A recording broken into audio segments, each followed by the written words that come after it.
Alright, we should be live. Should. Probably. Are. Potentially. Maybe. Alright, we should be live. Alright. What is going on, people? Today, we have a fun little schmibbity-burbity for everybody. I put out a poll recently. Oh, crap. I didn't get ready with that. There we go. This is a different thing. But I need a blocker. This is happening tomorrow. So today what we're going to do is we're just going to... My friend Murphalurf on twitch.tv, he hasn't been streaming much recently, but he used to do this thing people really liked, especially new players, where he would just sit in a lobby, no password on it, which is what we're in right now. It's called like Rat Stream Come Play or something. No password on it. You can just join. And then he spectates some games, talks about the players, talks about their builds, gives them a little bit of advice where they can come back and watch the stream later and like, oh, hey, I liked your build. Maybe swap out this for this. I liked your play. Maybe this was a bit of a mistake and here's what you could do instead. That kind of thing. Today is mostly, hopefully, about newer-ish players. And by newer-ish, I mean like Kiara. You might have seen her on the stream. She's around. She's played plenty. But we're not like here for Flying Taco or Felcon or Void Lulls who win all the tournaments all the time. One, because they're better than me, so I can't give them any fucking advice. So what's the point? And two, I don't know. They're on the spotlight all the time. This is time for other people.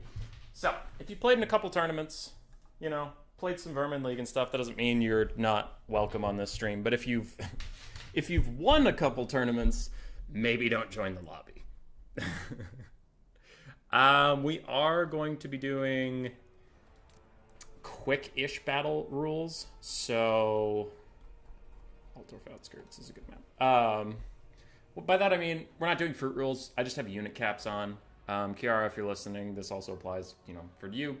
Just do unit cap stuff. If it isn't fruit rules legal, this stream is a little bit more for people that are playing land battles and quick battles. And like, oh, hey, I keep losing in quick battles. I want some advice. Well, then fruit rules isn't the point. So it's like, eh. Just don't be a dick. Like, if you're being a dick, obviously, that's kind of a mean thing to do, like corner camping or forest camping. But we're not going to be too stressed about rules of this stream. It's just kind of chill. Okay, so we have Kiara in. Waiting on another player. How are we doing? Is this for new players, Hanadins? Yeah, a little bit. Sorry, Betty. Make a poll, domination versus land battles. I don't see that being constructive. Also, I just want to know what game I should play. Yeah, I finished Hades recently. So now I have those 4 games on my desktop. I'm like, oh, boy, which one? Looks like Cyberpunk's winning. Spartan, I'm good. If you're around, dude, you are welcome to come play. I would have loved to see Mofet versus Hanadins. Yeah. Yeah. That's true. I mean, we can spectate random battles, or I could even play some Vermin League if we end up hitting the lull, but this was a post that people wanted. When I posted on YouTube, I was asking about some ideas, and some people seemed pretty excited about this one, so just went for it. Transition desk to sit mode. Can I try? Sure, if you want to. Sure. Pick and ban is the same as quick battle. It's just blind pick. Blind pick, unit caps on. It's more about progression than winning an individual game. We'll join after your workout, hopefully. Good. Good. Get those gains.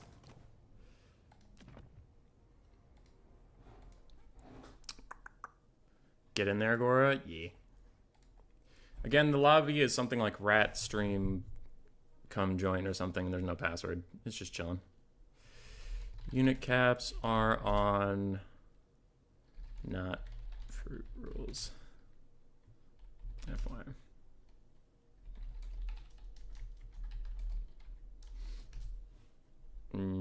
Okay. What up, Cuden? How's everybody doing today? I realized I am falling behind. I've been so busy. All right, we have Spyro SRB. What up? That's Agoraphoric News. Hi.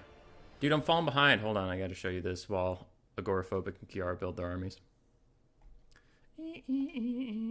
I've been super busy the past couple days. We've been streaming a lot. A lot. And I am currently 20th. I'm barely in Chieftain for the Vermin League. What the shit? So I gotta go fix that. We gotta get some Vermin League streams in here. But I have this stream right now. And then Grace is leaving for Michigan for her friend's wedding. We've both gone to 1 million weddings this year, so we each got a pass on one. So I took my pass on this one, so I'll be home. But ODM has a tournament. They want me to co-host, so I'll be doing that Saturday. Sunday, I have 2 Vermin League tournaments. Friday, I don't know why I skipped Friday. We have 2 newer player tournaments that we're also hosting, so a lot of tournaments. I don't know when I'm going to find time to play Vermin League, but damn it. Falling behind. Poop, says I.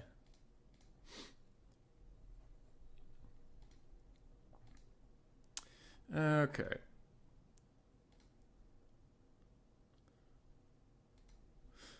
Alright. I'll come back to chat. How are we doing? Want to join and break every single rule. We'll set the new player thing. A multiplayer definitely considered new. True. Nirub the Clown, you want to play? Hop in after...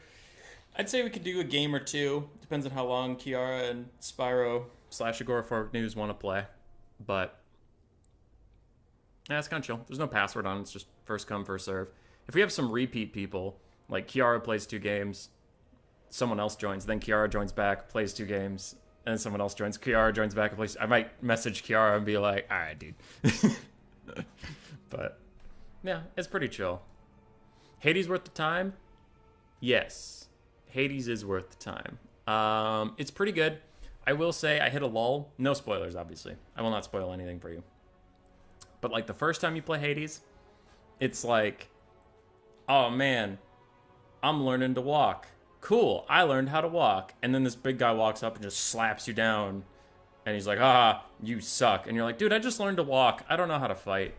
And then it's kind of fun to learn how to fight while this big guy just slaps you down, but every time you do a little bit better and a little bit better and a little bit better. And then like after you beat that big guy and you're like, man, I learned how to walk. It kind of feels like there's a bit of a lull in the mid game where it's like, now walk to the grocery store. Now walk to the gas station. You're so good at walking, now walk to the supermarket. Now walk to the mall. Now walk to this thing. And I'm like, oh my God. Okay, I get it. And then finally, it's all of a sudden like, by the way, you need to learn how to run. And you're like, yes, let's go. And then you run, and it's great. And then you have to win a race. And when you win that race, it's over. And you're like, that was a good game. But there is that little part there's this part in the middle where I'm like, yup, progression slowed. How you doing today, human boy? I'm vibing. I'm vibing and chilling. Hammond, ever thought of doing a survival battle challenge? I tried once. It was super awkward. Mega easy. I'd like to queue to play some games so you can show people what not to do. Hey, you're going to do great. You're going to do great, Everchicken. How's it going, everyone? This new player stream? Yeah, pretty much. Newer. It's not like... I mean, Kiara, we've seen Kiara around, but it's not like Kiara's Felcon. So, yeah. Looks like Nero versus Everchicken is next game. I'd watch that. I'd watch the hell out of that.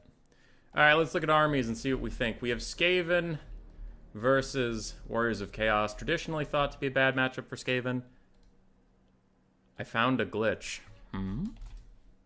Kiara found a glitch. Okay. Well, we wait for her to reveal what that is. We do have Bellicor. Bellicor with Dark Master, Shadow Shroud. No spells on him.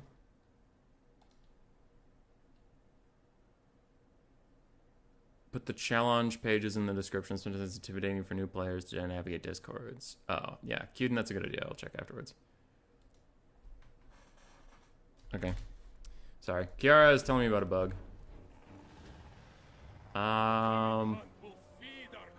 It looks like you have all of your spells.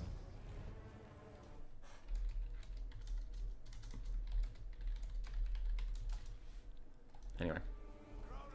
While she explains what the bug is to me, we'll keep going. So this is the Warriors of Chaos. With the unit caps, you'll find in quick battles you can only have 4 marked units. Let's find them. It looks like the Hellstriders and Slaanesh are 1.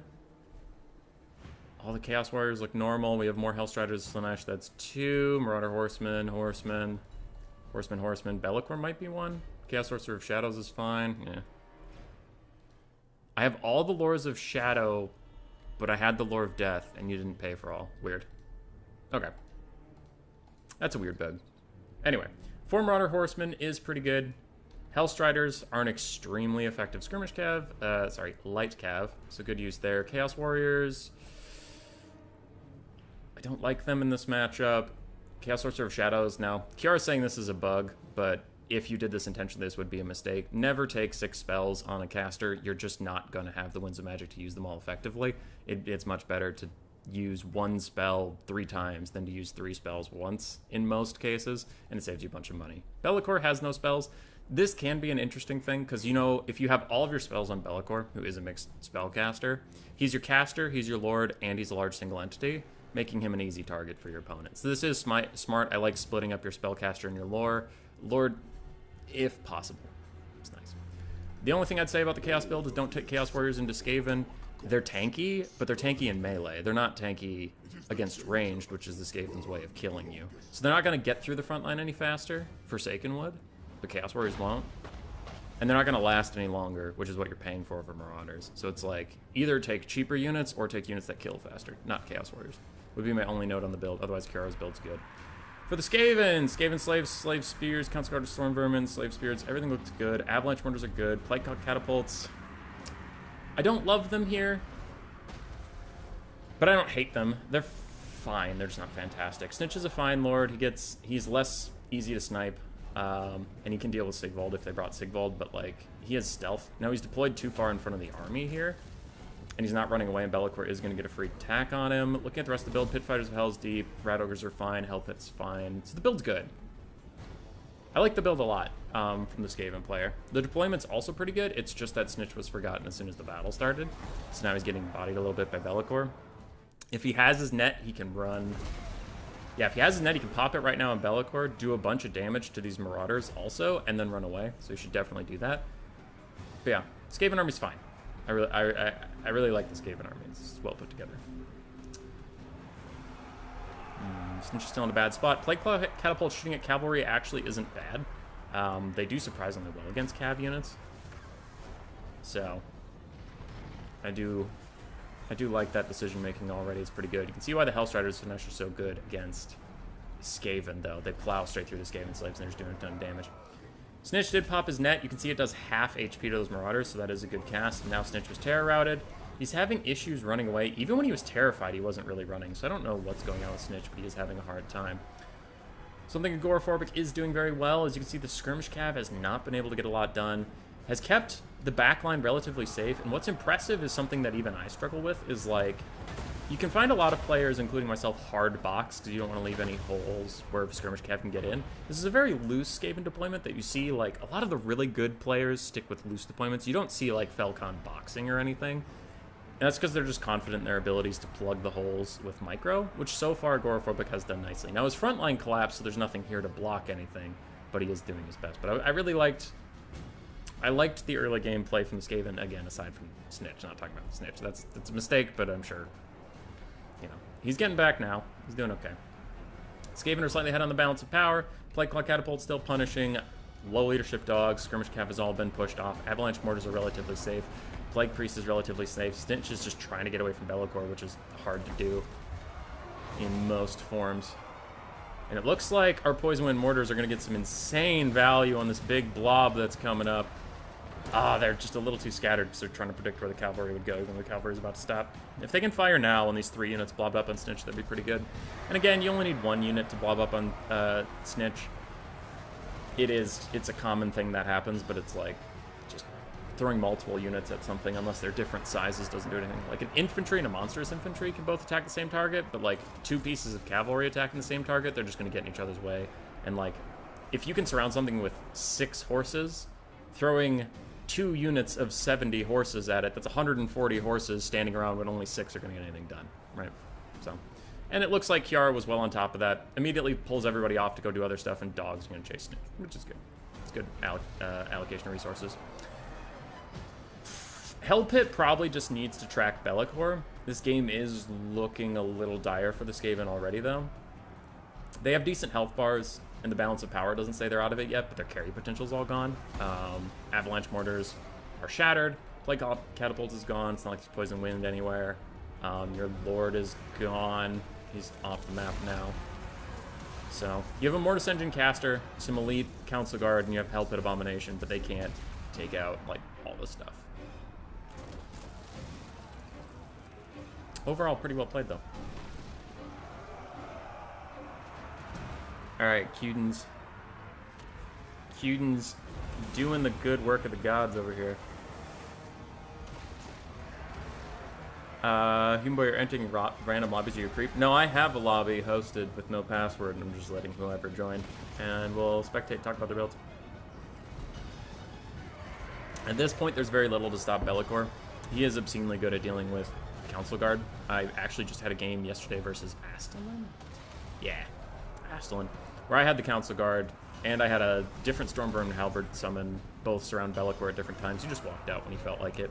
The Hell Pit's really the only thing that can threaten him, and it's unfortunately just isolated and getting a little beat up.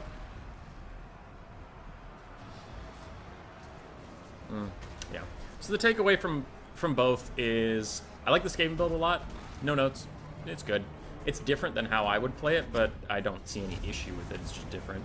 The play would be Snitch in the Vanguard was interesting, but one micro mistake really left him out to dry.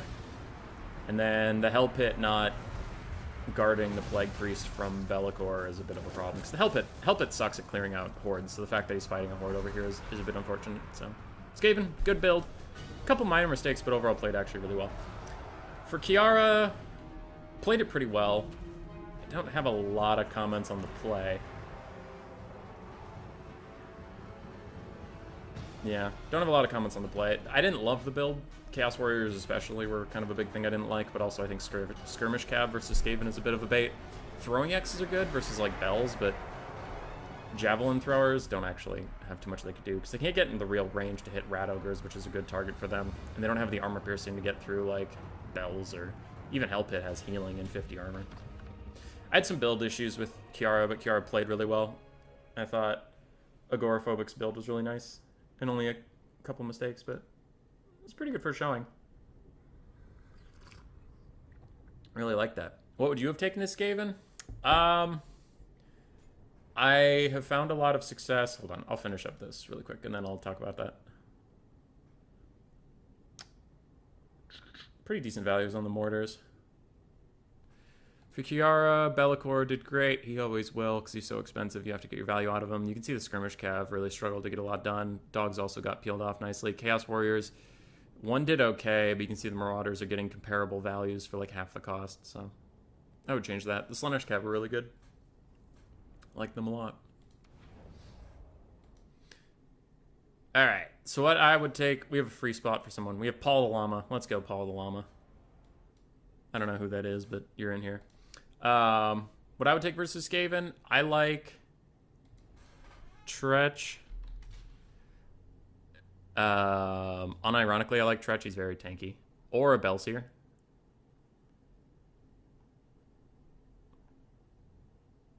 Marauder Horseman could have rushed the Rat Artillery. Yeah, maybe. Anyway, sorry. Tretch is good. If you want a tanky Foot Lord that's cheap, so the rest of your army can be wider. Or a Greyseer on a Bell is really good. The problem with the Greyseer on the Bell I've been running into recently is in Warhammer 3, and this isn't a bad thing, but in Warhammer 3 there's a lot more units that can deal with him.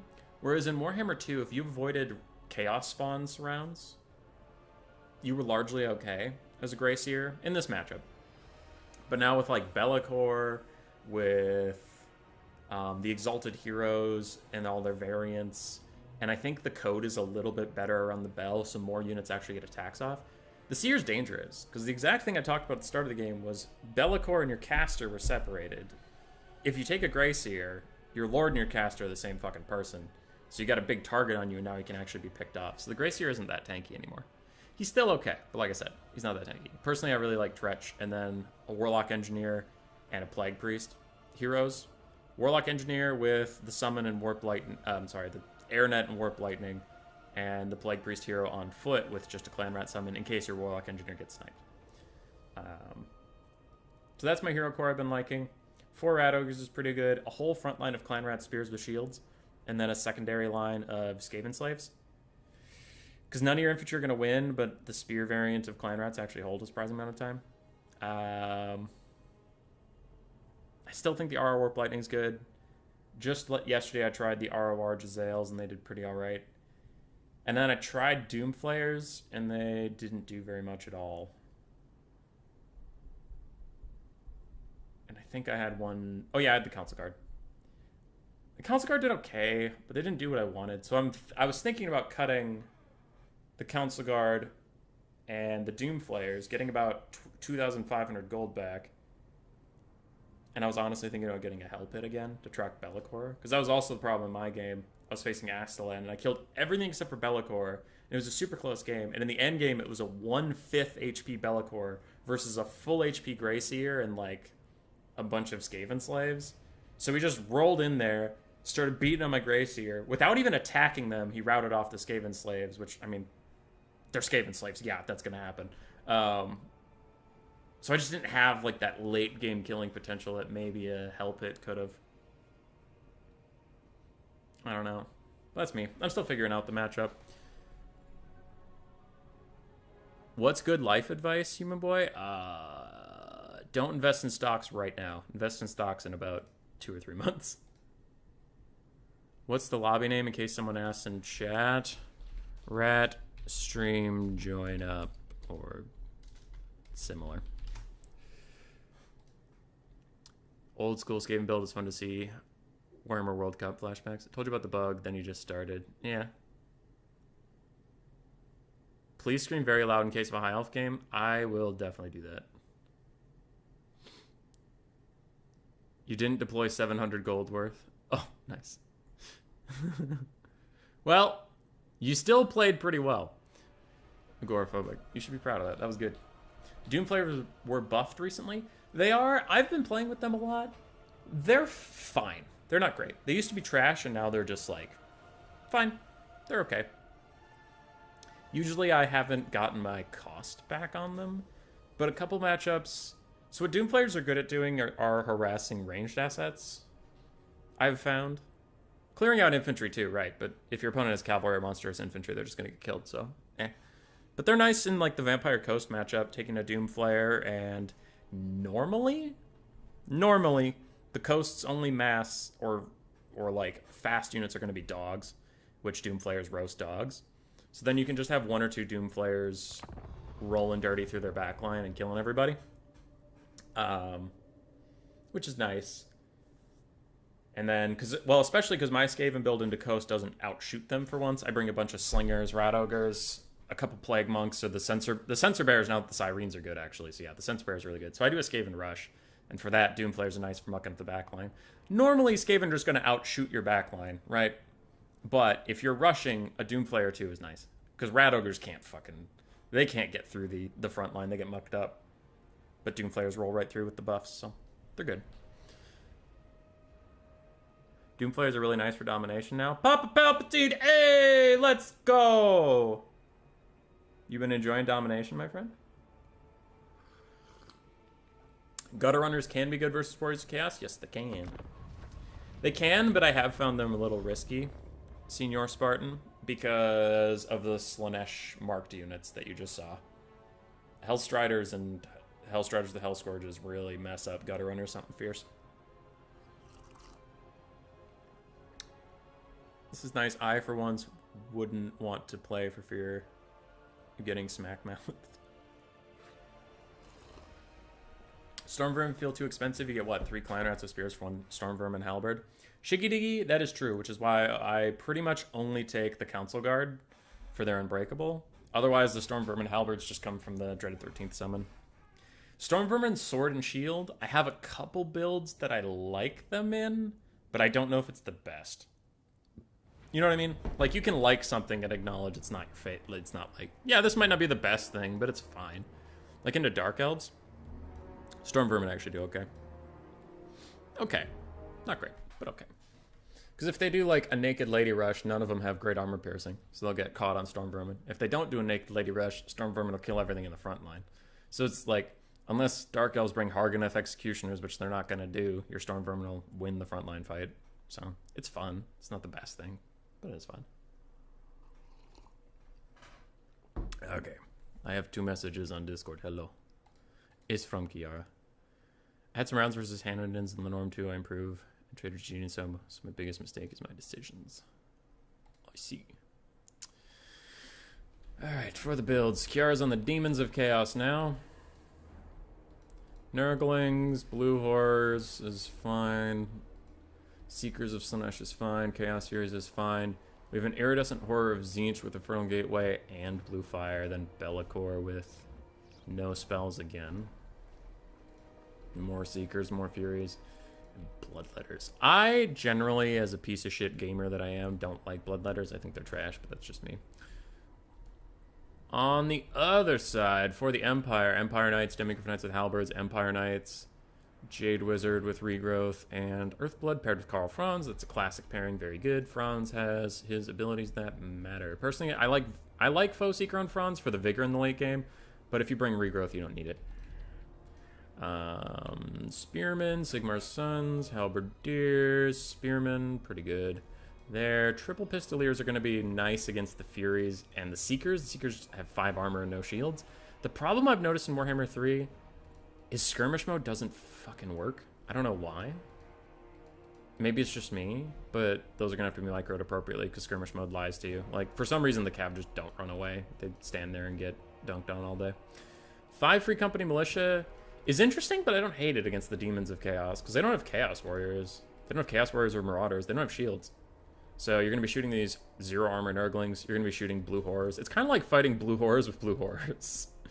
So I like that. I like that a lot. That's some neat tech. I'm excited to see how it goes. The only thing about the Empire build I would change would be the Demigryph Knights with Halberds. I just don't. I never see them pay for themselves. So until I'm like convinced, I just don't like them.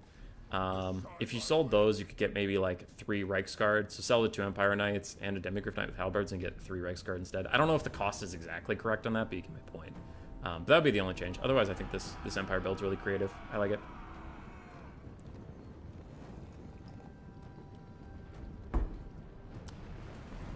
Aren't gutter runners by definition gutter trash? Yeah.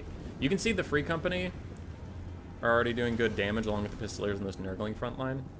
And that's nice. One problem the Demons of Chaos have always had is they're so expensive that any kills matter. They're kind of like elves, but without healing. Poison Wind Murphs, you can see actual use. They weren't so expensive. Yeah. I agree. Empire players doing a little bit of kiting. Oh, the Furies are in the back line. Okay, but what are you going to dive on? Almost everything besides the Pistoliers is ready for a melee fight. Free Company Militia are okay. Franz has got to dive Be'lakor. You just got to follow Be'lakor around. And whenever your cooldowns are... Whenever your stuff is on cooldown, run away. But aside from that, just keep on them, because you're a better combatant. Free Company Militia are acting a little bit more like ranged units. I would prefer them to take the fight, personally, because they're not archers, so if anything's in front of them, they're not going to be... They can't shoot. They don't have good line of sight, so might as well just use them as melee units. Nice catch here on the Furies, and you can see the Free Company Militia is just holding on while these Empire Knights slam into Furies, taking them out. That's 550 gold unit off the field. Bloodletters are taking a lot of damage. We'll see if these Seekers can loop in and get these Pistoliers. What you should do here, in a perfect world, is send one that way, one that way, one that way, and the Seekers can only chase one. The other 2 will shoot it. But even I couldn't pull that off. I'm just telling you what the correct decision probably is. A little bunching up of infantry here, but it does look like Paul the Llama has noticed that and is starting to separate out. Good, good, good.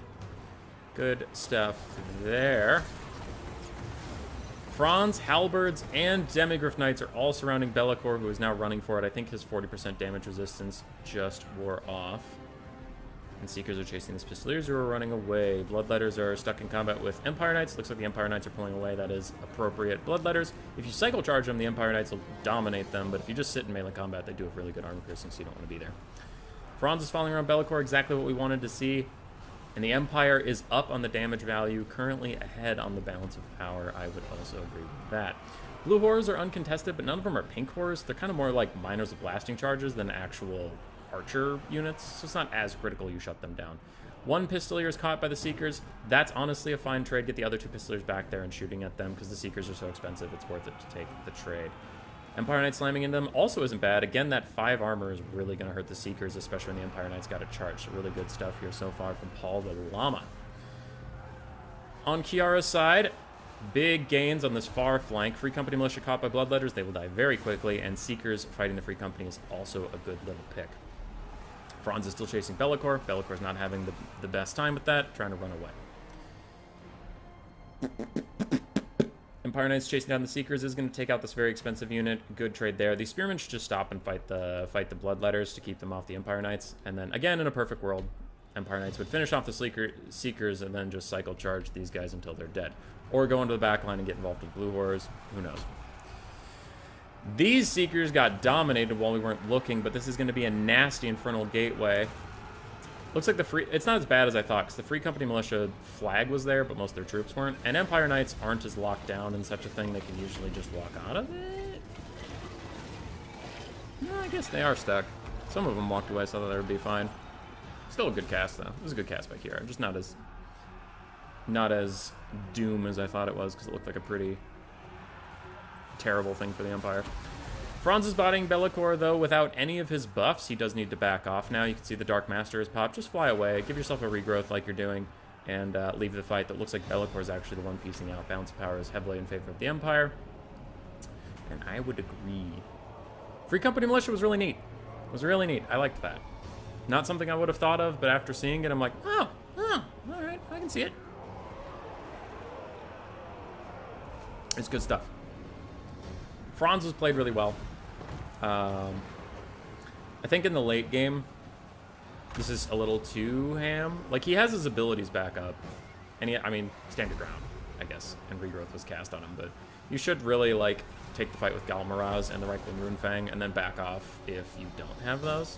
But the Empire's so far ahead that mistake's not going to matter. And also something that is getting punished is we have 3 ranged units all just firing up at Be'lakor, who has no shield and 45 armor. So even though Franz is technically losing the duel at this moment, you know, he does have range support.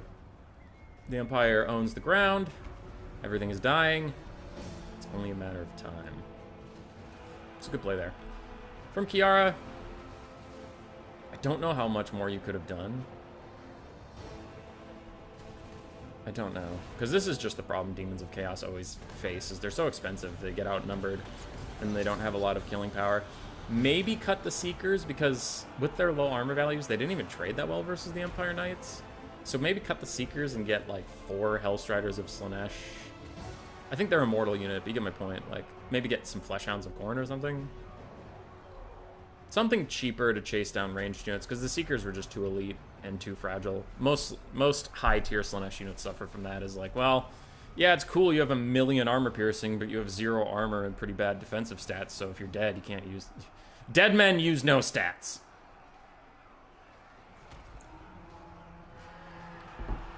I already bought Cyberpunk. All those games I've bought, they're just sitting on my desktop, unplayed at the moment.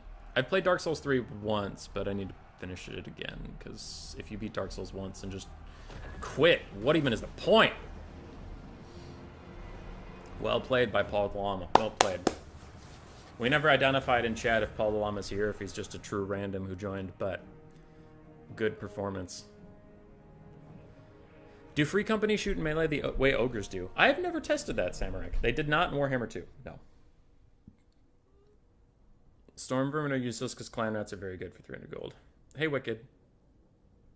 You should start drama in the community to get more subs. I live on drama in the community. Live. Franz got decent value. Free Companies did really well. Really liked that pick. That was clever. Empire Knights did fine. Pistoliers did just fine as well. Very nice stuff. Demons of Chaos suffered from their cost, but I think Kiara overall played fine. Blue Horrors got their value. Nurglings ran in and died as Nurglings do. Be'lakor and Iridescent Horror did fine. So, yeah. All right. Kiara, if you would clear the lobby, thank you for playing your games. You are welcome as always, because you're great.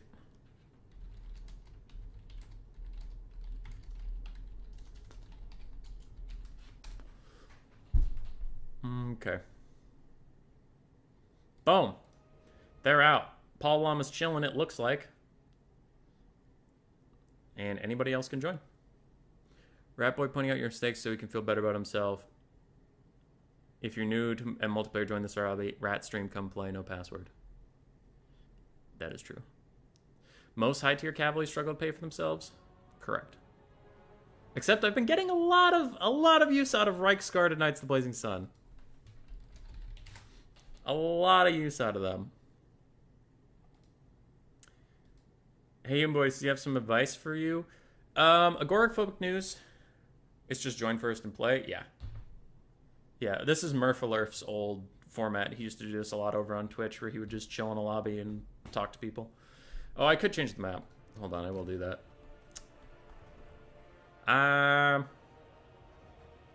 Let's go with... It's Neckbet. I'm trying to find a map that like no one will complain about. Galbaraz is fine.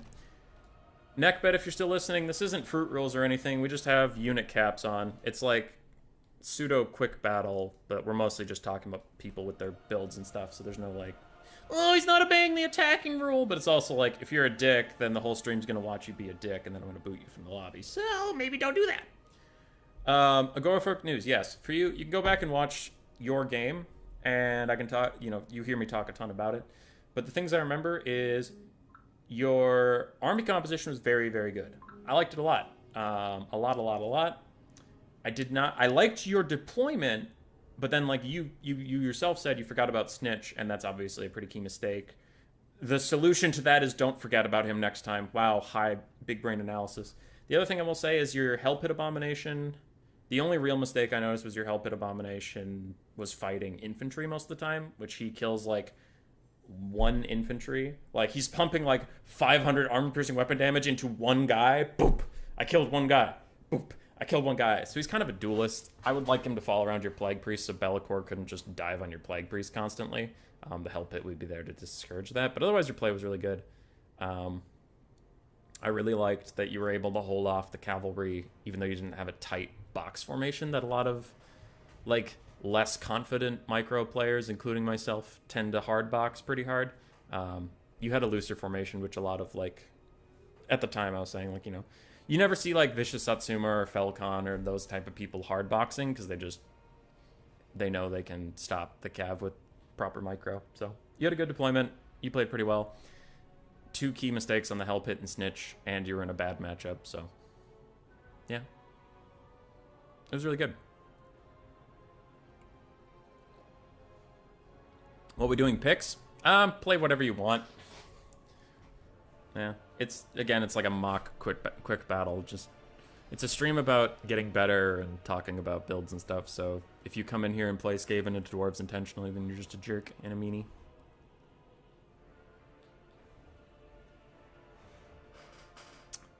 Demons of Chaos is not worth taking anymore. Yeah, they're pretty bad. Norska and Slanesh, not ogres. Whoops. I'm not new, but I played 3 games in 3 months. Does that count? Could play some crap factions. Yeah, dude, feel free to join. Kiara's not exactly new either. It's just like, we just don't want like Flying Taco or, Chosen One or Alfredino, because they're players that don't really need the advice. Also, they're better players than me, so what advice am I gonna frickin' give them? Oh, Alfredino, maybe you shouldn't take, 3 Dread Saurians. I don't think that was... Oh, wait, you were memeing? Okay, wait, you know more about the game than me? Oh, I'm sorry. I'm sorry for trying to help.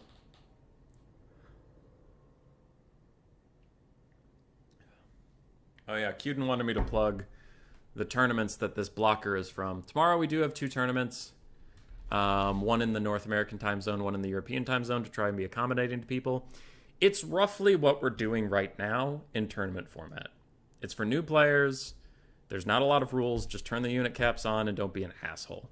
Like, you can see all the rules on the blocker, and it's not even that bad. Just don't forest camp, don't corner camp, just always attack in some form. And attack in some form means, like, if you have cannons shooting and the rest of your army is sitting there, that's attacking. You're doing something. It's entirely just like, this is a video game, let's keep this shit moving. You know what I mean? Where, like, oh, I'm gonna run away for 20 minutes as the Wood Elves and heal up my whole army while just running away. I mean, yeah, but we also have shit to do today, so don't do that. That's the whole tournament is just that. If you play the fucking game, you're probably obeying the rules. Okay. I need to edit the description.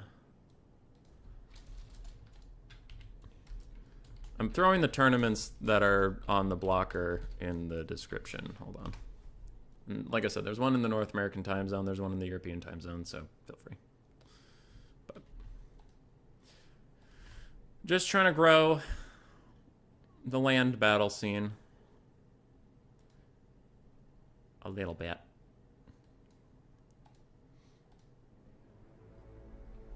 I would say that I'm mediocre. My biggest problem are decisions and micros. Okay, my builds are often... That's what I know my error is. If I made better decisions, I would win lots more. Yeah, I don't know about domination as much, but I do know land battle is a game of mistakes. Both parties are going to make mistakes, but it's more about who makes less. And I have a video series that'll come out soonish about easy tips to, like, get better at multiplayer. And one of them is just forcing decisions on your opponent. But that's an entirely different conversation. Neckbet versus Paul the Llama. We have Dark Elves versus Coast. Okay. Black Ark Corsairs, Witch Elves, Dread Spears, Witch Elves, Dread Spears. I don't have a lot of problem with that front line. My only complaint is that Black Ark Corsairs have burned me too many times. So of course I'm going to say they're bad, but on paper they're good. So I'll give them the benefit of the doubt this time. Dark Shards, one of which was shields. I think they just had the extra money. Positioning the one with shields slightly further ahead is nice, because then you kind of bait your opponent into shooting the one with shields. Small play, but it's good. Malekith, what are your spells, buddy? Chillwind, Gaze of Malice isn't even a spell, it's just an ability. So just Chillwind in the Lore of Dark.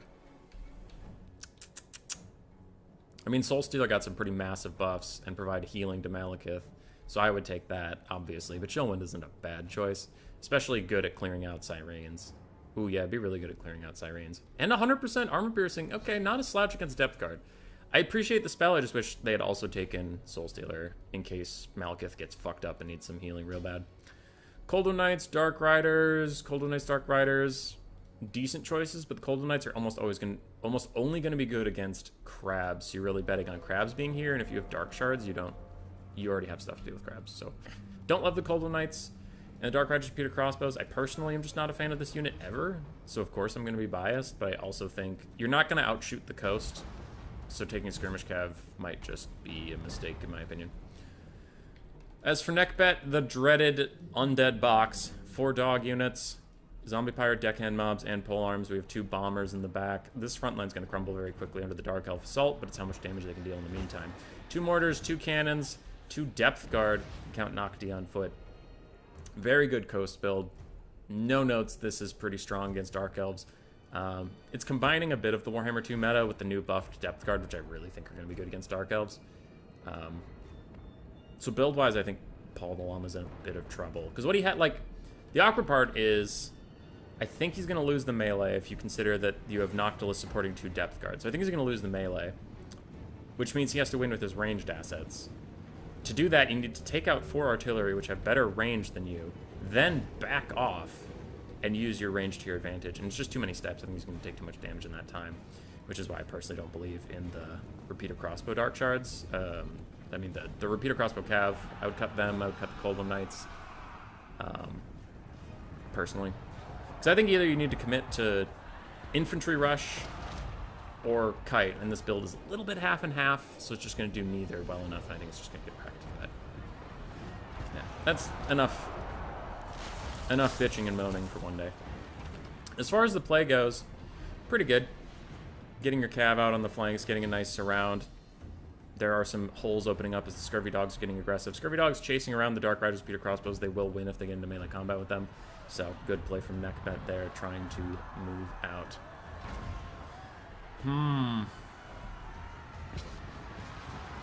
little bit of bunching up on these Vampire Deckhand mobs with the undead buffs. They got like better leadership and better healing and other shit like that. It's hard to kill them as fast as you think you should. And I ran into that with trying greenskins, because I like greenskins, but I think they're bad right now. And I ran into some Skaven slaves on Alfredino's stream, and I was like, okay, Savage Orc Biggin should get through Skaven slaves pretty quick, and then they didn't. And I think Llama's running into the same here, because on paper, yeah, Black Orc Crusaders should dumpster these guys, but they're just not. Nice use of the Cav diving in. A summon stops these guys from shutting down that. Cannon Piece, Cold One Knights are killing some bombers. So that is pretty good. But we can see Cold One Knights are trading not cost effectively against dogs because their armor piercing and anti-large is wasted, and without that, they're just a 36-28 Cav piece, so their stats are pretty bad. If you're not fighting exactly what they want to fight. Which, you know, the Vampire Coast would just be crabs. Yeah. I think Paul the Llama played well with the build that just was unfortunately not going to do it against what his opponent brought.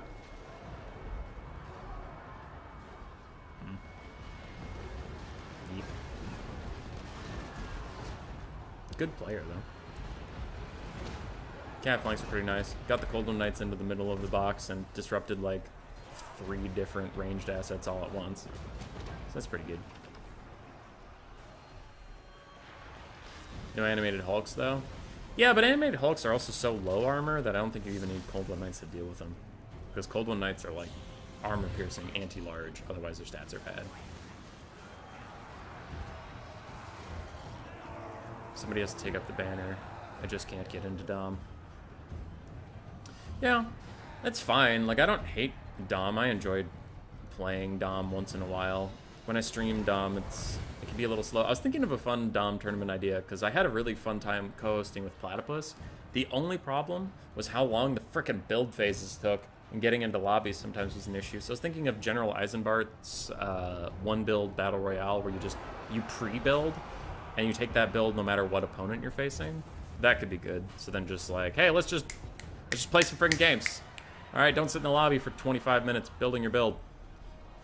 I think that would help a lot. I know Turin struggled with that a little bit too on some of his streams. Like the build phases would take 25 years. Are Greenskins bad right now? They were still one of the best Game 2 factions and no changes other than Fanatics. Bowmore, the problem isn't with Greenskins. The problem was that they didn't get changes. Lizardmen got pretty big buffs. Skaven got buffs in certain quarters, nerfs in other ones. It feels like a lot of other factions got more attention than the Greenskins, and their Stone Trolls. Stone Trolls carried them really hard in the meta, and Stone Trolls got murdered by the changes. Because remember, Magic Resist got split up into Magic Resist and Spell Resist, so they don't have Magic Resist anymore, which makes a lot of units, because also more magic damage got added to the game, and now they're not magic resistance. There's a lot more units that can just cut through them, and they have a bad time. So, Paul the Llama, if you're out there in the chat, you played well. You played well. I'm not kicking you because I don't like you. I'm kicking you because we're just going to get some fresh blood in here. Good sir. I'm sorry. I just wanted my rodent advice. Neckbet, it's not new players. It's just not, like, super pro players. But I didn't really talk about your build because you just played really well and you had a good build. I'm thinking.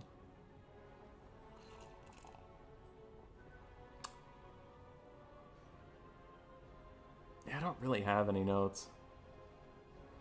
I guess, okay, here's one thing, Neckbet. Here's the only thing I can offer you is I worry your build would not deal with Marathi. What was your plan for Marathi? Because she's really good at dodging cannons. Like, even if she just sits perfectly still, her Manticore mount is going to dodge... Sorry, her Dark Pegasus is going to dodge most of your cannons. You had no handguns or anything. Or where you could get air cheesed. But, I mean, like, that's me reaching for criticism. You played it really well. You had a good build. You almost made a mistake when your dogs were at one point chasing the repeater crossbows, but you weren't going to catch them, and then your backline was open for the dark lighters and cold ones, but you noticed that and came back right away. So it wasn't a mistake. It was almost a mistake, but it wasn't one because you fixed it. I don't know. You just played great. You played great. You were handsome. I got nothing. And since Neckbet cycled out, we can give Paulo Lama one more game, and then I'll boot him.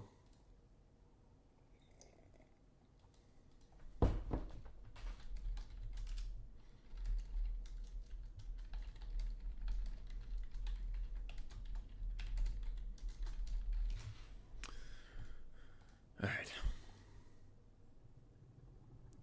Average jump in when Paul gets booted. Yeah.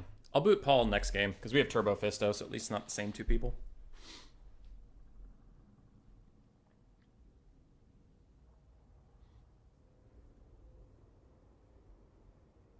Marathi double Manticore should be more balanced now with nerfed Soul Stealer. I haven't seen it as much, yeah. People have been really taking Malice after his huge buffs. Ever check it? I'm sorry. I'm sorry. Looks like we have Greenskins Dark Elves. We get to see some green boys! Green beans!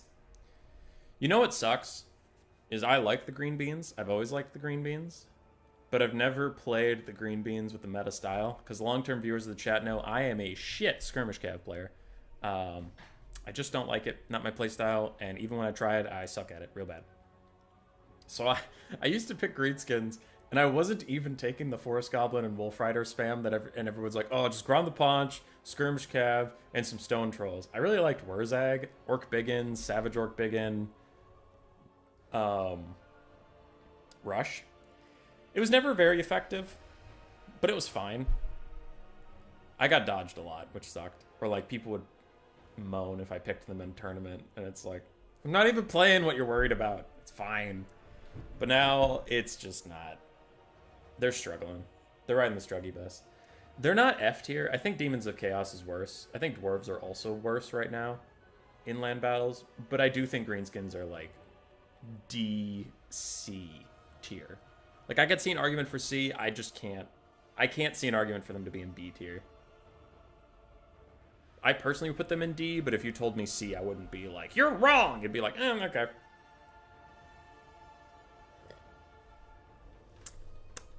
Gonna try a dumb build from 2 and see. Hey, Guy Ladouche!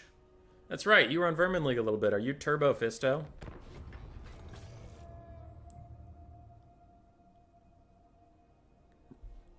I'll try Greenskins a bit. I think Bread are pretty good at the moment. They're a great pick versus all the demons. Dude, that's the weirdest thing about when I played with Platypus on Domination mode, is I have been having a ton of fun with Bretonia on land battles. A ton of fun. They're great. And then I played Domination versus him, and he just absolutely dumpstered me. It was terrible. Sure, he was playing Slanesh, but like, God, Bretonia just like, they couldn't do anything because their infantry can't hold any points. And then their cavalry feels really expensive to try to summon mid-game. So I don't know. They feel terrible in Domination, but land battles? Chef's kiss. Having a ton of fun. I don't think they're S tier. I'd say they're B. B or A. Again, I'd personally rate them B, but if you said A, I'd be like, yeah, that tracks. I would fight C tier. If someone said C tier, I think they have certain bad matchups that if you avoid, they're fine. But yeah, Bretonia has some pretty bad matchups. Like, only a couple, but if you get into them, man, you're fucked.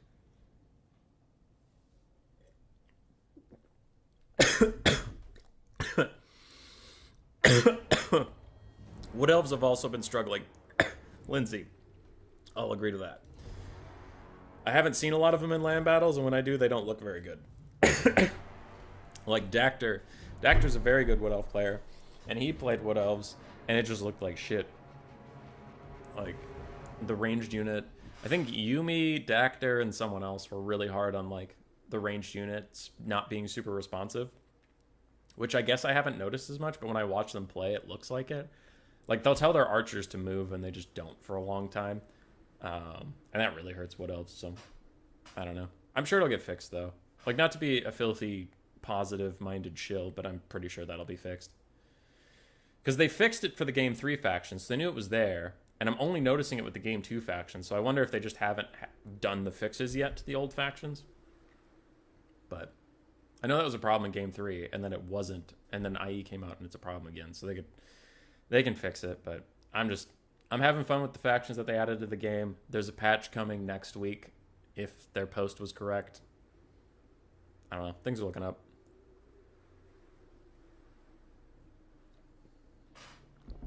Yeah, Guy Ledouche, I agree. Brett could use a speed buff. Played some verses in Warhammer 2 and was like, all right, maybe time to try it out in Warhammer 3. I saw it only came up for both land and Dom. Instant back to campaign. That's fair. Started trying out Brett as well on IE, having a good time. Yeoman, skirmish, and full cav feeling pretty good. What else mains complaining about Nate again?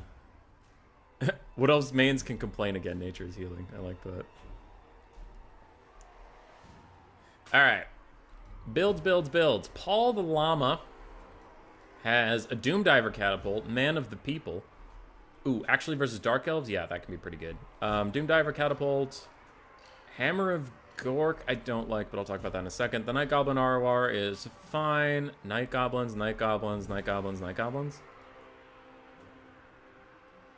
Okay.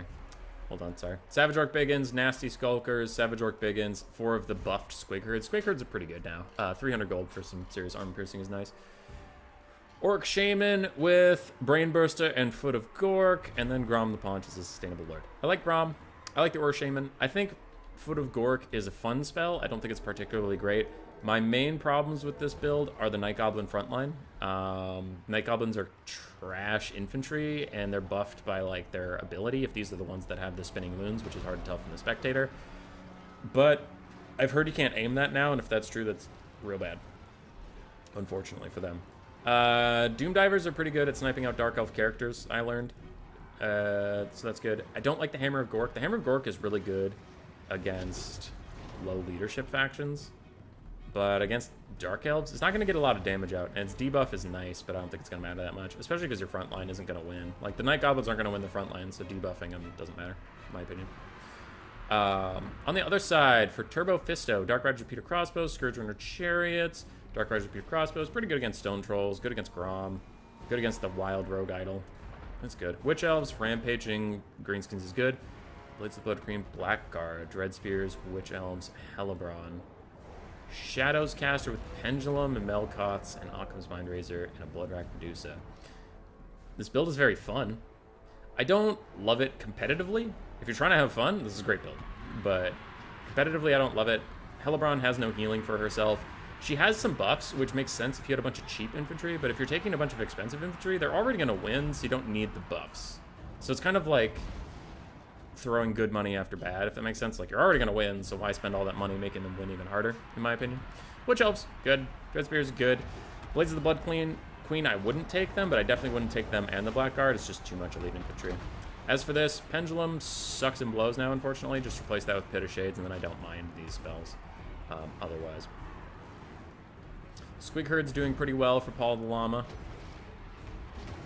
And we're getting an Occam's Mindrazor right now. Sucks to be the AP Gloons.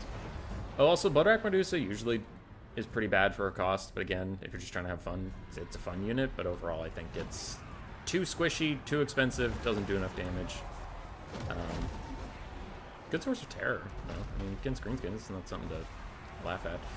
Squig Herd recharge on the Blackguard and the Hellebron Eye. They're going to take so much damage. We got damage coming in. Grom is currently stuck in elite infantry. If Hellebron was anywhere nearby, maybe she could punish that. But it looks like she's busy mucking up the ranged assets, so I don't hate that choice. That's a fine choice, all things considered. Scourge Runner Chariots did win a fight against some skirmish cav, but they need to be doing much more chariot stuff, like in melee. They'll do pretty good, though I suppose there are all these Squig Herds. Maybe you just didn't want to run into Squig Herds and instantly die, which also makes sense. Blackguard and Blades of the Blood Queen are fighting their way through, doing good. Ooh, nice little pick here from the Repeater Crossbow Cav, turning him into melee Cav for a little bit to take out the Rusty Earth. It's a good play. Sometimes it's not in your presence of mind that they're also a decent melee option. Pendulum comes out and starts to rout off some of the squig herds, but we can see the Black Guard of Nagarund are either shattered or entirely dead. I can't even find their flag. There it is, so they're just routing. The Blades of the Blood Queen are barely hanging on as the Medusa's going to go fight Grom, who has been standing in elite infantry for quite a while, so he's actually taken a decent amount of damage. Oof. Well, the Dark Elves don't have a Pit of Shades. Can't really punish all these infantry too hard. I think Guy Ledouche played pretty well. A little bit of blobbing on the Blackguard and the Blades of the Blood Queen. A little bit, but honestly, played it pretty well. The build just had too many fun units and not enough strong meta units, I think. As for Llama, good build. Had some things I didn't like, but he played it really well, so it works out. I suppose. There's a little rampage going on over here as the Blades of the Blood Queen get down to sub 500 health and they're still fighting. With like 13 leadership, which is better than some greenskin units have normally. You need advice, where do you sign? It's just an open lobby that I've been... It's an open lobby with no password. People can join.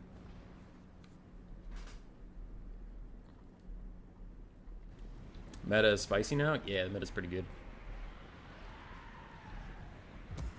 No strength loss for spot fighting? Sorry, Count Leak. We were just having an open lobby, having a blast, having a ball. How's the Doom Diver done? 70 kills. Wonder what it was shooting. 900 value. It's almost paid for itself. How are you doing? Hammer of Gork, I think paid for itself. What is that thing? 800? Or is it 6? I thought the basic Rock Labas was sick. Or 6. I don't know.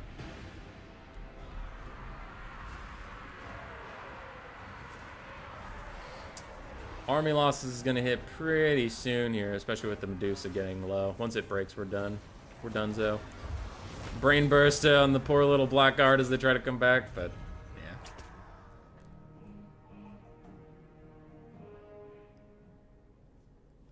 What else is bugged? I didn't notice that. They said that range units just aren't as responsive.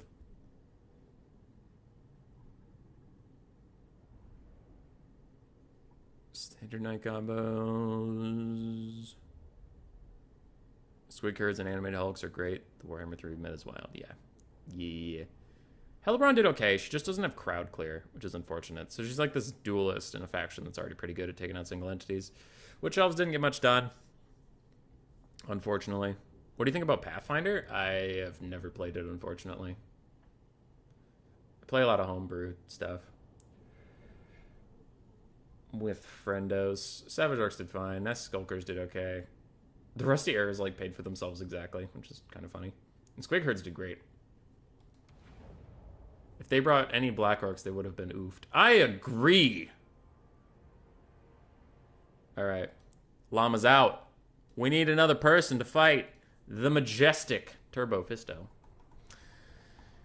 And while that happens, I will find a new map.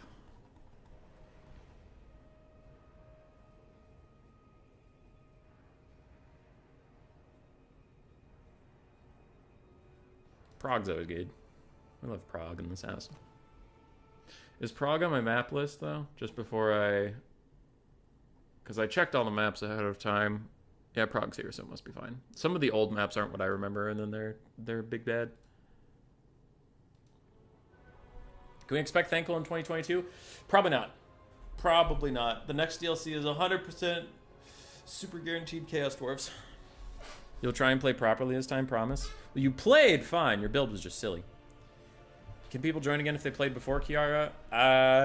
Yes, though I would say wait for a lull. Like, if we have a bit where nobody joins, then do it.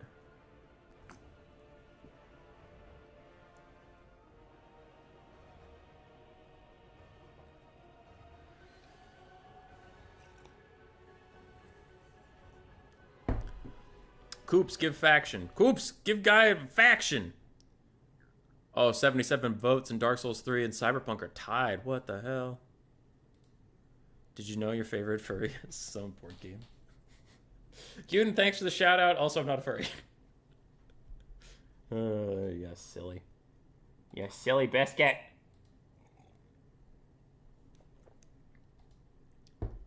What up, Strat Game? How you doing, dude?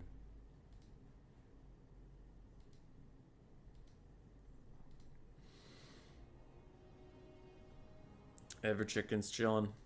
Strat! Strat! Have you played Greenskins at all?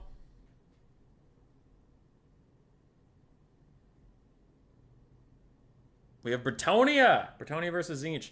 This is a fun matchup. Strat, quick 1 through 5, where are we rating IE? Personally, I put it at a 5 with the caveat that they said it's a beta. Like, I don't know. They were very, I'll give CA shit when they deserve it, but they were very upfront that they're like, this is a beta. Like, you know, we're just putting this out because people are bored with Warhammer 3 and we don't want that to happen, but we're not done with the game yet. And it's like, okay.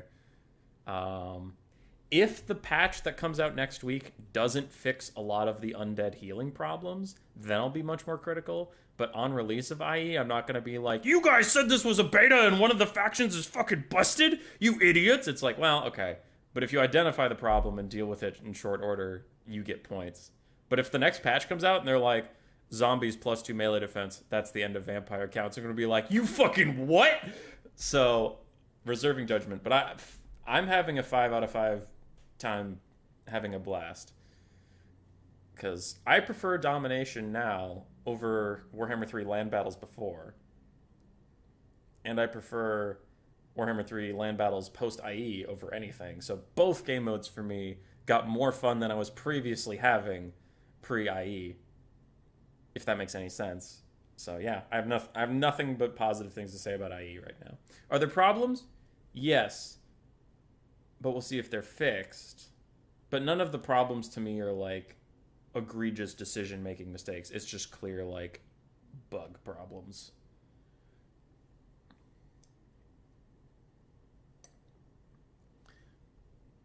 You think greenskins are trash at the moment? I agree, Strat Game! I agree. Alright. I use a 3.5 that crippled magic on multiple races. Which races is he? I don't disagree, but I'm wondering which one. You think Warhammer 2 is a 6.6 out of 5? Yeah, that's pretty good. Vampires feel weak in 3? Get out of here! Get this man out of here! No, don't get him out of here. That's a joke. In multiplayer, vampires are very strong. If you're talking about campaign, I literally have no idea, and if you told me they were weak in campaign, I would believe you. It's 1 a.m. where I'm at, and I'm playing a micro-text faction. You're gonna do great.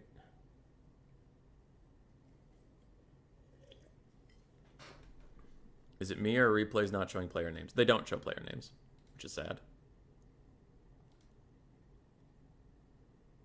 The fucking air cheese?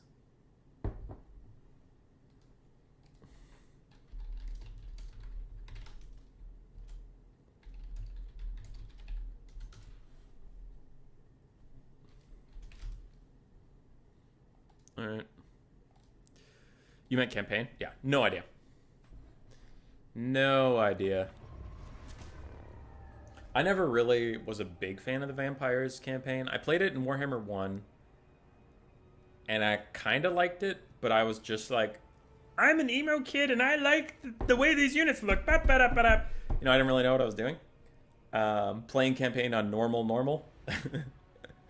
And now that I'm like, I've played Game 1, Game 2, and Game 3 campaigns. When I play a campaign, I look at the vampires and I'm like, you know, I want a little bit more than blobbing for 50 years, so I'm going to go do something else. So I try to play factions with cavalry or monsters that I enjoy because I just find them a little more fun for me. I'm playing a Tomb Kings campaign right now on my own. Khalida.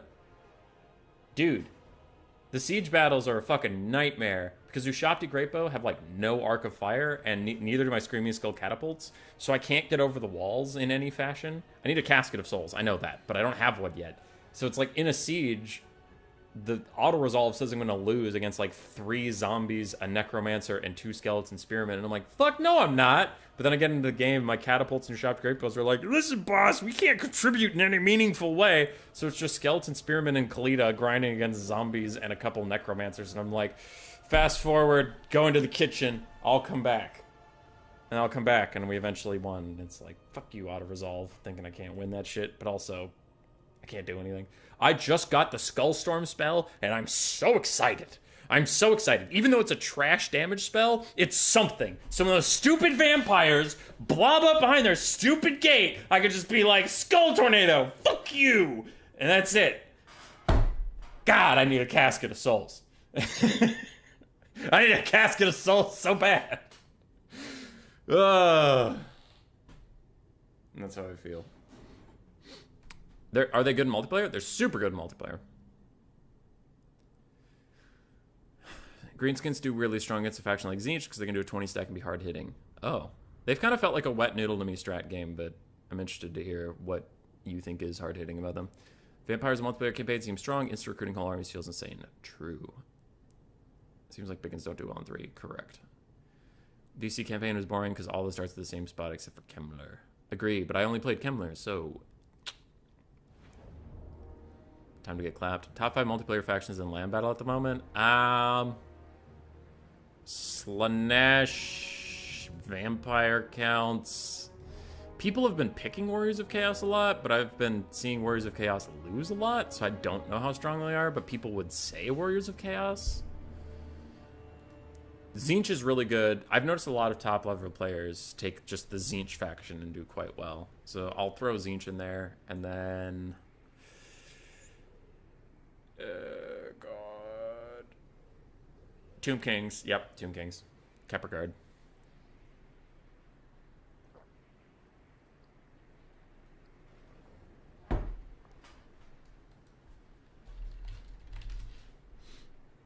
It's sad.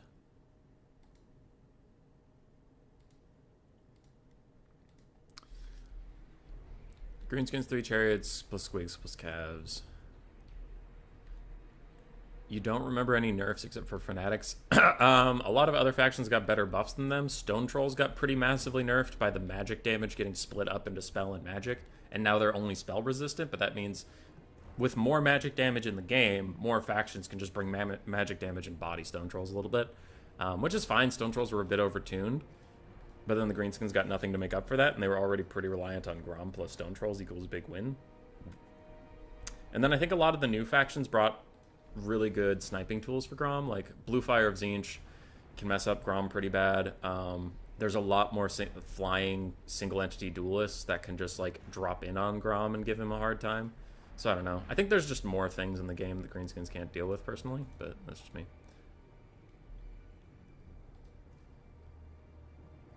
Slanesh, VC, Norska, Nurgle, Tzeentch. Nurgle I would disagree with. The rest are pretty fine in their strat game. Alright, I gotta talk about the builds. Stop being entertaining, chat. So, for Turbo Fisto, who is also Guy Ledouche in chat, we have Grail Knights, Knights in the Lionhearted, the ROR Knights of the Realm. Notice magic damage. Then we have Knights Errant, who are basic, and we have the Defenders of Flittery, who are also basics. These guys will do okay cycle charging against blue horrors or pink horrors or anything, but the 2 magic damage knights are going to do really well versus Tzeentch. Blessed Field Trebuchets also do magic damage, like that. Nice little inclusion. Battle Pilgrims, Peasant Mobs are good. Holy Wardens of La Messatil also do magic attacks and fire, so good. Foot Squires, I generally think this unit's just trash. I wouldn't take it, but I understand it. It has armor-piercing anti-infantry to cut through Forsaken. I just think it's trash. We have Zifei Enchantress with Earthblood, Regrowth, and Dwellers Below. Personally, I usually don't put Regrowth and Dwellers Below together because you usually don't have enough Winds of Magic to get good cost out of both of them. And I think Earthblood, if you spam it, is just as good as Regrowth if you're not healing like just Karl Franz. Otherwise, this is fine. Faye has a good kit. Green Knight is bold. Very bold. Paladin's fine. Green Knight is very bold because he's 0 armor, high physical resist, and you're fighting a faction where literally every unit has magic damage. So I think Guy Ledouche is having a laugh, is having a ball, and he wanted to bring Green Knight because he loves Green Knight. And I get it, but this is the worst possible matchup for the boy. So we'll see how the Green Knight does. Overall, I like the build except for the Green Knight and the Foot Squires, where the Foot Squires I think is a mistake. The Green Knight, I think Guy Ledouche just enjoying himself, which he's allowed to do. This is a video game after all. On the other side, Exalted Lord Chained to Metal with Final Trans. Love it, love it, love it. Perfect, great for taking out the Fae and her Paladin friends. Very nice. The other spells are also fine, but the Final Trans is the key one. 2 Screamers, 2 Furies. Screamers do well against the Cav. Furies would do well against archers, which currently aren't present, so I understand why they were taken. It's just unfortunate that archers aren't there. And then we have spawn Chaos Warrior frontline. Chaos Warriors with halberds, marauders with spears, some chaos spawn. This is a really good build. This Tzeentch build is really good from Everchicken. No notes. It's just glorious. The Green Knight while fighting magic damage. The faction bold move from Fisto. Yeah. Lizardmen are also pretty strong. The Saurus buffs really show. Yeah. Saurus are great. Lizardmen overall are great. Dark Elves seem good? Oh. I haven't felt like they were super strong, but I could be wrong. I haven't played as much as I wish I had. I've been busy with like streams and shit. So Furies dive the backline, trying to take out the Blessed Field Trebuchets. Knights of the Lionhearted take out an entire Fury unit in like 1 second. Grail Knights are now getting dove on, but they might just win that fight? I don't know. Anti-large, magic damage, Screamers are notoriously very squishy, so they could maybe do the goods. I wouldn't hate for these Knights to get a rear charge over here right now. They'll do pretty well on that front, and the Grail Knights are just going to end up fighting the Screamers, whether they want to or not. Quick little Searing Doom that now looks so much like the Hailstorm that it bothers me. And the Blessed Field Trebuchets are doomed. I don't hate Bretonnia abandoning it and just getting some stuff done. Knights Errant getting caught up in Chaos Warriors with halberds and Marauder Spears with... If you can get them out of here, that's good, but, I mean, it is your least important Cav unit that got caught, so it's not the worst thing in the world, but still unfortunate. Tzeentch is currently... damage value is actually pretty tied. But the Bretonnian front line is falling apart. Foot Squares are still trying to fight. Peasants are running in every direction, which, I mean, peasants. Happens. Knights of the Lionhearted and Defenders of Fleur-de-Lis are running a lot of Tzeentch units around the map, which is good. You don't want to take a fight against all the spears. You just want to get out of here. Grail Knights end up fighting some spawn of Tzeentch, so it looks like, judging by their formation, they didn't get an attack order to come over here. They just ran over here and ended up getting attacked by spawns. That's not as good. We need a Dwellers Below. Dwellers Below right in here would do really, really nicely. Everchicken blobbing up a little bit much, but a beautiful final transmutation is trying to get countered by an Earthblood from the Fey Enchantress, but that is a really good final trans, doing a ton of damage to these Knights of the Lionhearted and Battle Pilgrims. But you can see the Fey's Mortis Engine plus Green Knights, like, decent. Ooh, in favor of the Fey, cast on these guys, giving 81 melee attack to those magic damage cavalry. Very, very nice. It's a good place for both players there. Would have liked to see Dwellers Below, but I understand the healing when you get final trans. That makes a lot of sense. On the other end, the Holy Wardens of La Massatil showing their strength, fighting the good fight, and Grail Knights are bodying some spawn of Tzeentch. Probably not a cost-effective trade for them, but they'll win it, I guess. Defenders of Fleur-de-Lis are currently surrounded on all sides. They need to pull out through this other side, but it does look like the Knights of the Lionhearted are going to get a side charge. Okay, that's not the player's fault. That's fucked up animations, because you saw that attack order onto the Chaos Furies of Tzeentch, and then the Knights just didn't do it. That's not the player's fault. Alright, Bretonnia pulls a little bit ahead on the balance of power. Tzeentch Lord is very, very strong, very alive. Foot Squares are still fighting. If I were the Bretonnian player right now, I would focus a little bit harder on cleaning up all of these units and freeing up some of your Knights, rather than diving back into where the enemy is strong with like a third or half your force. Personally, things are going okay. The Fae needs to heal herself up a little bit. But there are some isolated spears and halberds that you could cycle charge or drain down over here without the support of their lord. Fighting this close to the Exalted Lord of Change, I just wonder when another final trans or something is coming.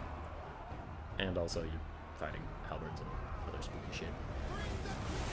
Quick little Earthblood, nice job from the Fey Enchantress.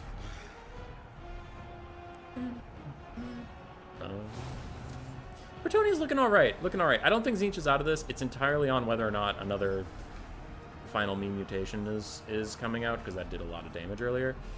And the Bretonnian Cav is looking rough right now. All of them are under a quarter HP. So it's not over for Tzeentch, but Tzeentch is on the back foot at the moment. A lot of stuff's getting drained down. So far, Everchicken's been playing very, very well. The one thing that sucks right now is I think he's waiting on a final trans, but the chicken isn't as weak as he appears. He's actually a really good combatant. 40 charge bonus, 50-50 stats, so he should be cycle charging, and it looks like now he is. Just cycle charge while you wait to get your mana up, because grinding you'll never win versus the Fey Enchantress or Mortis Engine is too strong.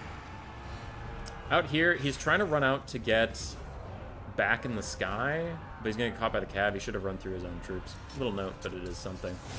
Nice. Overcast. Final Transmutation gets all 3 heroes again and catches 2 knight units, sort of. One of them's kind of out. Now he's back in. Very, very nice Final Transmutation from Tzeentch. But we can see the Screamers are running out of juice. A Bolt of Change comes in, hits the Fey Enchantress. She has pretty good magic resistance and missile resistance, but the Final Trans does take the Paladin out of the fight. The Green Knight is also at half HP, though he has plenty of heal cap left to him. And Tzeentch just doesn't have anything left on the field, unfortunately. All of their units are routing except for the Ever-Chicken. Ever-Chicken's Ever-Chicken. I think he played well. Maybe could have cycle charged with the Lord a little bit more. But I think overall Tzeentch played well. The problem just came in that you had Screamers and Furies for archers that weren't there. And that's not his fault. I think the build was fine. Yeah. Turbo Fisto played really well. Foot Squires did better than I gave him credit for. Alright, Foot Squires, you win this round. You win this round. Fucking Green Knight has 200 value. Oh my god. Fey Enchantress is 1900, yeah. 60% spell resistance, 15% missile resist, and 20% physical resist. That is really hard to punish. I thought the Final Trance would do more to her, and it's already done a lot, but with frickin' 60% spell resist, it's not shocking. She's actually doing okay. Ever-Chicken diving down, just gotta take the fight. Don't know what he's going to fight. All these units are really low. And a quick Searing Doom, plus a Fury Summon, might actually get some good routes off. And he does do magic damage, so he can duel the Green Knight okay. I mean, the Green Knight does a lot of damage back. Both parties do a lot of damage to each other, is what I'm trying to say here. Balance power is about even. Tzeentch is up on damage value. And all of the Fey Enchantress's support is gone for the moment. It's just her and the Green Knight versus this big chicken who needs to swing. 0 armor on the Fey Enchantress. Now you do have great armor piercing values on the Lord Change of Metal, but if you have the Winds of Magic, you might as well use them. The Fey Enchantress heals herself up a little bit, and she is going to run away. The chicken is going to give chase. Fury's running around trying to route off stuff while they still can. We have some Halberds of Tzeentch. We have some Spearmen of Tzeentch all coming back, but they will route off very quickly. It's all about the big chicken. And he misses kind of a doofy charge, but that was a hard charge for him to hit on the Fey Enchantress. To be fair. Green Knight fights him. I wouldn't hate for him just to sit and fight the Green Knight, honestly. Because he's not going to catch the Fey. 95 speed to 90? I don't know. Though I suppose the long game doesn't hurt Tzeentch too much. You do have Spears that are trying to get shields back and rejoin the fight. And Chicken does get a nice charge onto the Fey, but unfortunately the animation just misses. Spartan, can you join next? Yeah. I mean, anybody could join next. I'm not really reserving spots. The lobby's open. People can join. Having fun in my Cathay campaign right now, and Akai's main stack was a tough fight. Just putting out a top troll list. Lizardman is also pretty strong as far as spells for the show. Yes. Dark Elves are strong right now, but Def's a low A, high B. I see. Be'lakor campaign, Confederation mod. I got all 5 Greater Demon Lords in the bird who got Be'lakor beats turn 1 as 6th. It's one of the most fun campaigns I've ever had. Good. Glad you're enjoying it. I'm enjoying my Tomb Kings campaign, but I don't think it was the best choice because Tomb Kings are a little slow. I'm glad I'm not streaming that one and just having fun on my own. Chicken is trying to get one more hit on the Fey Enchantress. She does only have 1600 health. He has a weapon strength of 450, so 3 shots and she's like dead. But he's just T-posing. Dude, swing! This isn't the player's fault. This is Tzeentch's fault. What? Swing, you idiot! What are you doing? What are you doing? Swing your fucking weapon, you asshole! Oh my god. Okay, that's not Ever-Chicken's fault. That's fucked up. That's the 3rd most fucked up thing I've seen in my entire life. And I was in Grenada. No, I wasn't. I was not in Grenada. That was so messed up. I gotta save the replay so I can make a video about that friggin' T-posing chicken. Stupid chicken. That was, like, really fucked up. Because if he, like, you saw just after that, he landed 2 attacks in a row on the Fey Enchantress and was routing her off. Like, if he didn't take a bunch of free damage by standing there like an idiot, like, he could have won that game. And that is not the player's fault. That was just messed up. All right, Screamers and Furies had a tough time. Halberds did okay. Spearmen did better than the Halberds cost-effective-wise. Spawn did really well. And, yeah. Oh, these are basic cast warriors. Yeah, they did fine, too. Fey Enchantress got about just 5,000 value on that Metal Caster. Good lord.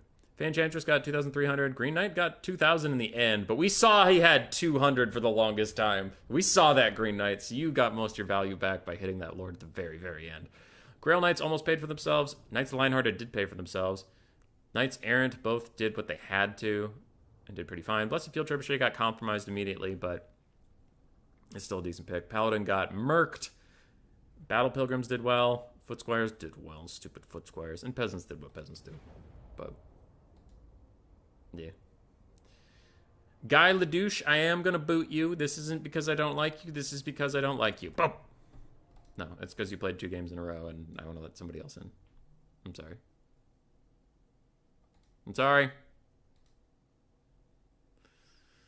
Can you come in after this one that ever did his second game and fight Mart? Because I can't play later, only now. I'll just leave that up to whoever gets in here. Because I know Nirab the Clown, unless he was one of the people we just saw, maybe he was the llama one. I know he wanted to play at one point.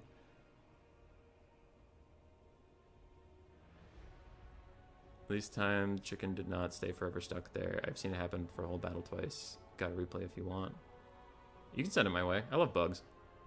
What's the lobby name? What's the lobby name? It's like Rat Stream Come Play or something, Spartan. There's no password.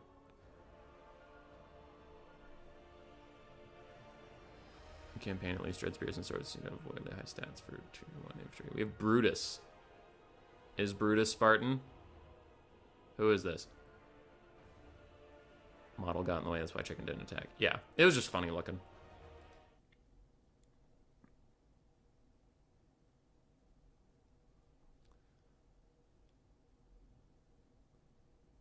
Yeah, it was just silly and fun. All right. Everchicken versus Brutus. I don't know if Brutus is any one of you in chat. If you want me to know who you are, shout out. If you don't want me to know who you are, and or if Brutus just isn't in this stream, then I guess don't answer. But Brutus is... Hi, it's me. Well, Brutus is Brutus. All right, this works. This tracks. Hi, Brutus. I've been enjoying running double hippogriff characters with Brett recently. I have been playing a lot of Alberic and Henry. I think the Fanchantress might still be the correct choice in like 19 out of 24 matchups, but I don't know, man. I've just really been liking Henry. Alberic still kind of sucks. His trident is hot garbage. It's so bad. But he's cheaper than Lewin, and he gives all my knights and stuff anti-large around him. I don't know. I think I need to just bite the bullet and stop taking Alberic and instead take, like, Lewin or the Fae. But Henry's been a Giga Chad. He joined faster than me. I'm sorry, Spartan. I'm sorry. We're doing our best. Where's that poll at? What am I supposed to be playing? Cyberpunk is ahead by 2%. Bye, Coops. Bye. Hope you have a good time at work. We love you, Coops. You had Alberic and Henry delete Malice? Good. Good. Different poll.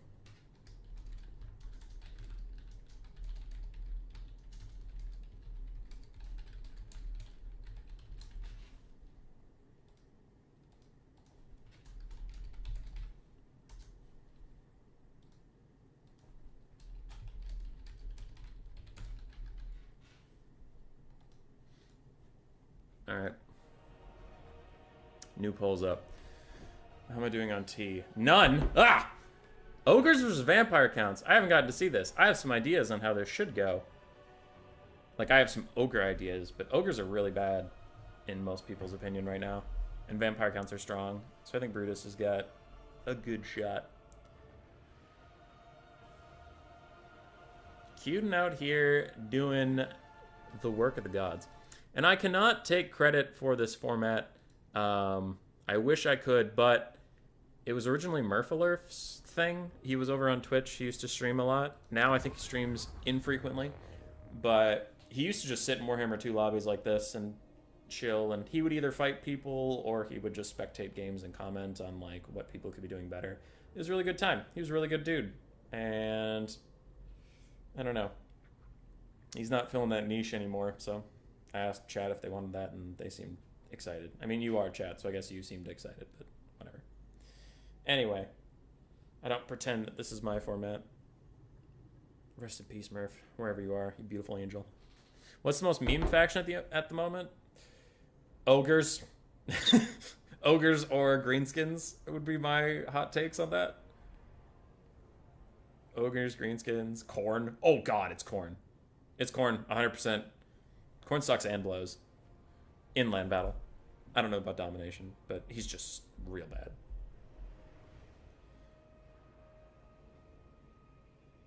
Ogre Kite could do things, Matthew? Yeah, that's what I was thinking too. I was thinking maybe you just kite him. No idea of matchup on Warhammer 2 factions, just playing the factions I know. Yeah, that's fair, I have a chicken. I like the Ogres. The Ogres have a really tough time right now. They have a couple matchups they do okay in, but there's a lot they just do really poorly. Nurgle? Nurgle's just, his whole design is he's either going to hard counter you and it's going to be a bad time, or he's worthless and it's a free win. So, it's tough. I gotta take a leak before they start this game. BRB. Heat.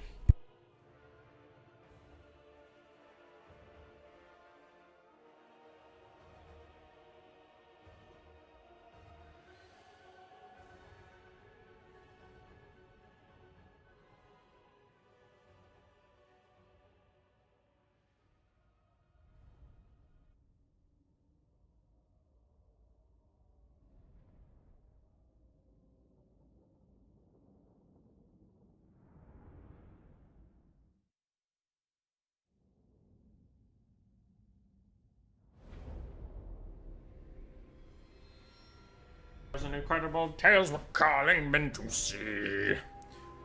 Why do the ogres struggle? I also find them fun to play. Ogres struggle because they're too one-note. Everything they have besides Noblars and Noblar Trappers is considered large, so if you just spam spear units against them, you'll usually actually get really good value. And then anything they had that was overpowered, which it was overpowered to be fair, like the Iron Blaster, the early Lead Belchers, and Gorgers, yeah, those things were overpowered in their own time, but they did the unfortunate balancing decision of just nerfing the overpowered things, but not giving anything back. So it just got whittled down to, all right, well, and Stonehorns at one point were OP, and then they got nerfed. It's like less missile resist, and they're more expensive. So they're still an okay unit, but it's like, all right, we don't have any good units left. Stop nerfing us, please. So everything's a little overcosted, except for basic Ogre Bulls, which again, if you spam spears, you can just beat them. They're not an unplayable faction. They're just not great. You know what I mean? Where if like 2 AI played the faction, ogres would almost always lose. But as with most things in this game, if someone says a faction's like bad, it's, you know, there's still matchups, certain matchups where they're good. There's certain times where you can surprise your opponent or just play really well that you'll win. It's not that this faction can't win, but played by 2 AI, they wouldn't win a lot of matchups. But yeah, ogres just got a bunch of nerfs. They got nothing back. Nurgle feeling pretty great if you just play them like you would Warriors of Chaos. 4 Lead Belchers will cut through any armored and VC infantry. Dude, is that true though? Is that true? Because my Lead Belchers miss so much. Just so much. I've lost faith in Lead Belchers. They've hurt me too many times. I understand why Rule 3 exists, but honestly it goes against entirely how I fight. What is Rule 3? Always be attacking. Oh, yeah. Sorry, this isn't Attorney. That's just a blocker for Attorney that we're playing tomorrow, and I didn't have a blocker for today because I'm a piece of garbage. Okay. Builds. Vampire counts. We have 5 zombies deployed in single file formation, so they take longer to kill. We have 5 skeleton spearmen. Again, trade up into Norska. It is fine. We have 2 necromancers who both... Wait, I took down the blocker, right? Yeah, I did. Good. 2 necromancers, both of which have Rod, Forbidden Rod, and the Lesser Zombie Summon. And if you're a Fruit Rules enthusiast, you might say that's a rule break, but we're just playing, like, We're pretending this is quick battles. Yeah, you can run into this on quick battle all the time. So totally fine. Triple Cryptors. I heard they got buffs. I heard they're good. Their melee stats look fine. Their armor piercing's good. So I'll be curious to see how they do. Mortis Engine. Dire Pack. Have anti-large. No armor piercing, but against ogres, that's pretty good. And we have the Chillgeists. Magic damage dealing, terror causing, frostbite inducing, ethereal cav. Okay, that could be good. Up in the sky, is that a Necrarch Lord? It is. Why? Oh, for Spirit Leech. Okay. Spirit Leech, Zombie Summon, Invocation, and a Heck. And then a buttload of Winds of Magic regen. That's a good call. The only thing I don't like in this Vampire Counts build is the Mortis Engine, because it doesn't do that much to ogres. So it's only really going to do good work against Noblars. And ogres are especially good at killing it. They have decent ranged assets with like Lead Belchers, Knoblow Trappers, Man-Eater Pistols that could deal with it. And even if it gets surrounded by ogres, it'll actually take a lot of damage because monstrous infantry are good against it. So I think the Mortis Engine is the one build mistake of things that are here. Things that aren't here that should be are Blood Knights. Blood Knights are exceptional against ogres. Anti-large, the only weakness is not great armor piercing, but the ogres don't have great armor. Blood Knights are exceptional. So I would cut the Mortis Engine, find money for maybe one Blood Knight, hope maybe two, but I kind of like the Chillgeists. The Chillgeists I wasn't expecting, but the more I think about it, the more I like them. Terror against the low leadership faction is pretty good. It's pretty good.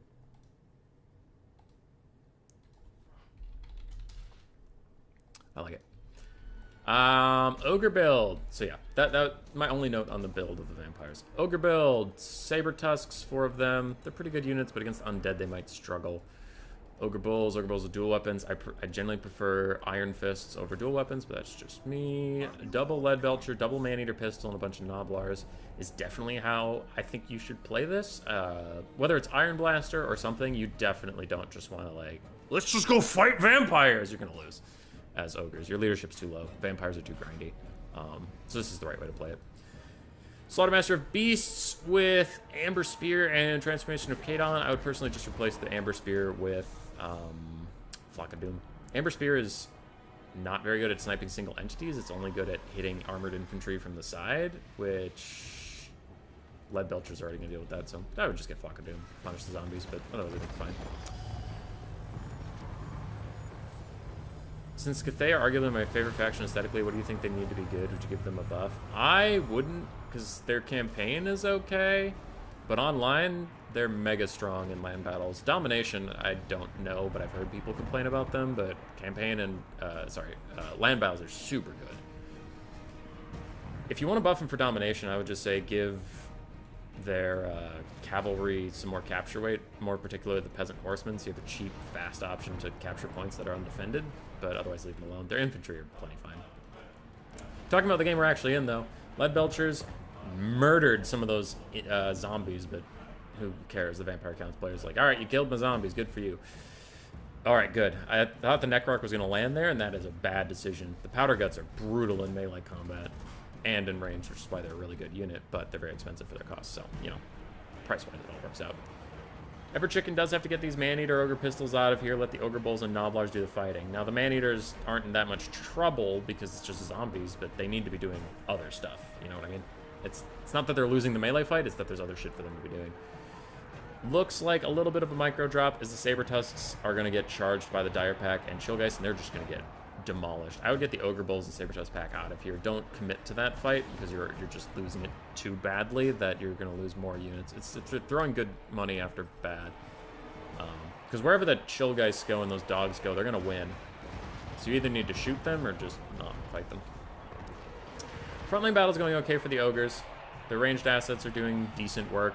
Ogre Bulls are holding for now. Looks like Lead Belchers are a little trapped up in here at this moment, and there's a huge blob of Vampire Gun's forces that, if you had Flock of Doom, you could spam Flock of Doom.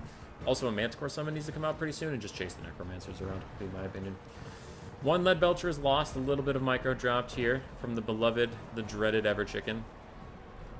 And we can see that side fight is just going very poorly as the Vampire Counts assets are doing some big murdering. Ogre Bulls and Saber Tusk Packs getting a little dropped in their micro. So the Vampire, play-wise, my notes would be pretty immediate. Ever Chicken clearly is having some issues keeping track of units all over the field. Like, there's a ton of stuff to track, and some of it is getting lost in the sauce. And for the blue player, for Brutus, I would say a little too much blobbing in some instances, like this. I mean, against ogres, it's not as punishable, but if he had like the Maw or that Bone Crusher, this could be pretty bad. Spreading out your force a little bit more, but yeah. Pretty easy mistakes to have happen. Manticore is diving down to fight the Necroc Lord. The Necroc Lord is okay, because he's a Vampire Lord on a dragon, but as far as Vampire Lord goes, he's not very good at melee combat. With a Manticore and a Slaughtermaster 2v1ing him, he's not having a good time, actually. Ogres have done more damage than their Vampire counterparts, but the Vampires are known for their healing, so the damage values will lie to you just a little bit. Mortis Engine is here. It's got 500 value, but we can see it's already half HP, so it's not having a great time of it. And the Necroc Vampire Lord is not enjoying being attacked by Manticore and the Slaughtermaster of Beasts, so he is going to piece out of here. Lead Belchers have rallied, and they can turn and fire into the blobs. They will do very good at that. Meanwhile, more Saber-Tusks and Overbows and stuff are fighting. Can the Ogres deal enough damage is always the question. The answer is maybe. Anticity tier list is just for domination. Cathay is horrible there. Yeah. There are some players that like Cathay, but not a ton. And even then, they admit that they have significant problems.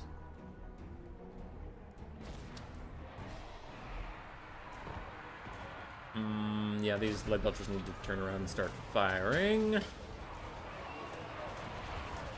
I would love Flock of Doom.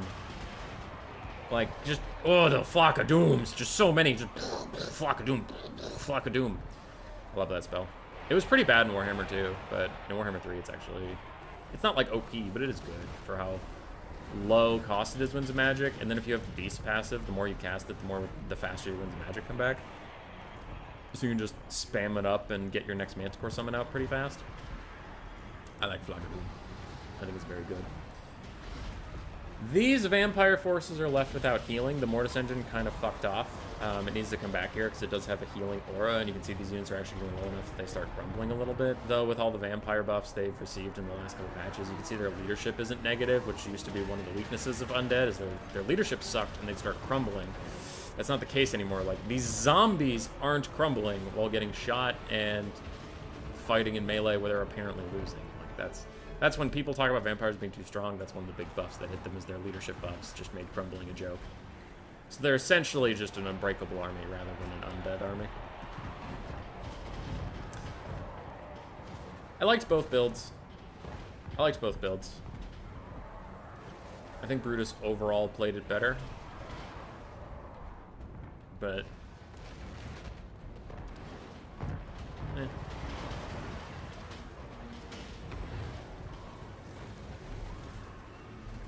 I'm thinking. Doing some big things. Necroc Lord's just healing himself up.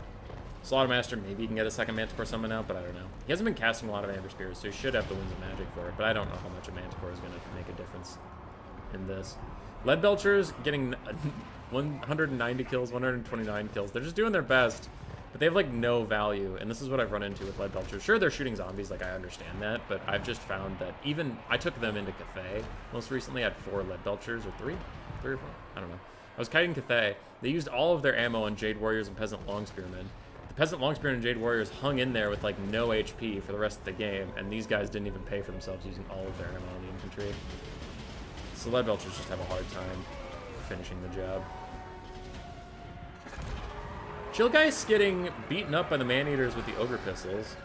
That's interesting.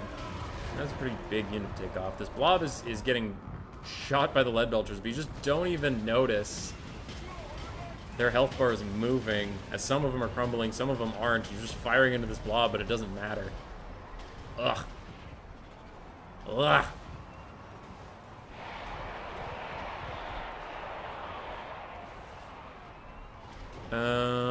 Looking back. Humoy Feedback 101, more box, more globes.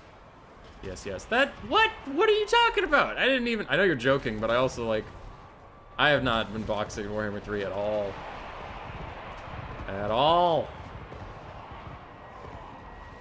No more Spirit Leech 2 for sniping seal entities. I don't know about that. Iron Fists are all the way, but not versus VC. The missile block is entirely worthless. Yeah, but they also have higher melee defense, which is why I like them, personally. Just watched the tier list video anticipated a while back, and largely all I know. Oh yeah, that was domination. Not very good in Dom. Can't kill fast enough. Rusty's here. Hi, Rusty. Sounds like a Dom problem to me. Game ends too quickly for points to range to get values. Land Bells, though, Cathay is pretty flexible. Jade Warriors are just crazy for 500 gold. I agree. Can I try once more? Sure. If you can get in the lobby, sure. The lobby's just open. No password or anything.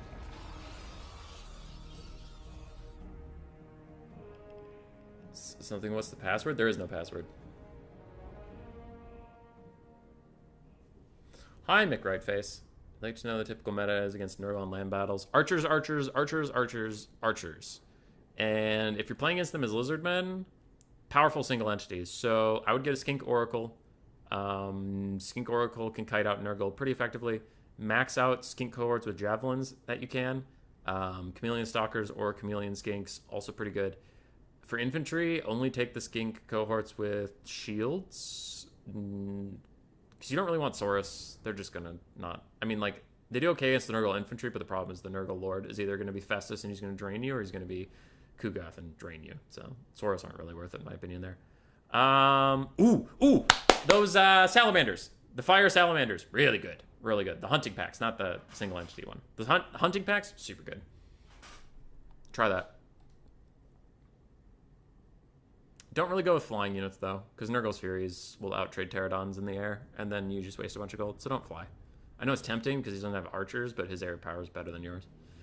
The only way to beat him in the air is to bring, like, Ripperdactyls, and that's a large investment that is just not going to pay off, unfortunately.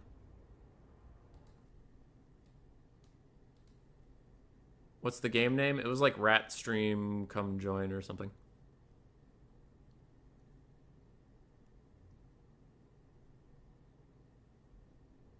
You prefer land battles, really, but Dom is far easier to manage? That's fair. I'd like to know what the typical meta... Okay, I read that. Backline was open. Thanks. Yeah, nothing good for Blood Belchers to shoot at. I think that's part of the reason Ogres are bad, though. Is, like, as we noticed there, Lead Belchers used, like, all of their ammunition, and it just didn't matter. Like, they just shot and shot and shot, and nothing died. And that's, like, partially a Vampire Counts problem, but I did mention I fought Cathay with them pretty recently, and it was like, I used all my ammunition on these stupid Jade Warriors and Peasants, and then the Jade Warriors and Peasants are like, cool, bro, we still have 10% HP, and we're gonna be here till the end of the game. It's like, oh, God. Lead Belchers, finish something. B-men play elves. Yeah.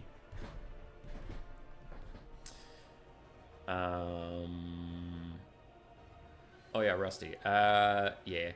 Dom is 100% easier to manage for tournament hosts. It's easier to play in as a player. I definitely think those are the positives of domination mode.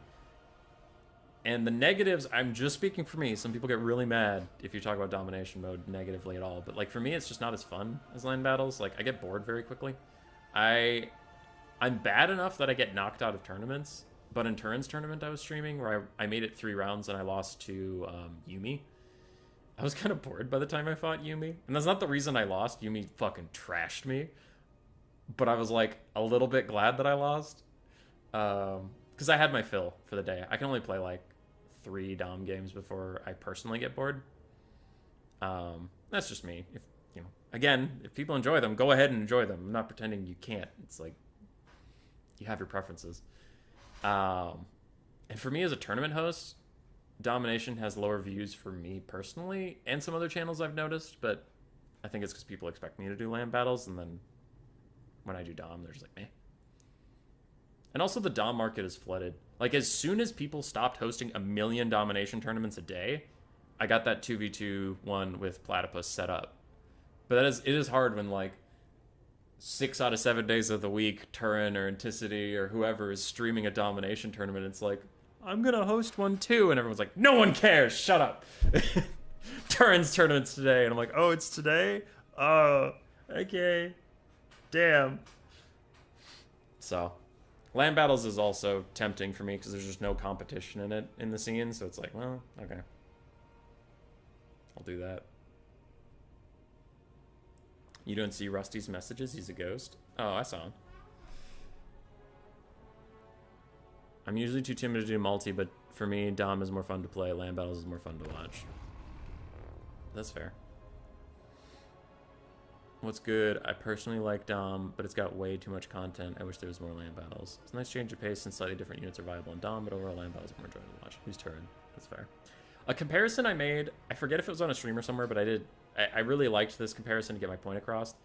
Is it's just weird to me that CA, partially their fault because of how they marketed the game at first, where they're like land battles are dead and domination is the new game mode. But also the streamers and like community in general, not everybody, but a vocal minority is very much like, this mode sucks and the other mode's great. No, this mode sucks and the other mode's great. And what I was saying is like, it's so weird to me because it's not like Call of Duty ever came out with a game and they're like, listen, we are canceling team deathmatch and we are focusing all of our efforts on free-for-all. And it's like, what? Like, they're different. Why do we have to have one or the other? Like, they're different things. They accomplish different goals. Like, people who like domination like different things about domination than land battles. We don't need one. Why can't we have both? Why can't we just everybody play what they want to play? But there's a vocal minority of the community that's like, you're stupid. How dare you like land battles, you fucking monster. You piece of shit. And it's just funny. But as the game's gone on, that vocal minority has gotten a lot less vocal, and it seems now that more people are okay with just other people liking other game modes, which is just fine. But yeah, for a while there, it was annoying, honestly, how many messages you would get about, why are you hosting this shitty, awful game mode? Nobody has fun. Domination is better. You are not allowed to have an opinion because you're stupid and I'm right. Cool, love talking to you, whoever you are. Really engaging conversation we're having right now. So, I don't know. Just don't yuck somebody's yum.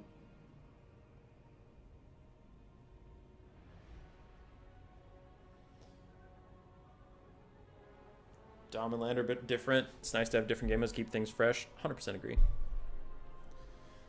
Domination feels like triple blobba chaff fest.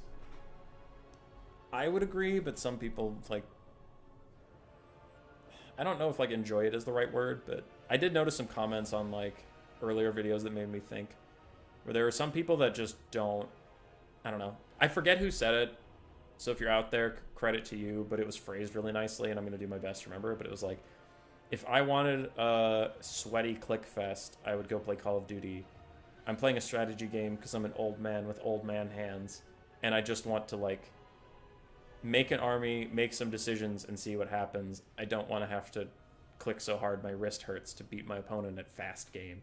And it's like, okay, I mean, that's a valid opinion. You know what I mean? So. I see a vid of a big creator, I click it and see it's Dom, and I click away. I also don't watch domination replays or anything, but to be fair, I don't watch a ton of land battle replays. Because I do so many for my frickin' channel that the last thing I want to do when I'm done is like, let's sit down and watch more Total War content that I worked on for 7 hours today. Great. Dom is just so boring and certain factions are so bad at it. Land battles I feel more balanced, and I like to be able to bring different builds to land battles, which is hard in Dom. Not having meta knowledge is really punishing in Dom. It's also punishing in land battles, but like, god damn, dude. Playing against people who know the meta in domination, they will butcher you, slaughter you, slap you to the ground. So it's rough. Like, I took Bretonia into Slanesh, and then I died very badly. Moving land battles from ladder made people hate domination even more. If we had a toggle button from the start, nobody would even talk about domination. Yeah. Though I think a lot of tournaments will still be hosted on domination. Land and Dom battles suck. Survival battle enjoyers rise up. I tried to do a survival battle event once. It was abysmal. No cade, no gain. That's neither there. Okay, Swiss Pikeman. Dom only plays when they win by 1 second, being 100 points ahead in value. Explain why it's a superior game mode. You can toggle between those for quick play. Survival battles are actually so trash. Just jokes. Yeah, jokes are allowed. Survival. How good are Gold Chev Eagles? I don't know. We're about to find out. Count League, how are we? Dom has its merits, but land battles are still comfy. Domination is basically just different meta, which I think is fine. Can I send you some fun build replays that actually work? Sure. Why not? All right, talking about this game now that I'm caught up on chat.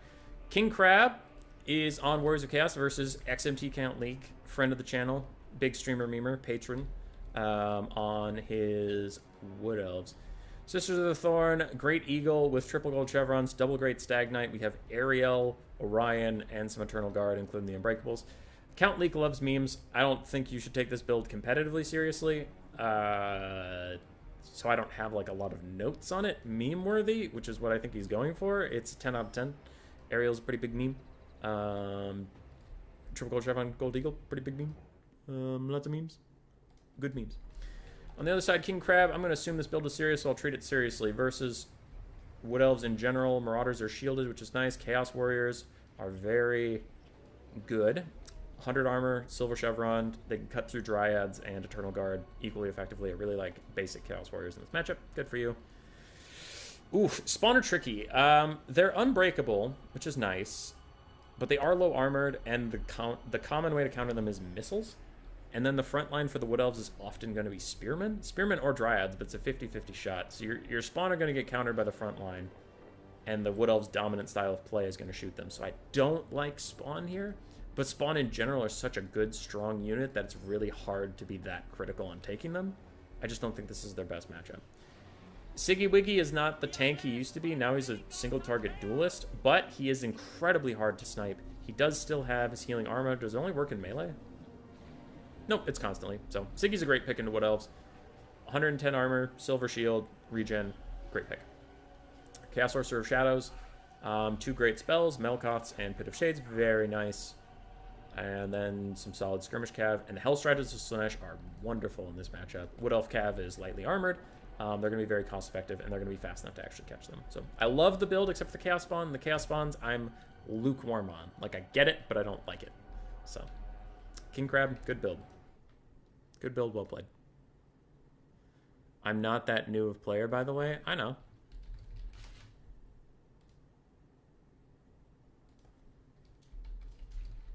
You're doing okay. All right.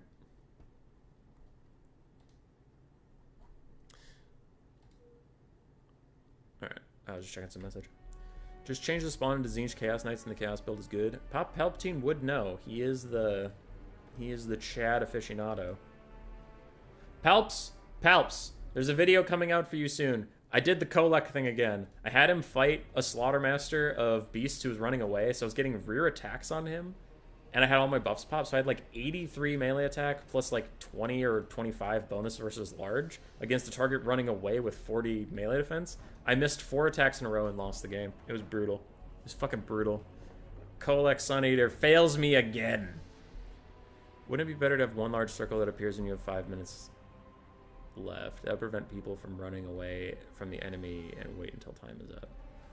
Yeah. Is Sothora still a good pick against heavy shooting factions game 1 and 2? No, he's trash. Absolutely trash. He's not unbreakable, so he actually starts having that demonic crumbling. He doesn't have his missile resist anymore. And he's flying, which in some cases actually makes him easier to shoot. Now is our time. Alright, Sisters of the Thorn spawn right in front of 2 Marauder Horsemen. They are going to run away.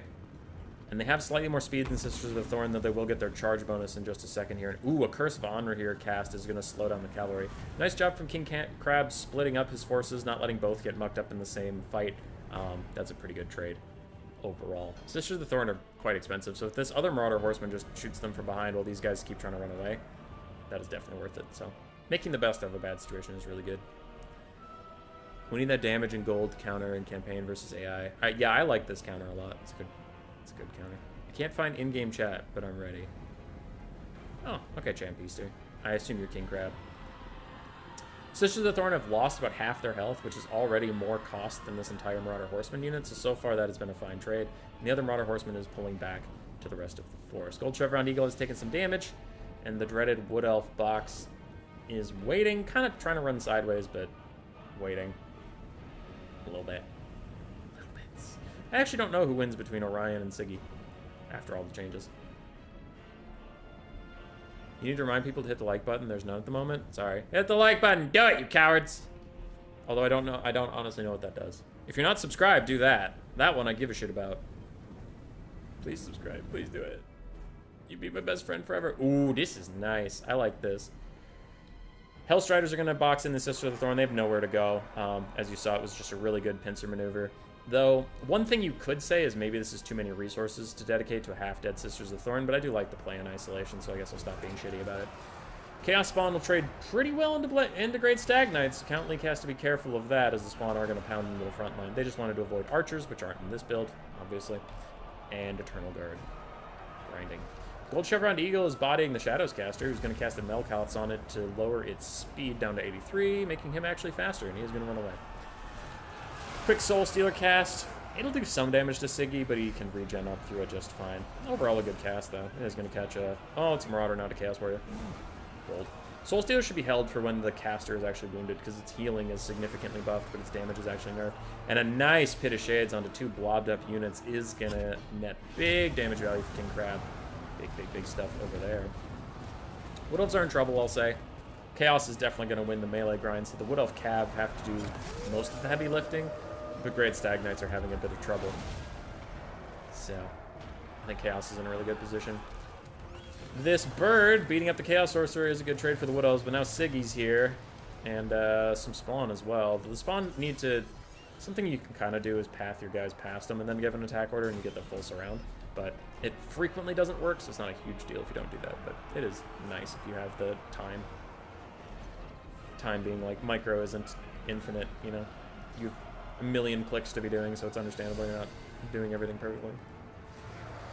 Aside from that, this is already looking brutal. You can see the damage value is almost 50% higher for Chaos, and Wood Elves don't really love being behind on the damage value because they're a squishy faction.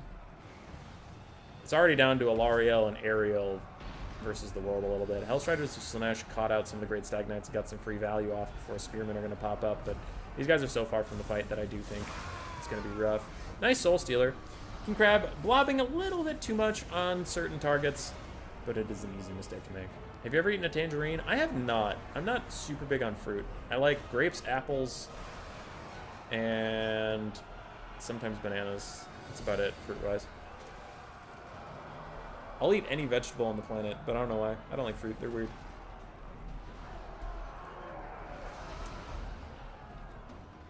McCulloch has been a Chad so far. Only 2 games done versus both Norsk on ODM. Oh, on Dom. Norsk is actually good now, which is fun. Hopefully with the next patch, yeah. I'm excited for the next patch. I feel like CAA has identified a lot of the big problems, because what's nice is that the problems on domination are so far also the problems on land battles largely. Like, vampire counts, Slanesh, and Tomb Kings being too strong. Okay. On domination, vampire counts, Slanesh, and like Warriors of Chaos. So, it's similar goals. So I think if they're balancing for one mode, that hopefully, Copium, hopefully they'll balance for both accidentally just because they have the same problems. I don't know. Because it'd be different if, like, vampire counts sucked in land battles, but they were great in Dom. Then it'd be like, oh, they're getting nerfs and nothing you can do about it. So Sigvald is beating Orion in melee, we can see, and he's beating Ariel. Go, Siggy, go. Go, Siggy, go. He actually didn't have much value. It looks like everything else is doing well. Bounce power is quite against the Wood Elves at this point. Count Leak's meme dream team build, unfortunately, did not pan out. Thus is the life of the Leakster. I like King Crab's build a lot. Again, Spawn, it's never bad to have Spawn, but I don't love him in this build, but they worked. I mean, it turned out he had good targets for them with Great Stag Knights and the single entities, so we take those. Played it pretty well, too. At this point, it's just whittling down the unbreakable Orion. Ooh, Ariel's not unbreakable, so she's actually going to fuck off in a second when Army Losses hits. Yeah, that'll be nice. For King Crab, so he doesn't have to kill 2 unbreakable single entities. What is that? Oh, that's the Acorn of the Oak of Ages. Oh, that sucks. I know it's a bound spell, and bound spells are not supposed to be that strong, but that's really not that strong. Or wait, was that just... Yeah, that was the Acorn of the Oak, because that's Awakening of the Wood, but special. Army losses his hit. We're waiting for Sigvald to beat Orion, which he will do soon. Hit him! I feel nobody realizes that domination will turn half the factions into dead content. What's your reasoning for that, Knighthead? I'm just curious. I don't necessarily disagree. I'm just curious what makes you say that specifically. Ben Stein, anyone in line to play next or something, or is it just first hop in after each game ends? Yeah, it's just hop in. There's no password on the lobby. For all I know, some of these people aren't even on the stream. They're just enjoying their day. If you want to play and want me to give advice, I'm here. If you don't want advice, then ignore me. Easy peasy. Lemon squeezy. Oh, I also enjoy lemons. I don't eat lemons, like just lemons, but I love lemon things. Lemons are so good, dude. Lemon pies are good. Lemon squares are good. Lemon in a lot of drinks is really good. Liz Lemon is good from 30 Rock. I just need help with my mistakes. I will do more of these in the future. This format seems quite popular. I mean, we've had 50 people almost consistently through this thing, so people seem to be enjoying yourself. GG enjoyed. King Crab, you did great. And this is what's kind of interesting, is like watching new players that I've literally never seen, and plenty of them are tournament worthy. Like King Crab, with the play I just saw and the build I just saw, would do fine. Would he win a tournament? Depends on the tournament, but like probably not. Like Void Balls would beat him. But I imagine the best of 3 against me versus King Crab would go fine for him. Either party could win. Stormrunner plays tournaments. King Crab would go even with him. Like Kiara, we saw her at the start. She plays plenty of tournaments. You'd go even with her. So like there's all these faces that pop up and you're like, hey, I've never seen this player before. And then they play and they're like, oh, they're pretty good. Like Matthew B969, he won our playoffs for the Warhammer 3 land battles before IE. He won the whole damn thing. Never heard of him. Never heard of him before Warhammer 3. So he played for like 2 months. And then he won it. So, I don't know. That's why, because you see all these exciting new faces in domination mode. Like, there's tons of tournaments. There's all these people you've never heard of that you watch them and they play really well, and you're just like, God, wish we'd get some new people around here. I love the old guard, but right now Vermin League is like 95% people we saw in Ent Ladder, which is fine, but we want to get new people in, new people playing. Every unit recruit 1 raw lemon eat stream. That would be really funny. Skaven range is better than ever in domination. Is it? I've been struggling with Skaven on domination, but I'm also a trash dom player. Trash. It's for people who aren't big names like Hanadin.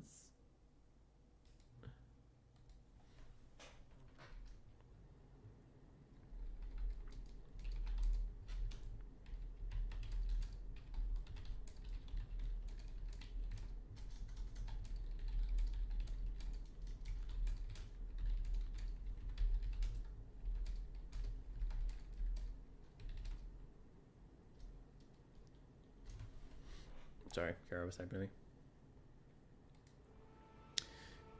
Land battles support faction strengths and weaknesses as a whole. Dom focuses too much on melee strength. The faction may have weak melee, semi-range, and good SEMs, but as a whole it works in land battles, and Dom suddenly doesn't because it's not good in melee.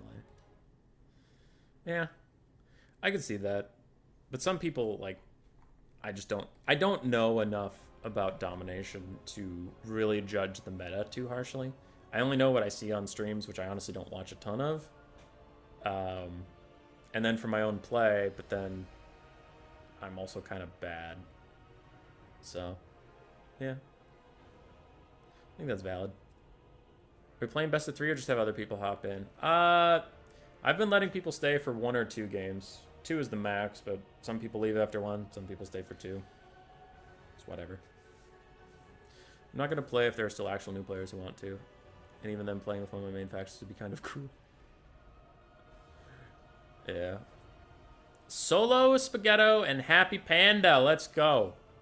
Let's go. How's the poll doing? 1%, please God, no, out of 67 votes. We take those. 21% saying only if we see Puppy, but I don't know where the puppy is. I don't know what she's up to right now. The little pup.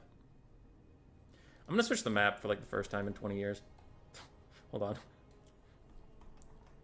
And if you've wondered why I'm picking mostly pretty meh maps, like flat and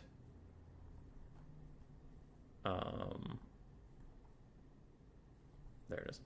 If you're wondering why I'm picking mostly flat maps with not a lot of forest, because today's stream is just chill. I don't really want to do rules stuff. That's not what we're about. We're not even using fruit rules. We just have unit caps on. So I'm also not going to pick a map that has a ton of potential to be abused, because then that's just shooting myself in the foot.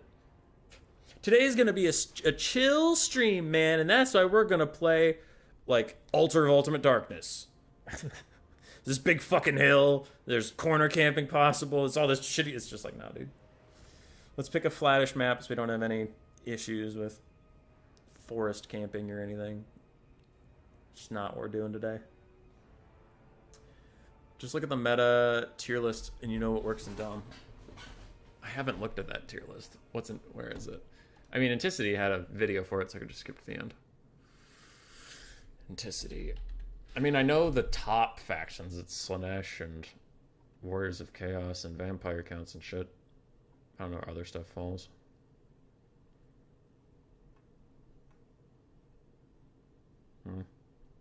Some people say Zinch is pretty good, and he doesn't have a lot of melee grinding. I don't know. Yeah, I don't know. How dare he call Flat Forest the map a meh map? They're glorious. What is CA planning to do with Demons of Chaos? Are they going to have a copy pasta from the rest of the 4 Chaos Gods or unique units for them alone? I really don't see them getting unique units, personally. I just don't think that's going to happen.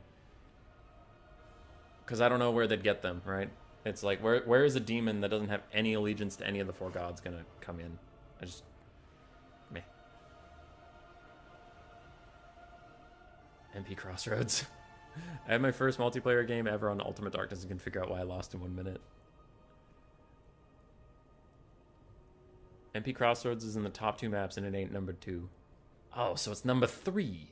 I love Skaven versus Slaanesh battle. Tons of fun. Agoraphobic News, are you fucking with me?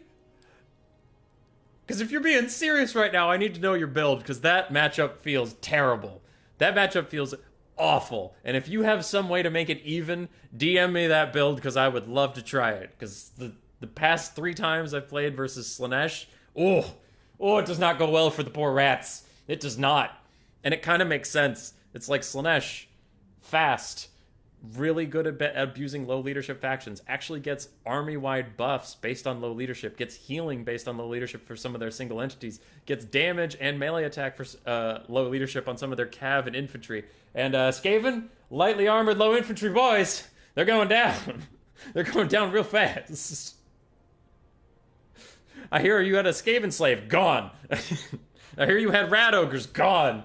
I hear you had a lord, he's gone too, and he's netted. He's netted by an army ability that's global. He's just netted. And then there's a different ability that nets him and lowers his leadership. They're so good versus Skaven, which is fine. I don't think they're inherently OP. I think their infantry need to be toned down a little bit for the other factions, but I think Slaanesh specifically is designed to fuck Skaven.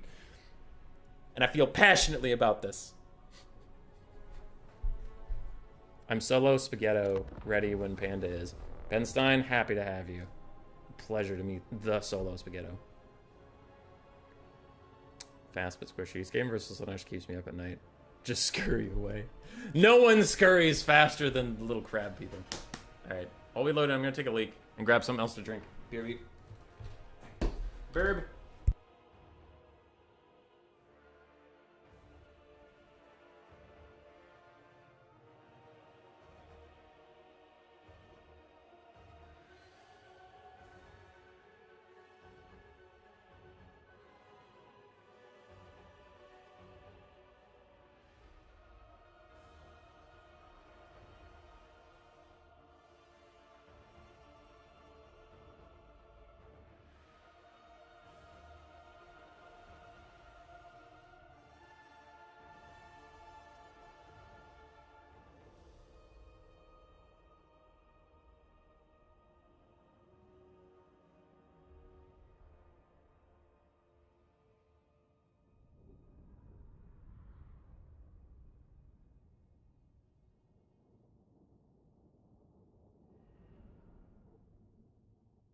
Back. Got myself an NA beer. How should I build Lizardman army against Dark Elves? Oof. That is kind of a hard one. What happened? The lobby crashed. What? Uh-oh. Lobby crash. Uh-oh.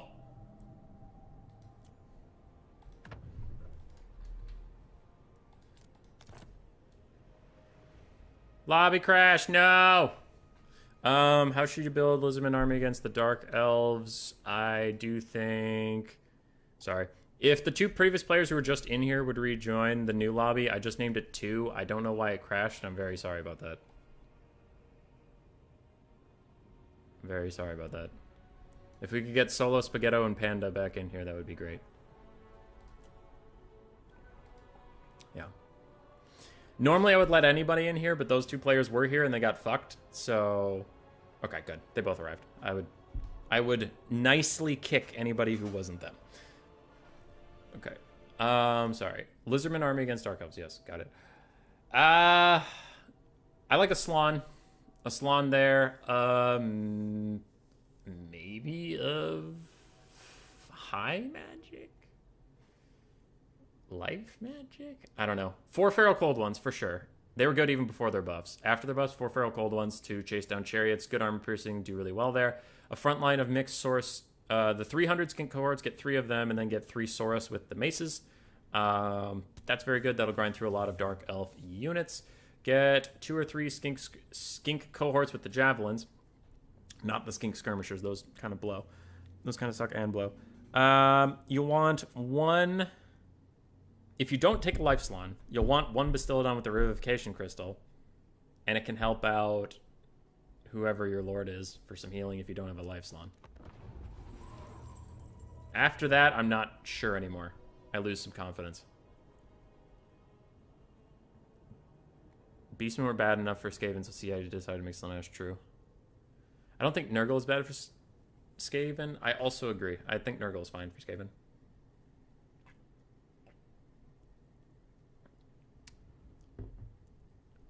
At least isn't on Dom. Yeah.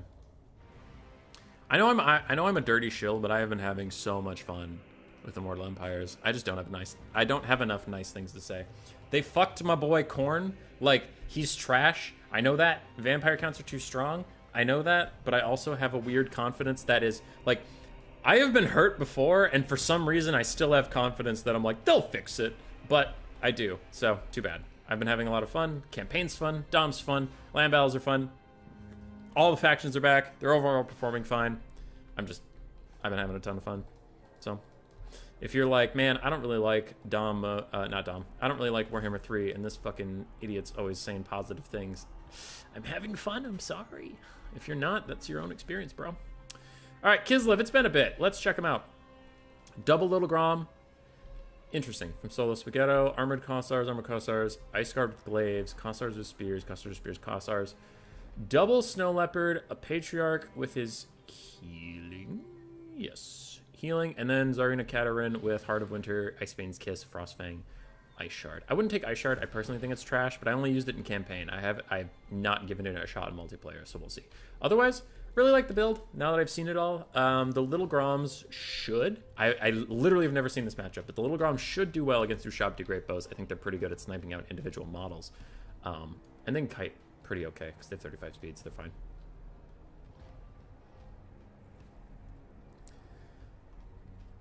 Zap Zap is the key. I have like 18 wins and 10,000 losses in ranked.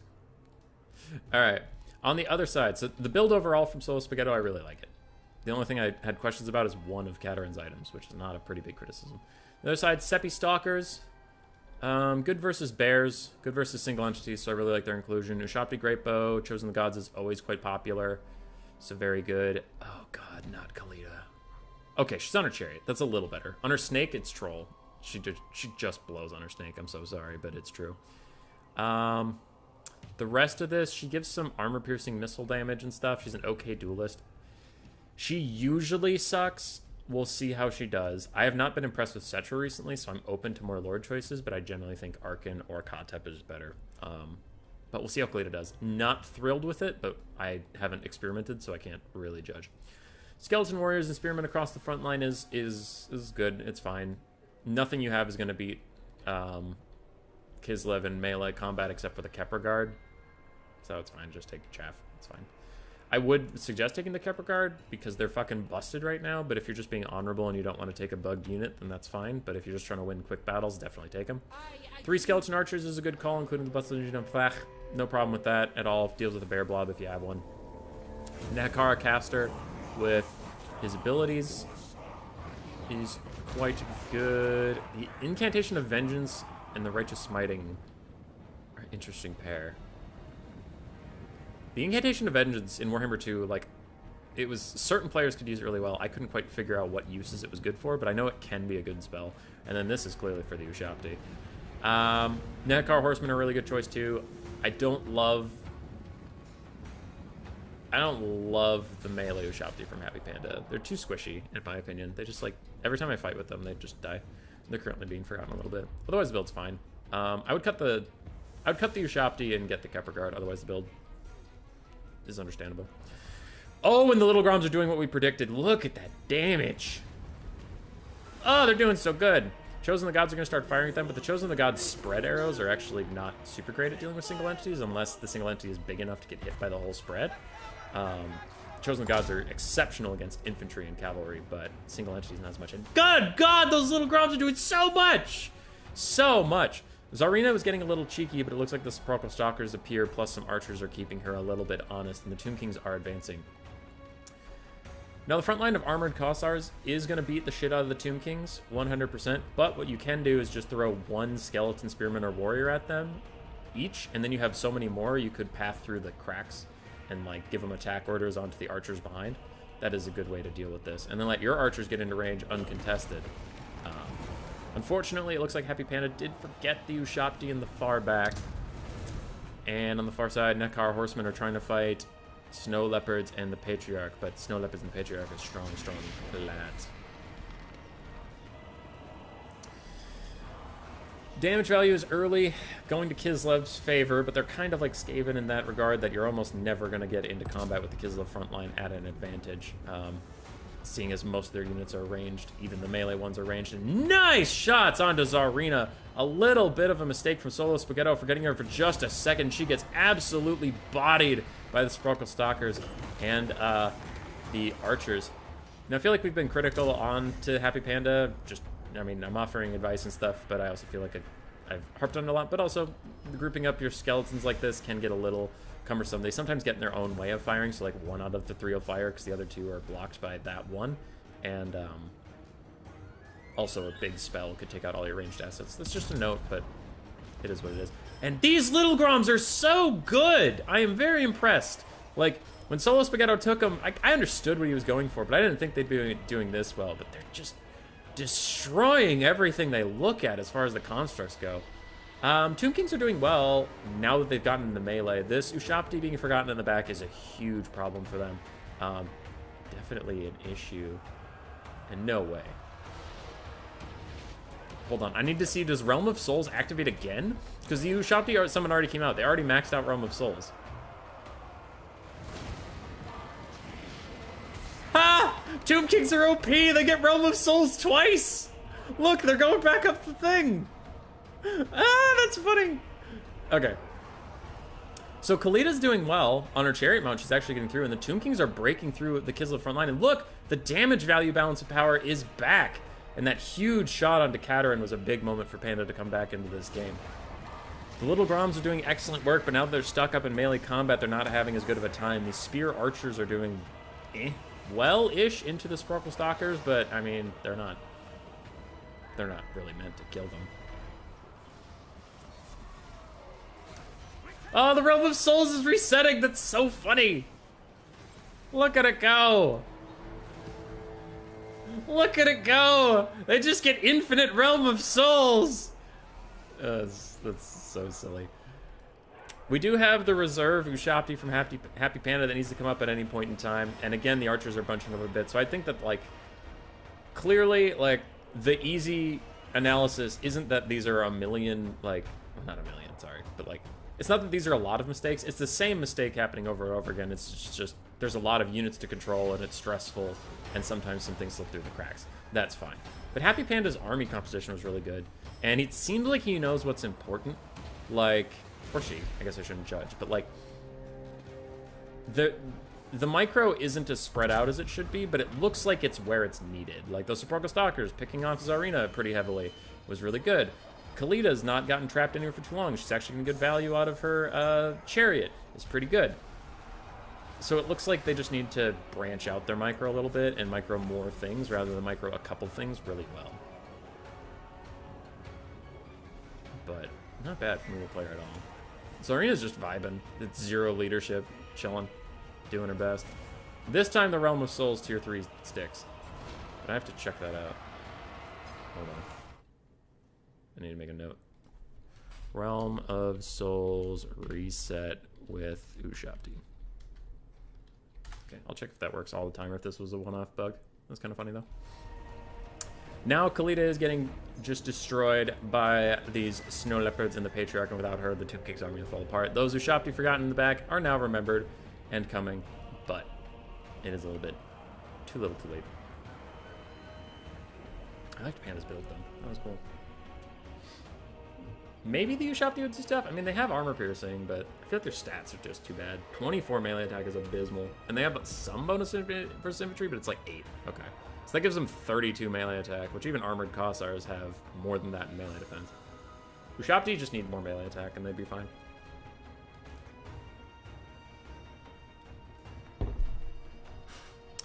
I'm a new player, only really played Warhammer 3 since IE release.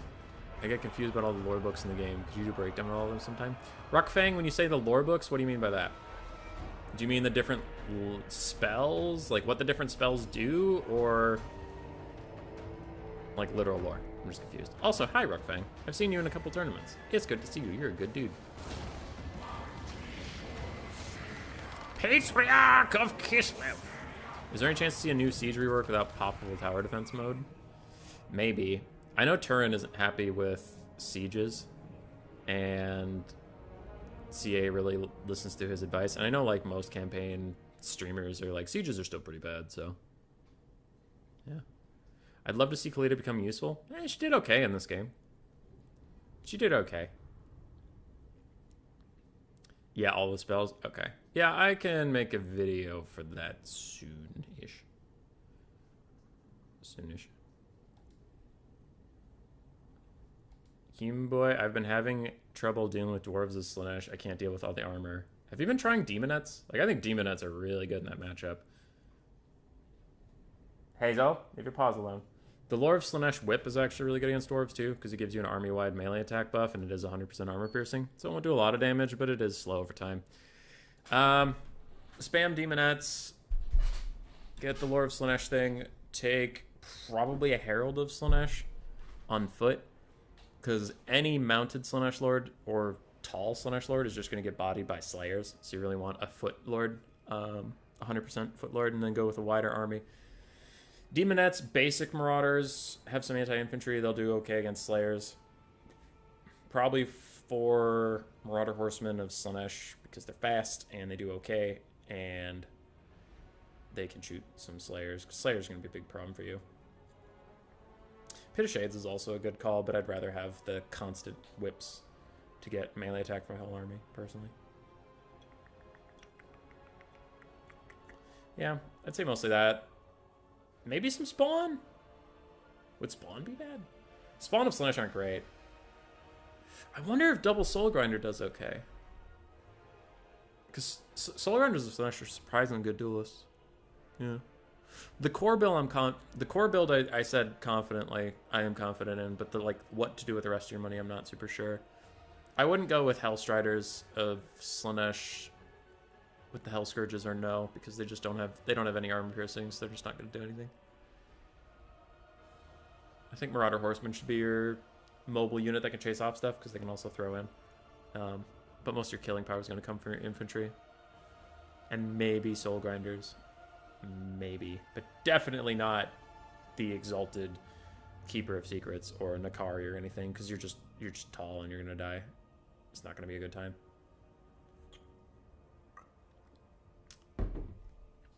It's not going to be a good time. All right. Can I play the next one? Sure. If you can get in the lobby, sure. Realm of Souls can activate infinitely, but only one new shop to summon. That is so interesting. Why would they do that? Can I play? Yeah, sure. I don't give. Realm of Souls. New player spell wars. Okay. Let's go. Skaven versus Khorne. Oh. Palpatine. Incredible player. Great person. Playing a shit faction.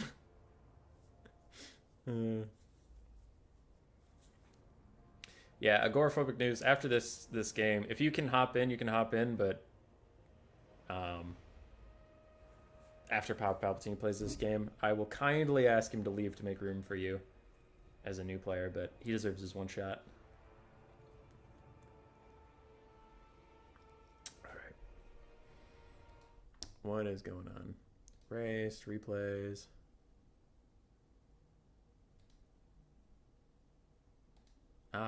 Stormrunner sending me the classic thing.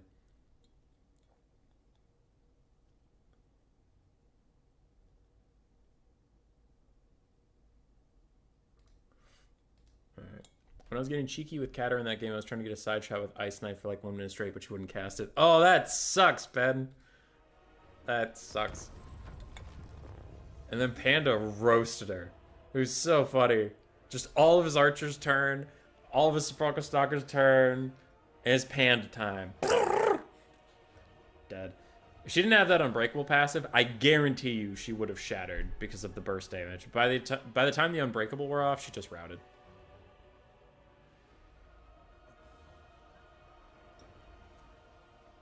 If you're looking for a non-alcoholic beer, Coors Edge is okay. It is just fine. Oh yeah, we have a puppy. 1 second. Puppy! Bubble. Little Papa, come here! Come here! How was your nap? Did you have a good nap? Yeah? Oh, little Papa! Hi! Hello, yes, oh, you're very nice. Hello, it's good to see you today. This is a little Papa. This is a little Hazel Basil. We love her. Yes, we does. Yes, we does. She's very nice. And she's very silly. And she's nibbly. And she loves her dad. Yes, she does. He's a good guy. We love the Hazel Basil in this house. We love the Hazel Basil in this house. Yes, we do. You're very nice. You're wagging your little tail. You didn't get lunch yet today. You didn't get lunch yet today. You deserve lunch for the little lady. Let's go get you lunch. Let's go get you lunch. Alright, hold on. Shrink that. Yeah, we'll go get you lunch. Come on, bud. Come on.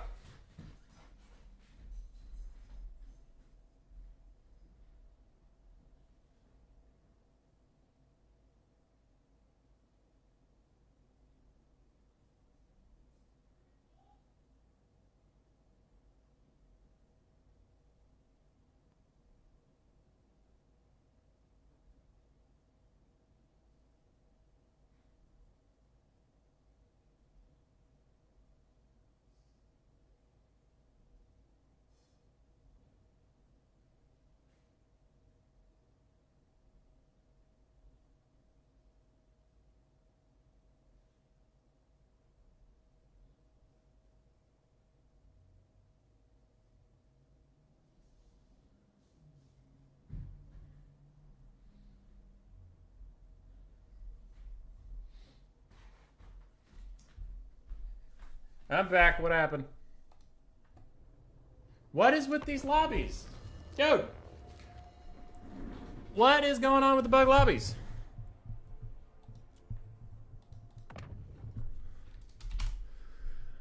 Alright, I made a new game. Oh shit, I'm not a player, I'm a spectator. Oh no. There we go. Stupid bugged ass lobbies. Sorry everybody. It's happened twice on Valley of Thieves, so I wonder if I just changed the map. I might change the map. Might be a Valley of Thieves thing. I'm really sorry about that.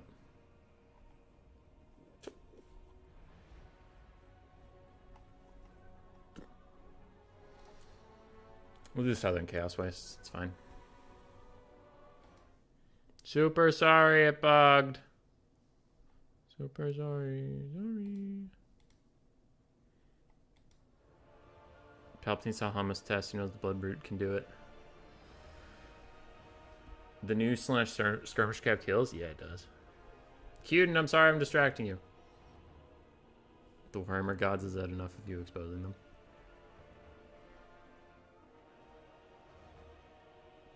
Gonna be honest, as a first-time watcher, I was not expecting as the puppy.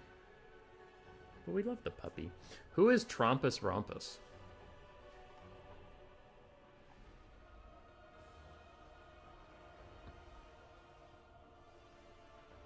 Who is Trompus Rompus? I don't want to kick them, because they're a new player, which is the point. I just hope Palpatine's okay with being booted. I'm sorry. I'm sorry, I don't want to kick a new player, though. I love you, but I'm sorry, Mr. Palpatine. Oh yeah, I need to write the new time for my D&D shit. It's no longer on the 19th and 20th. It's on the 20th, 6th, and 27th. Okay, cool.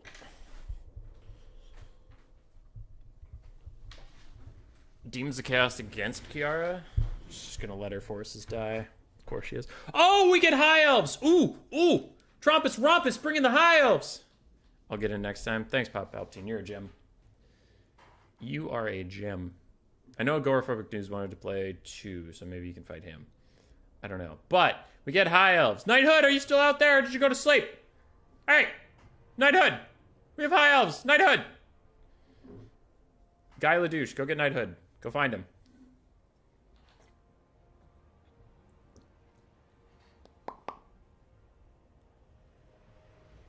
Woo!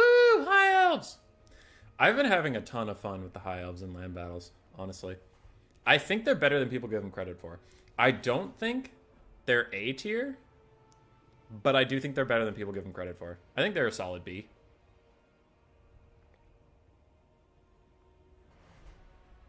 Come on, Metal Lord on a Dragon, let's go! Yeah. House versus Skaven. It used to be a slightly Skaven favored matchup. I don't know with all the high elf buffs if it is anymore. I just don't know. But it used to be about 40-60 Skaven favored.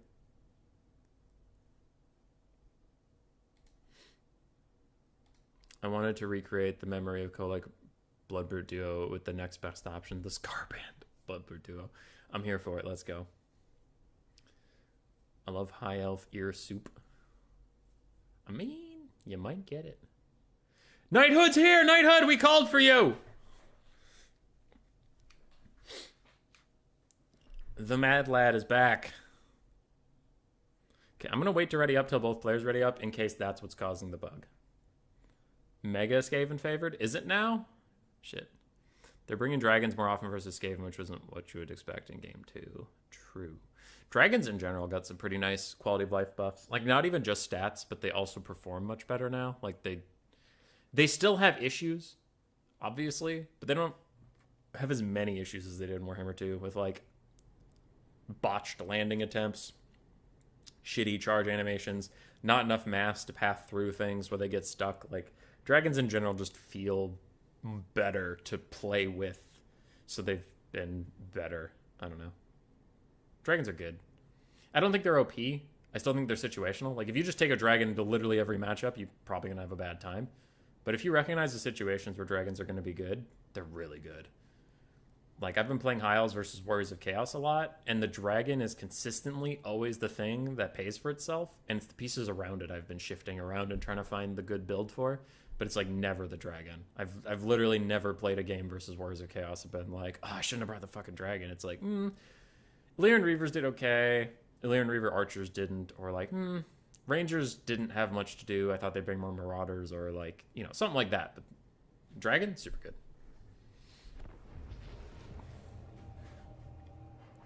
This is the first High Elf game, Knighthood, so you didn't miss one.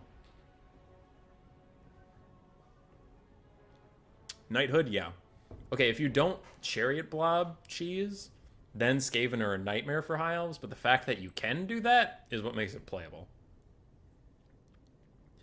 Did you notice how Mutant Ratogre is flying when he's hit by cannons? Dude, the Mutant Ratogre, it might be the worst unit in the game. Might be. He's so bad, dude. Him and Morskard's Hellion, the ROR version, are just terrible. Alright, no crash, no crash, no crash. Yes. Hang in there.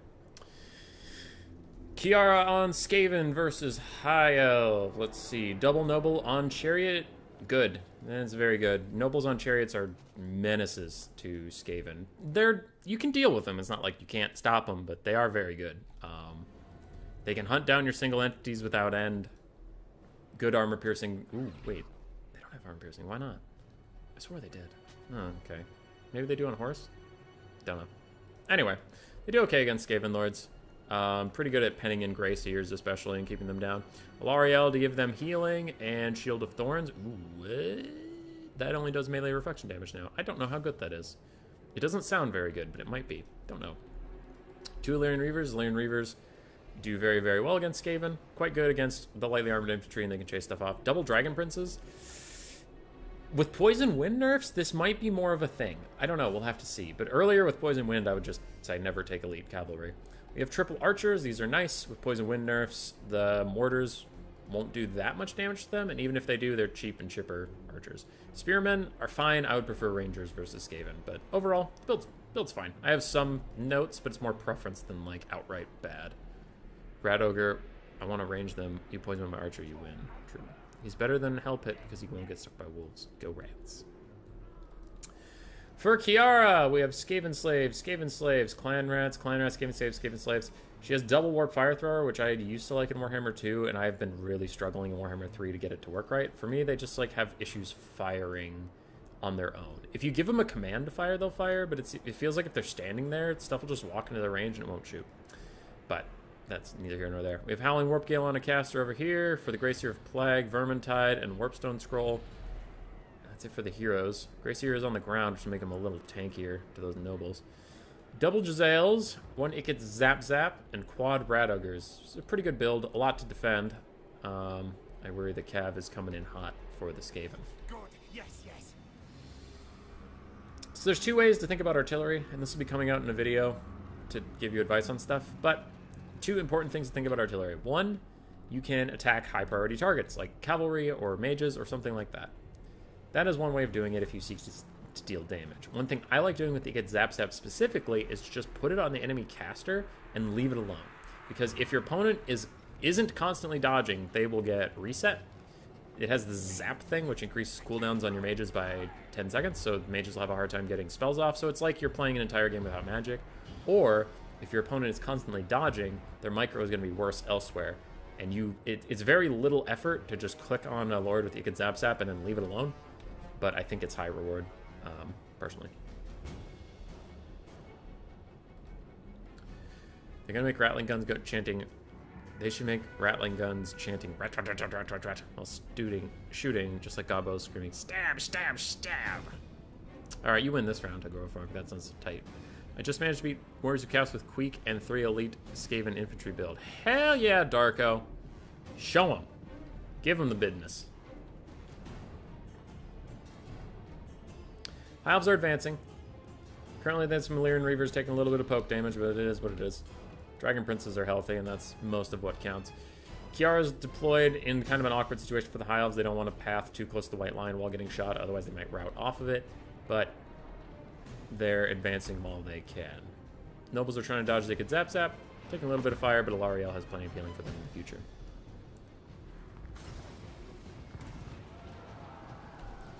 Spearmen get a little bit of a heal.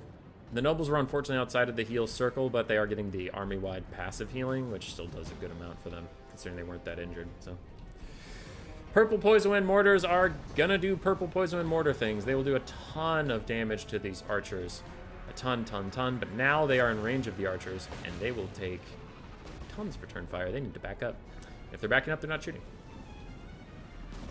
Warp fire throwers are out and about, roasting down some high elf spearmen. And you can see the avalanche mortars already took out 2 archers entirely. Lyrian Reavers pathing up, and if they get attack orders to go right into the Warplock Jezzails, that'll be great for them. But it looks like they're actually just going to focus on the Warp Fire Throwers and let the infantry get involved. Now here's the problem, is when the High Elves finally get into range, they can start doing good work.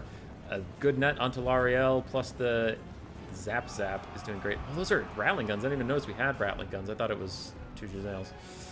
Oof. Yeah, Ikka Zap Zap isn't great at finishing off air targets because they dodge a lot of the things, and Rattling Guns, unfortunately, I just have struggled to make them do anything in Warhammer 3. They miss so much, and they already missed a lot in Warhammer 2. High Elf Infantry all getting extremely punished, but this is where the Skaven start to run into issues as the box gets broken. Rattling Guns already routing off. Jezzails are soon to be compromised by the Lyrian Reavers if they can path over there, but it looks like they might try to be trying to fight the Warp Lightning Cannon. Dragon Princes are going to body Rat Ogres, usually. Yes, usually. Once the Rat Ogres are dead, the back line is entirely open. 1 prince is down. Larry casts a Star of Avalorn, but she's not in it, so she's not receiving the healing. And these Dragon Princes have to loop up and around these Skaven slaves and get into Warplock Jezzails. They need to bail Alariel out a little bit here. Why? I don't get why CA ever allowed a one-shot infantry killer artillery. The purple globes are very fun in campaign, but in multiplayer, they might be a little silly. Larry is routing. The Noble and his chariots pushing around the Warlock Engineer. We do have some Skaven summons coming out. Dragon Princes are now pushing into the box, but unfortunately it took them a little bit too long, and now they'll fight Rat Ogres, and while they'll win that fight, they won't win it fast enough to kill all of these units that they need to. The other Dragon Princes killed a Rat Ogre, and another Rat Ogre ran over and is like, hey, I heard you wanted to play the game. And they said, please, just let us go. It does look like the High Elves are going to run into some trouble.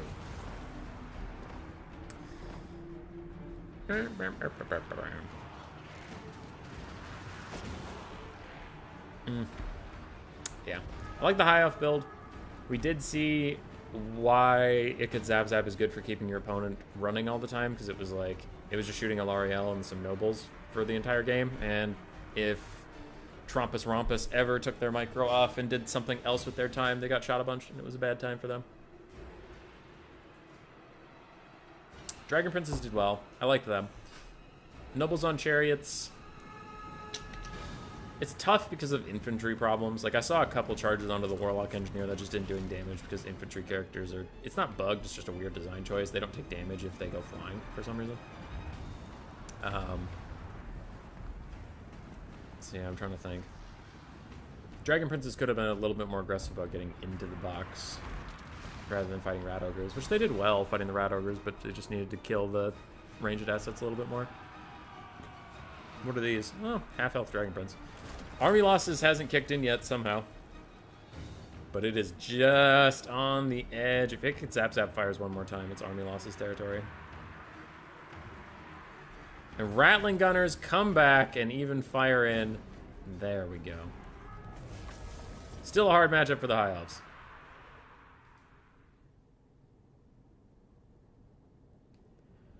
Avalanche Mortars didn't even pay for themselves, but Ikka Zap Zap did.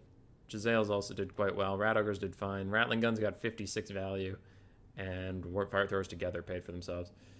High Elf Infantry got murdered, unfortunately. Dragon Princes did alright. Archers got killed. Wow, Nobles 4 value on the other one. What the hell happened to him? GG, Kiara. GG.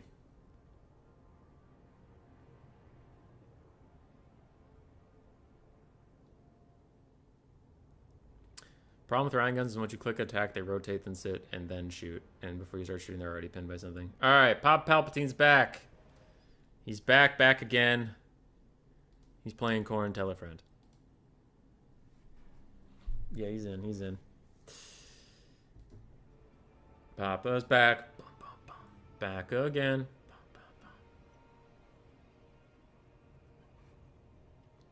I don't wonder why they bring the SE blob. I know why they bring the SE blob. It is just strong.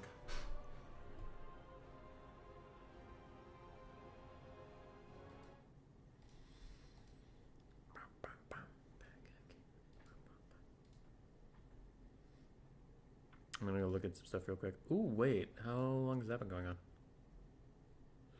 Oh, okay. It's doing that thing.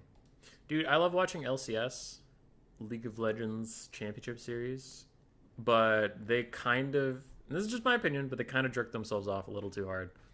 They start the stream like, it's not, the stream is coming up in 2 hours. They'll start the stream and I get excited because I see it. I'm like, oh, is that on? Cool. I'll go watch that. And then it's like, in 30 minutes, we will start our pre-game content.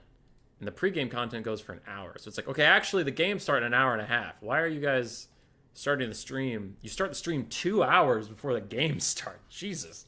Come on now.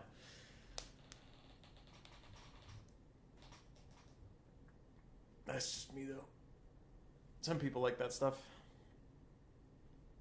I used to. I burnt out on the pre-game content. Now for League of Legends, I just skipped the games. Nergs into Corn with all the fire damage Corn could do. This used to be an unwinnable matchup for Corn because fire damage doesn't reduce healing as much as like some people would think, and Kugoth could like literally solo the whole army. Now we'll see. Corn's gotten some tools, but we'll see.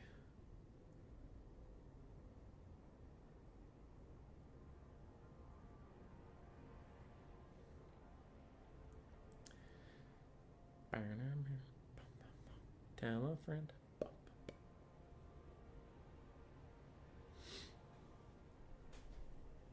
What's his build? Hell yeah. Alright, we're in for a party. Because what got better about this is you can bring cheap infantry. Because remember, the cheapest infantry you used to be able to bring was 750 gold. And one stream of corruption would just kill it. And Kugoth would drain it down and stuff. So they had a bad time. And they had no powerful single entities except for Soul Grinders and their Lord. And Soul Grinders aren't that good at dueling. So Corn got some more tools here. Is Mr. YouTuber a League player too? Hell yeah, brother. I got back into Plat 4 recently, and now I'm trying to climb my way out of there. Hey, Trigger. Trigger, I fought Astalin the other day. I didn't know he was in the LN clan. Kiara says she'll be right back, Papa Palpatine. Just going to the bathroom. Yeah, dude. Plat 4 is legitimately the worst place in League of Legends because I took a couple years off from playing a lot. And then within the last 5 months, I kind of picked it back up. But silver and gold, slap. Silver and gold are popping. Nobody gives a shit. Everybody's just playing what they want, having a good time. Nobody's that good.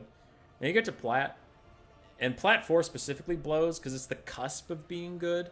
And people who are in Plat, like, there's a lot of people who think that they're the greatest shit when they're not. And if anything goes wrong, they just mentally explode and start running it down and just telling everyone they're bad and everybody sucks and it's not their fault. And like RNGesus cursed them and they're the greatest player. They're the greatest player that's ever lived, but they're just so unlucky with teams. And it's like, all right, calm the fuck down. And I remember Diamond was hype, but I got Diamond like 6 or 7 years ago. But I remember Diamond 2 was really fun because then everybody gave a shit, which made the games fun in a different way than Silver and Gold. Silver and Gold are fun because no one gives a shit. High Diamond is fun because everybody gives a shit. That middle area is just toxic. Because for League to be fun, you need all 10 players to agree to not be a little baby. And that is that is risky business. Can we all just collectively keep our shit together for 30 minutes? No? Okay. Fine. Fuck you too, then. Or just refuse to touch ranked. That would be the preferable version if I had friends, but I don't. Not friends who play League, anyway. We used to, but I'm the last one left. My brother still plays once in a while. But, yeah. I'm a filthy Phil player. I'll just play Phil, because I want to get into a game. I don't want to wait 50 minutes to get the right role. I just want to play.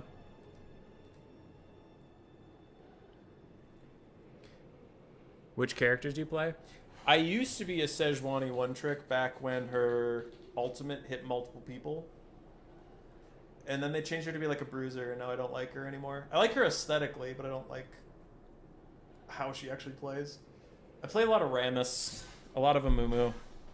When I'm AD carry, I play Ashe and Varus, Ziggs. If my whole team is going if I have like a Zed mid, a Fiora top, a Kayn jungle, I'll go Ziggs bot, and I have a lot of fun doing that.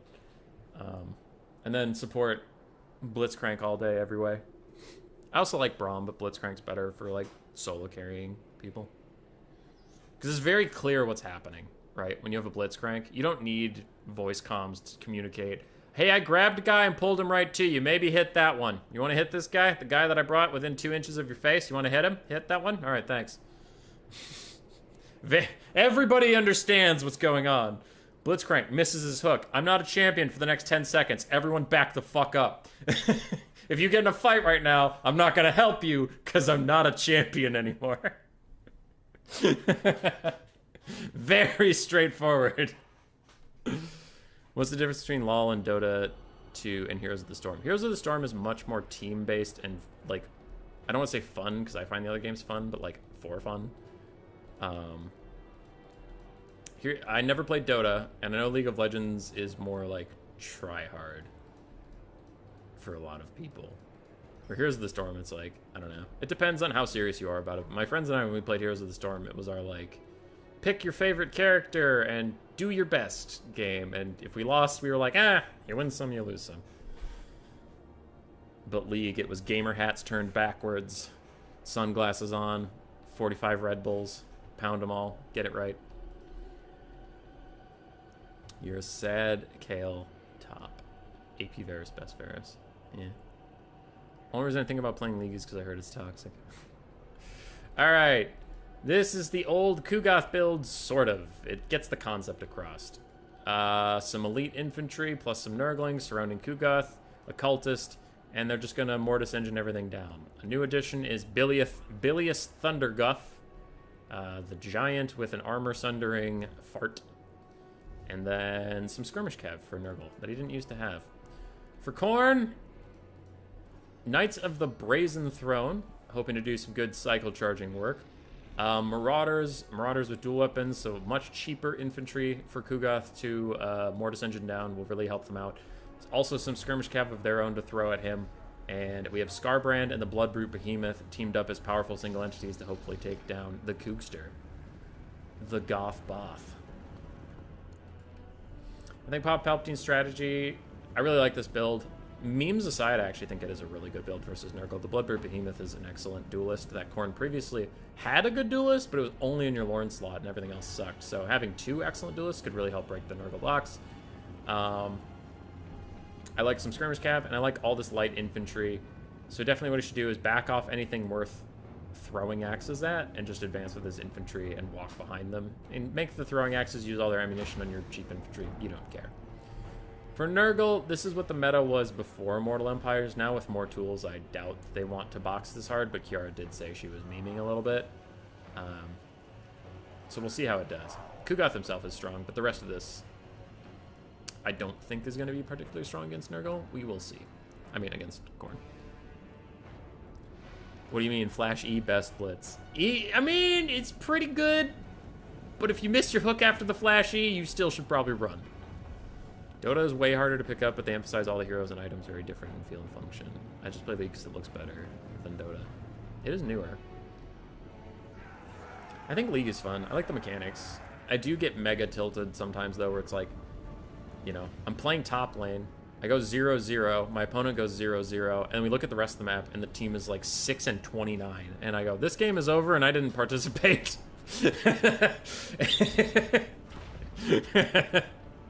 The 1v1 went fine, but like everything else has gone to complete shit. That can happen. I mean, that can happen in Overwatch. That can happen in any team-based game, but it's just funny. So Khorne is getting up and close. We've been talking through the advanced period because, I mean, there's 2 minutes of just Khorne's getting shot and trying to get into range. It is what it is. But the Bloodbrute and Scarband might attack Kugoth, though that can sometimes be bait. He could be a big Healy boy and big Healy his way through some problems. And a nasty stream of corruption hits 3 units that are a little clumped up, but it doesn't do as much damage as it once did. Bloodbrute Behemoth is in there. He's fighting Kugath. Scarbrand is in there. He's fighting the Bloodbrute Behemoth, I think. No, he's trying to get around him.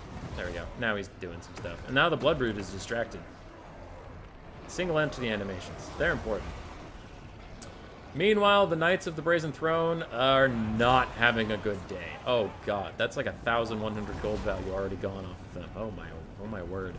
Oh my odds and bodkins. The Khorne infantry are coming now, but Scarbrand's currently in the middle of a bunch of Chosen. The Bloodbrute Behemoth is fighting Bilius and getting his ass handed to him. He's just not having a good time.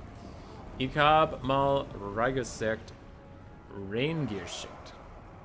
Max impact. I speak some German, but not those words. I am lost up with those. I'm a preferred defender of Heroes of the Storm, even though it's banned now. Best MOBA in my heart. It was very fun. It was very fun. I enjoyed it. When you just go to the zoo and you have all the animals on your team. Trust that's the top experience. Okay.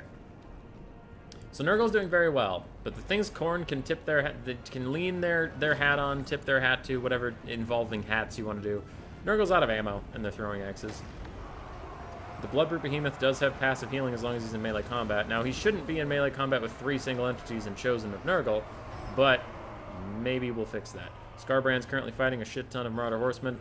He'll beat them all, and it'll just take some time. Nurgle is far ahead. Now you can see why this matchup normally doesn't favor Khorne. Soll ich dem Chat irgendwas von dir ausdrücken?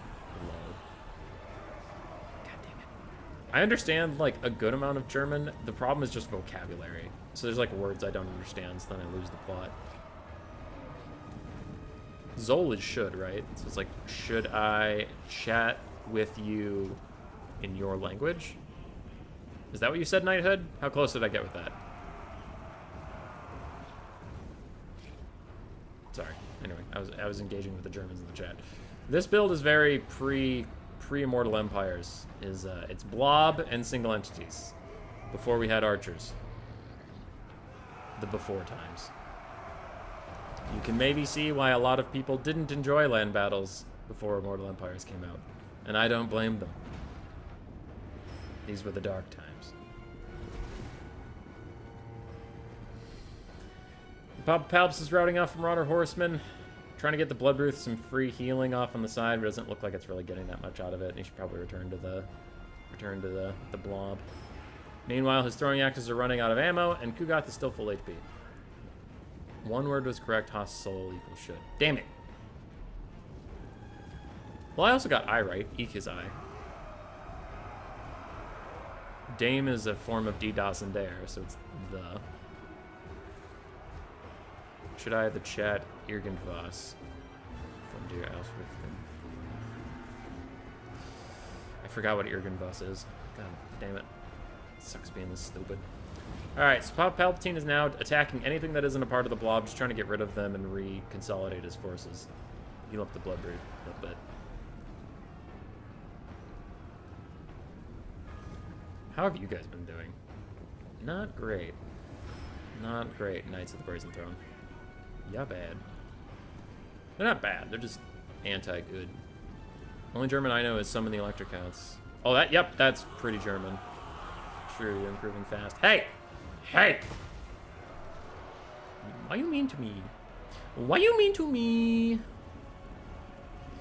Bloodbrute charging some Nurglings, getting some heals. Yeah, getting some heals. And now they're Chosen. And his healing will stop very quickly.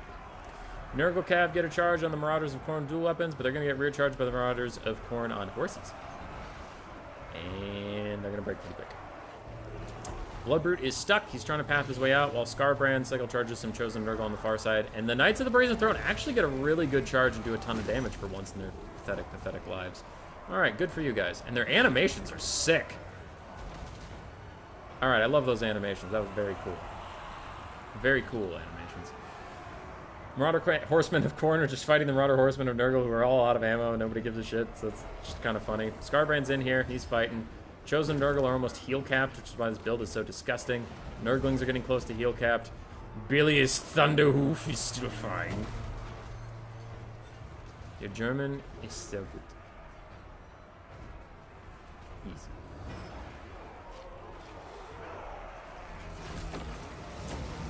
have returned to the dark times.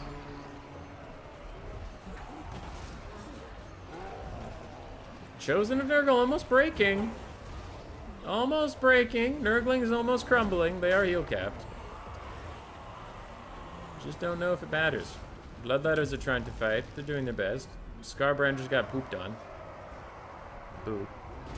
Boo boo with the poops. And Knights of the Brazen Throne probably need to get another charge in somewhere. I just don't know where they're going to do it. But they got to do it while they still have infantry. Knights of the Brazen Bull. Be able to literally one-shot units. Human Boy doing good damage for once in their life. Dude, I mean, like, look at their damage value and tell me that I'm supposed to be praising them more. I haven't seen it. I haven't seen it. Most factions just like Spirit Leech them or something. Corn usually doesn't do very well. Maybe in campaign, but this ain't that. All right, all the Nurglings are dead. The Chosen of Nurgle, one of them's routing, one of them's terror routing. So all the infantry are gone. It's like literally 3 versus 600. And let me tell you, Nurgle is definitely favored right now. Bloodroot Behemoth is still trying to fight. His heal cap's getting close. Scarbrand doesn't have any healing access at all because he's Scarbrand. So rest in peace, dude. And that Cultist of Nurgle is probably the tankiest thing left on this map. And the whole time it's in combat, it's nerfing everybody's damage by around 25 to 30%. Knights of the Brazen Throne, thinking about charging back in, but not yet. Bloodbrute and Scarbrand gonna back off. I think Scarbrand's waiting for some of these cooldowns. No, he doesn't have any abilities. Okay, so that's fine. Just want to get all the way for the Knight's charge, which didn't do any damage. Oh, it's because they're healing at that time. Cool. I finished work. What did I miss? A ton of really good games, and then this one. Honestly, preferring Valkia a lot more than Scarbrand. I have not played with or played against Valkia ever. Guy Ladouche. Is she good? I legitimately don't know. Quick stream of corruption. Gonna probably finish off the bloodletters. Yep, they start crumbling, and when they start crumbling, they don't stop crumbling. They don't stop crumbling. And that's the end of that. Chosen Nurgle, hanging on.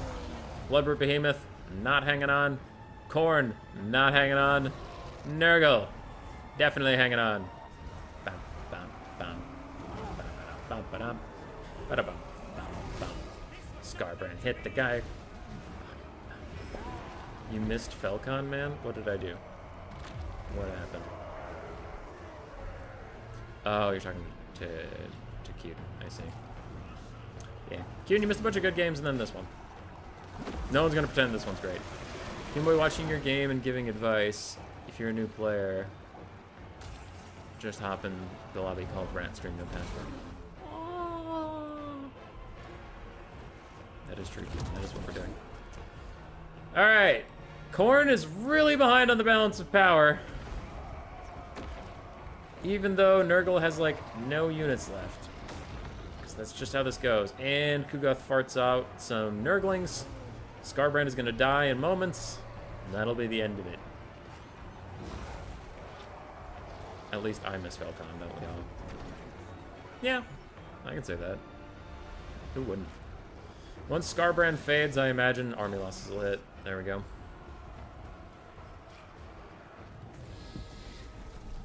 Oh, pre-Immortal Empires, Warhammer 3. You were trash.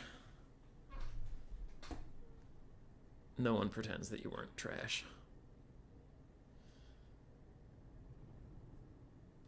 Scarbrand and the Bloodroot did their best. Knights of the Brazen Throne did okay, but Throwing Axes did better.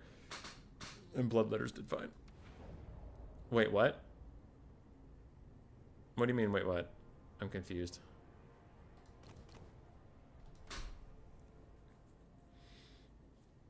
Pre-Immortal Empires, land battles were pretty bad. Yeah. Because more of them went like that than not.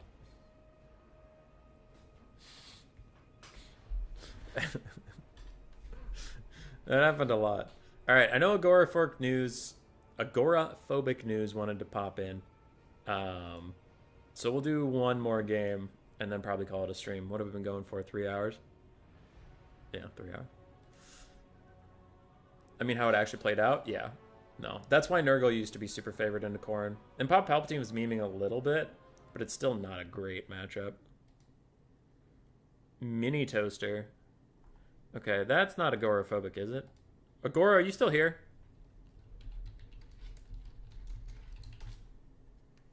Oh, you thought Corn had this in the bag? Okay.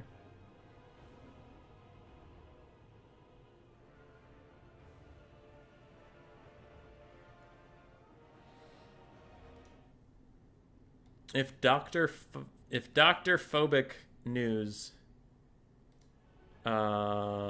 isn't here. Yeah, Cuden wants to hop in too. Let's do that. Kiara, you played a lot today. Can you hop out? Nothing against you. Just want to get someone else in for the last game. Okay. So Agoraphobic News and Cuden trying to get in. We'll do them. Ask Kiara to step out. Valkyrie beats Kugath better than Skarbrand, believe me on that. I would. Skarbrand's not my favorite. The game is full. I know, buddy. I know. I'm trying. Okay.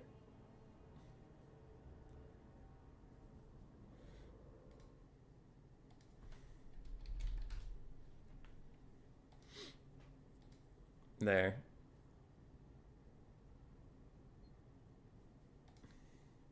Sorry for the meme. Nah, you're fine, dude. Can you send me an invite? I will next game. Okay. So we're going to do this. And then someone's going to back out. Cuden's going to come in. Cuden's going to be a G. And then we'll be done. I had to do it, Papa, because he memed me in Vermin League. Yeah. Dr. Palpatine can take a good meme. He's an OG memester. Kugath has that Mortis engine on him as well. Yes, he does. It's very strong. Dude, Korn always gets bodied on the balance of power because he doesn't have a mage. Like, no joke, that is legitimately a huge problem for Korn. Is he gets army lost before anybody else ever would because he doesn't have a mage. Like, Tzeentch's Lord at full HP almost army losses Korn's Lord at full HP, even if he's out of Winds of Magic, just because of the spell component. It's wild. And then as Korn lands some hits, I mean, if the Tzeentch guy has spells, he can beat the Korn Lord, but without spells, he loses. And it's like, as Korn lands hits, the balance of power just goes right back to the middle and then eventually winning, but it's brutal. If Tzeentch gets the charge on him, he might just army loss, and it's rough. My army losses. Kugath's the Mortis Memegen. Alright, we mini toaster on the vampire counts. Is Cyrus here? He better be. He better be.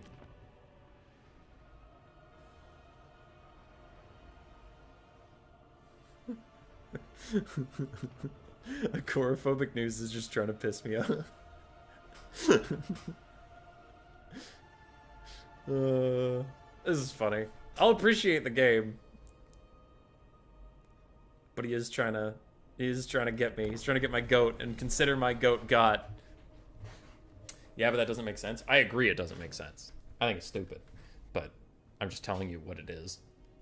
I disagree with it. Kind of the same reason Cathay would always hold on balance of power, because your Longma Rider Lord was almost never damaged. But, like, you could have nothing left in late game except for this Longma Rider Lord who's a, like, melee combatant. But the balance of power, you know, gives her so much credit. So it's tough. I noticed that happened a lot to Kislev. Kislev versus Cathay. The late game would be, like, extremely wounded Lord and an extremely wounded Patriarch and a bunch of armored Kossars versus a Shugi Lord at almost full HP, and the balance of power was like, army losses coming in. It's like, no, if this dumb asshole has to fight all my armored Kossars, like, with the Patriarch giving him buffs, I'm gonna win 100%, and army losses is like, nah, she could cast a spell, bro, and you're like, she can't, or she would have done it by now, she's out of magic, and it's like, army losses, bro, kill him! So, it's just, I also think it's stupid, but I'm just telling you. Alright. So, he brought Morsktar's Hellion and a Mutant Rat Ogre. The two units I just said are maybe the worst unit in the game. So, Agoraphobic News is just trying to make me look like an asshole. But I appreciate the meme. Aside from that, treaty, I mean, like, maybe he's being serious, in which case I'll rate this build seriously, but if you are memeing, then I see you. Plague Priest of the Summons and the Pestilent Breath is fine. I also like him off of his Mortis Engine, because if you don't know, his Mortis Engine is the weakest Mortis Engine in the game. It only does 4 to 8 damage per second, while Kugoth does 16 to 32. So it's not that good of a Mortis Engine, and it just makes him taller and easier to kill. Ironically, being on foot is tankier, for some reason. Clan Vulcan Tail Slashers, a bunch of Skaven Slaves. We do have the purple Avalanche Mortars, Ikit Zap Zap or Lightning Cannon, a Plague Claw Catapult, Deathmaster Snitch way out in the Vanguard, and that is it. I think you need either the Warp Lock Jezzails or the Avalanche Mortars. I don't think you need both. And I don't personally like the Plague Claw Catapult because it doesn't do that much damage. It does a lot of Contaminated, so it's good against low leadership factions, but not the Vampire counts because they're not going to crumble that much. It doesn't do that much damage. Snitch is a fine Lord choice. Again, I would cut one of these two, and I would cut the Plague Claw Catapult, cut both the Mutant Rat Ogres personally, and get some more infantry, get some better infantry, get some skirmish units from the Gutter Runners and Night Runners side, get some Rat Ogres. Rat Ogres always perform quite well. Those are just my opinions. If he's memeing, he's memeing. If he wants that feedback, he can take it. Right. On the other side, double Black Knights. I like Black Knights with Lances and Barding a little bit more. They're just way more worth it for the cost, I think, personally. Skeleton Warrior, the Tithe, the Zombies and Skeleton Warriors. The infantry choices are solid. Vargeists are not great into Skaven, since Skaven have the best aerial net in the game, and Vargeists are rather fragile to shooting. Isabella and Vlad von Karstein, I think, are a bad combo, personally, because I think they're going to heal cap. Either of them is going to heal cap anyway, so being together doesn't really help them much, personally. But it is a good thematic thing. It's very fun. And then a bunch of dog units. Dogs are incredible in this matchup. Dogs are always good against the Skaven. Any faction with dog units should probably be taking at least a couple versus the Skavinos. Dogs piling in, taking out Skaven Slaves with Spears. Over here is a bit of a bunch up. You don't need two dogs to fight that same Skaven Slave, but there's a lot going on, so just noting it, but it's a micro mistake, but a common one that happens. These dogs are doing what you should be doing. They're just murdering Skaven Slaves, and now the Plague Claw Catapults are undefended. These Warp Lock Jezzails are undefended. Really good stuff there. Vargeists are getting low. Isabella's getting low. We can see Ikit Zap Zap might want to just track her around the map and keep her honest. But Vlad is also going to be a big problem for the Skaven. In general, he's one of the hardest lords to deal with. And Snitch can do okay if Vlad is weakened up by something else. But he's going to have to be weakened up by these two Mutant Rat Ogres, which I don't know where they are right now, but they're busy. Like, the Mutant Rat Ogres have a bunch of shit they need to be doing, but one of them is punching Vlad in the mouth. You can see the Skaven infantry is just a little too light. There's too many holes that dogs and Black Knights are trying to get through. Now, these Black Knights are having a bad time with the Poison Wind Mortars messing them up. Good lord. But they could be sweeping in. I think they're being a little too cautious. They're giving too much respect to Clan Vulcan Tail Slashers. Out of your 3 units, just have one charge them and the other 2 go around. But trying to get all 3 to go around is not working for Mini Toaster, unfortunately. Now on the inside, dogs did get to the Night Boogle Sharpshooters for a little bit, then they got peeled off. These other dogs need new orders. And Vlad is chased around Snitch. Balance of power is slightly Skaven favored. Damage value is as well, but you can see as soon as you get onto the ranged units, that damage value is going to shoot up because they're very expensive and very squishy units. Black Knights both piling up the Clan Vulcan Tail Slashers is a mistake. One of them needs to go around. Natty Boobo Sharpshooters are pushed off. That is good, but you need to get something else onto the Avalanche Mortars or onto Ikit Zap Zap. Direwolves helping to finish off this Plague Claw Catapult that's already overrun. I think they should go for something else. Also because I don't rate the Plague Claw very highly. I don't think it's a super good unit in this matchup, so I don't think it's your key priority. The key priority should be Ikit Zap Zap and the Avalanche Mortars 100%. Black Knights are crumbling after they routed off the Tail Slashers. They need to just charge in here. They're dying anyway. You can't save them. Just get them in there. Unless you plan on healing them. But, yeah. Plague Claw Catapult's gone. The dogs need to get over here and help with this. These are zombies and skeleton warriors. They won't kill anything very fast. They're going to take too long. You can see Vlad is fighting 1v2 versus Deathmaster Snitch, and he is winning because he has full HP, and Snitch needs you to already be low. Nice job here from the Vampire Counts player, Mini Toaster. Getting it together, getting it online, and shutting down 2 of the key Skaven assets. You can see now the damage value is rocketing up. The balance of power is coming straight down, and we're back to an even game state. Very good. A little delayed on, a little delayed on the attack, but you did eventually get it done, and that is what you needed to do. Good stuff. Isabella is low on health, but she does have the Blood Chalice. She can heal herself up with plenty of speed. And the Skaven routing near the edge, these Crypt Ghouls are just going to chase them off. I think most of the dogs are dead. I think this is the last unit. These Black Knights are slowly crumbling, but maybe toss an Invocation to heck their way and use them to chase off all these units forever. That would be pretty good. We're down to just the 2 Mutant Rat Ogres and Snitch. Everything else is routing. That's looking pretty good for the vampire counts. If you keep Vlad topped off, he can solo carry this. As long as you don't let him get low, and then Snitch can actually finish him off. Izzy and Vlad is a cool combo with 0 synergy. Yeah, they do the same thing, which isn't good when you want synergy. You want them to do complementary things, but they both just heal a lot. And then it's like, all right, heal caps exist. What do we do now? Why the Chevs on the catapult? I think he just had the money. Cheving artillery makes them more accurate, which can be worth it. I just don't think it is on the Plague Claw, but that's just me. So Vlad's doing okay into Snitch. Now he's surrounded by the 3 units that can actually deal damage to him. He's going to want to get out of here, especially because you can see his healing cap is now within sight, meaning you can only keep him topped off for so long before Snitch is going to start doing some serious ramping damage. And this could be a way for the Skaven back into this game, unironically. If they take out Vlad, a lot of the killing power is gone. Izzy's coming over, but Vlad is taking so much damage from the double Rat Ogres. Oh, he's just going down. Oh, no. And then what do you have left? You have Skeleton Warriors, Zombies, Skeleton Warriors, Zombies, Crypt Ghouls, but none of these are going to do any damage to the Mutant Rat Ogres or Snitch. This is a huge loss for the Vampire counts. Now, they are doing a nice play on the side. Izzy not landing right next to Vlad and dying the same fate is good. Just trying to take out this Plague Caster.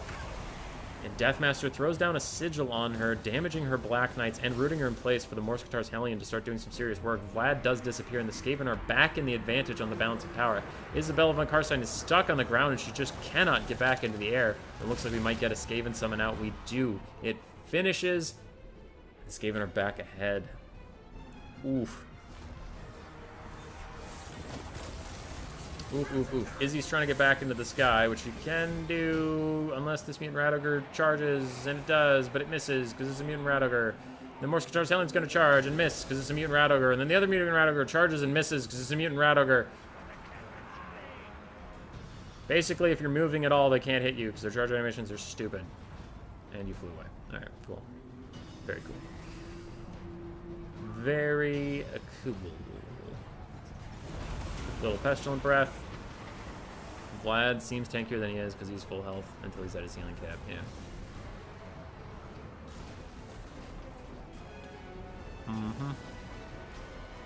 At this point, I think the Skaven can win the grind fight with their summons, with their Pestilent Breath, with their leadership. The only hope they have is getting Snitch low on leadership and routing him off suddenly. And then the Mutant Rat Ogres will suffer because you can see already their leadership isn't doing great. And they're currently winning combat next to their lord. So if their lord leaves for no reason, they could actually get ground down. Why is Isabella so damaged? There it is, the Blood Chalice. I was like, how's that not getting cast? More Blinding Cannons are back online from Agoraphobic News. Very nice, very nice.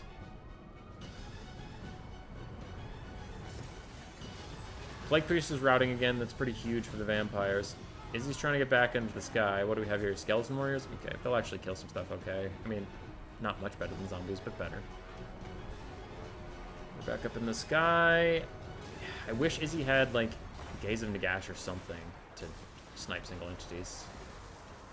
It's a little brutal. Naked Zap Zap is dwindling in leadership. Health-wise, doing just fine, though. Skeleton Warriors only have 18 melee attack versus 22 melee defense. Izzy, nice job running away when the Mutant Rat Ogre showed up. Good, good. Love to see that. And Naked Zap Zap's about to route. You can do it. I want to say Izzy should be cycle charging Snitch, but, like, also I just know that's, like, really dangerous. Ooh, maybe now that his attack animation took him away from the Mutant Rat Ogre, maybe you can get an attack in, but it's hard. It's really hard to make that call with those two Mutant Rat Ogres right there, because you saw what they did to Vlad when he stood still. Now it's a leadership game. Can you lower the Skaven leadership? Because Snitch is not a happy camper. 30 armor, 1500 health. Even surrounded by skeletons and zombies, he takes damage, and he gets low on leadership. Like, you see him already blinking on his health bar. Izzy killed the Plague Priest, or at least shattered it. She's coming back. She should charge over here and rout off these 3 infantry again. For sure, before they can join up with Snitch in any capacity. Wherever these Crypt Ghouls are in the Horde, they need to damage Snitch. They're the main damage dealers here. Izzy jumps over. Very good play. Routes off some stuff. Good, good. Ooh, Snitch has a spin move? Ooh, yeah, that's pretty bad for the blobs. Vampire counts are again in the lead as you just see all the Skaven infantry routing off, and the balance of power turns against the rats in question. Crypt Ghoul is getting massively worked on, though. It's pretty bad. Because they're one of the last damage dealers you have. You have 2 units of Crypt Ghouls, and that's it. Izzy's back. Back again. Izzy's back. Tell a friend. She's got... I know it's risky, and I know it sucks, but she's got to do some psycho charging, unfortunately. Because nothing else is dealing damage. Though if she ever lands, she's just going to get Deathmaster Sigiled, and then whatever infantry she lands in are going to blow up. So that sucks. It's kind of a lose-lose. Invocation and the Hex could be good if you could spam those. Or zombie. I guess you could spam zombie summons, but you already have plenty of infantry. Just heal them up. Try to heal cap them, especially the ones that matter, like the Crypt Ghouls. Spirit Leech or Gaze and Gash would be pretty excellent. Ouch, the overcast and then invocation. Ouch, ouch, ouch. Now is a good time. When those Mutant Routeogres complete their jump animations, you could try and get a quick poke on the Snitch, but like I said, it is very difficult. Vampires are quite ahead on the balance of power, but I think it's Skaven favored in reality. It depends largely on RNG. If Isabella can get a nice hit onto Deathmaster on landing and route him right away, then the net won't come out and she can escape. But I think if she misses her charge attack, then this game's completely fucked and she's just gonna die. Deathmaster's lost 300 health since we checked in on him. His leadership ain't doing so great either. Isabella flying around is not helping matters for him. Alright, she's going for it. She's going for it! And she hits him! She hits him! He does fire off the net right away. He's at 0 leadership, and he rallies back up to 17. The Mutant Rat Ogres are right there, and Izzy's trying to escape. Go, Izzy, go.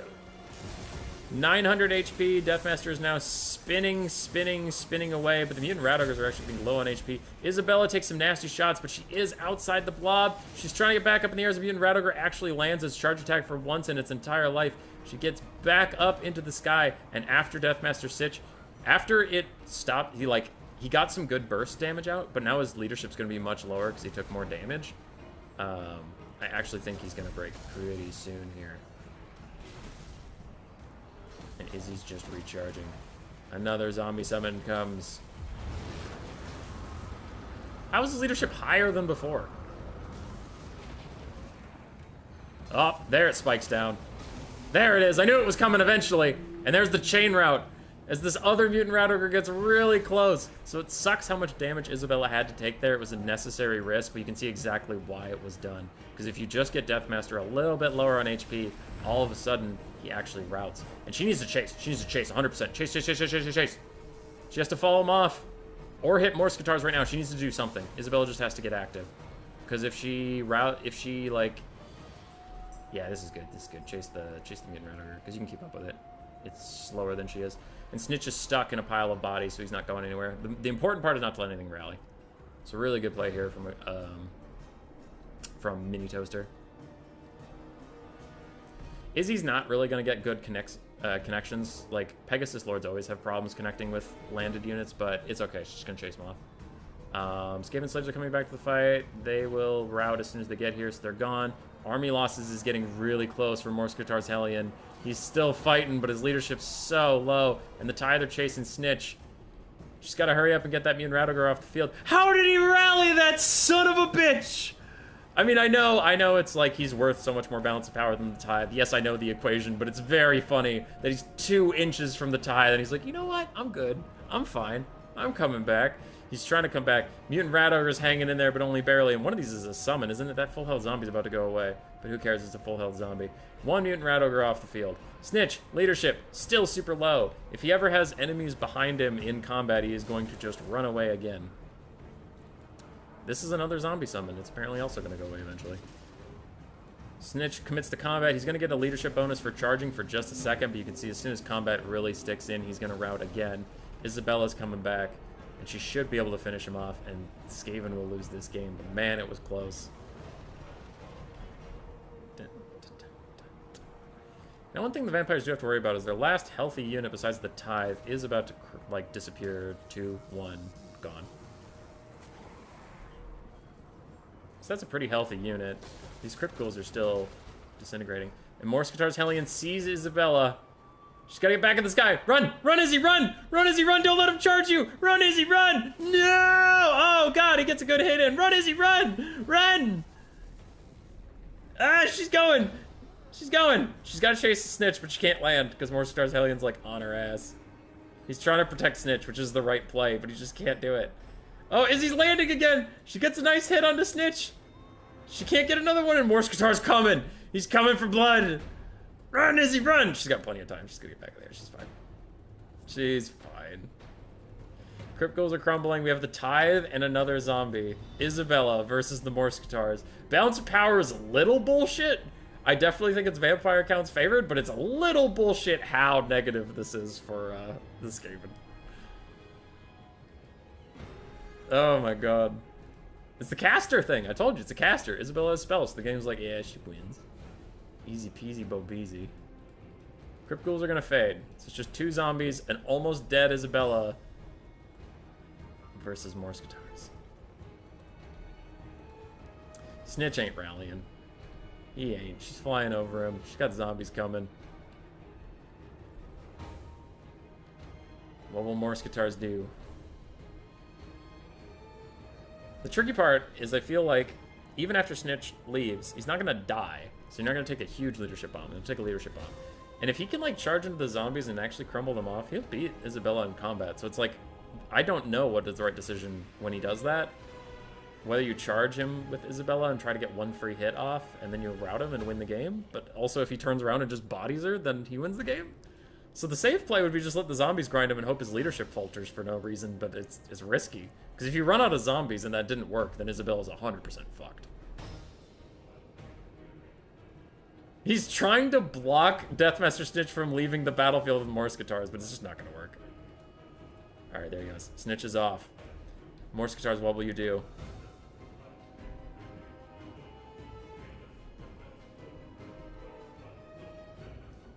He's coming. Goddamn, this game is long. It is. It is. As you can see, it's been rather close. The gold damage values are, like, exactly the same. And that's with all the healing included.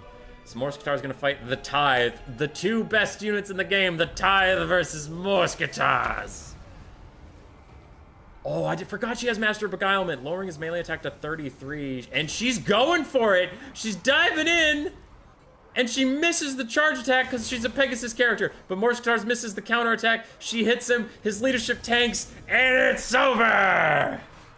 That was so scary. If Morskatars landed a hit on her, it was over the other way. Came down to the last auto attack. Very nicely played by both players. I liked it. Vlad and Izzy did fine. I don't love them as a combo, but they did fine. Vargas struggled. Deathmaster did great. Morskatar's only got 3,500 value. Basic Mutant Radogre got 1,400. Plague Priest did fine. Slaves did okay. Death Globe Mortars did fine. Giselles did fine. Exabza did well. Playcott did well. It was all pretty good. GG. GG. All right, last game of the day. I know Cuden wanted to play. I will invite him in a moment. One of you two has to leave. I don't care who it is, but hopefully not both of you, because if both of you leave, then this gets awkward. But yeah, I'll invite Dr. Q. I'm gonna boot anybody who isn't Cuden. I'm booting anybody who isn't Cuden. So if you're not Cuden, stay away from me. Sorry, I know I'm a lot. I'm getting tired, and the stream's getting close to ending, and I can taste it. What did I do wrong? Double Mutant Radogre. Anger. I think you played really well. I just don't like Double Mutant Radogre. Personally, I just don't think they're very good. Now, Morskatars did really good in that game, but I worry about like Blood Knights or Dragon Lord or Spirit Leech or Gaze of Nagash, just because those things weren't present. The Vampire Count's army didn't have anything to deal with large entities, so you got a little lucky there, but Morskatar's Hellions burned me before. Now I can like Gorage, but Gorage has that AoE where he and everybody dies. That one's okay. Also, if you give him healing, but Morse Guards didn't have any healing there. If you really want your double Mutant Rat Ogre build, I would suggest bringing a Packmaster on foot for AoE healing. I guess. I don't know. Or cut one Mutant Rat Ogre, take the Morse Guards Hellion, take a Packmaster on a Brood Horror with the healing, and then he's immune to Terror because he's on a Brood Horror. That could be a thing. Alright. Mod Dizarami 14 versus Cuden, the last game of the day. Actually, I won many battles with double Mutant Rat Ogres. Okay. Yeah, then if you're serious about them, I would invest in a little bit of healing for them in a Packmaster in some form. That could be good. I don't love the Plague Claw Catapult. I would cut that and get yourself some more infantry because your backline got exposed very early on. Yeah, you can review the game and hear my thoughts on the build, but I would cut the Plague Claw Catapult for sure if you're dead set on the double Mutant Rat Ogres. Oh my god, yes, healing. Yeah, do that. Not Throt, though. I think Throt's a bait. Don't take Throt, because he only has 2 charges of a single target heal that isn't as strong as the Packmaster's passive heal. And Throt's more expensive than the Packmaster, and he lost his AoE ITP with his item, so his item kind of sucks now. I think Throt's a bait. Definitely take a Packmaster. And you might want a Caster Lord instead of a Plague Priest to save on money, though Snitch was pretty good. So I'll leave that up to you. But if you're serious about the double Mutant Rat Ogres, get some healing, cut the Plague Claw Catapult, and get a little bit more infantry support. Ormer, sorry for changing the subject. Regarding your new player turning tomorrow, where should I check in an hour early? On challenge. If there's any reason you can't check in, but you can play, like if you're like, oh, I won't be at my computer, but I'll be there for like the start time, I can check you in if you send me a message on Discord and tell me who you are. But yeah, on the challenge page where it's posted, you can check in. If you were looking at the Total Tavern site and you're wondering what I mean by that, we are hosting on challenge. It's in the bottom of the Total Tavern site. You'll see 2 links. We are trying to get land battles on Turn site right now, but we are currently not able to because the stats from our tournament will mess with the domination stats on Turn site, and he doesn't want that. So he's working on getting a separate stat pool for land battles, but until that moment, we can't host them on his site, even though I would like to, but we're working on that.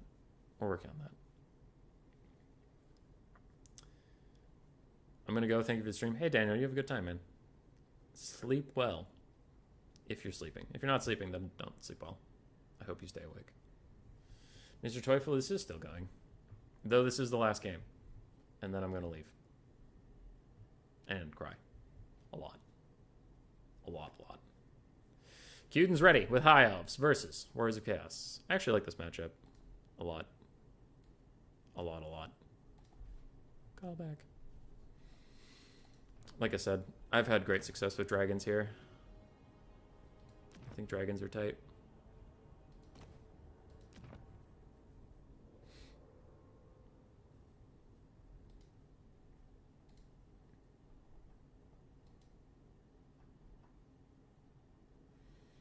Mm-hmm.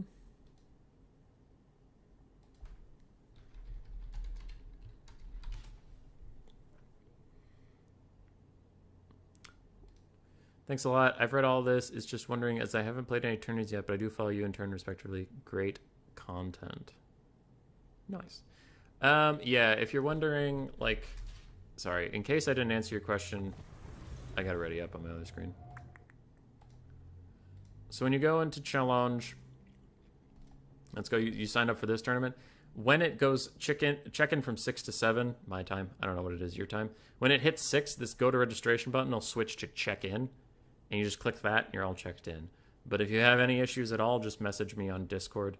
And I can manually check you in by going to the participants list, and there will be a little thing here that I can click. So I can help you, or you can do it. Anything's fine. Also, on the other screen, the frickin' game crashed again. God damn it. It did that thing where we don't even start the game. We just get into a bugged lobby. Boo! Bugged lobby, boo! Why? Merkle Smirk. Ratstream Come Play 3 is now Ratstream Come Play 4. Done. Create a game. If you were just in that game with Cuden, feel free to join up again. I'm sorry for the inconvenience. I'm a really bad person, but also this game crashed. It's not my fault, but you can blame me if you want to. If it makes you feel better. Okay. Boo. Stupid crash.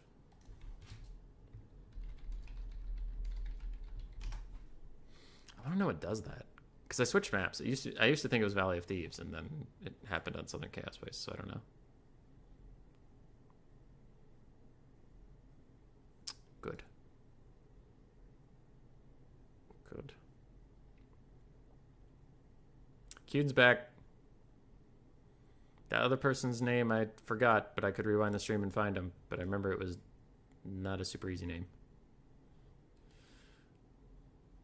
Ma Disarami. We're hoping they pop back in. But I don't know if they're on the stream or not. So I don't know if they know what just happened.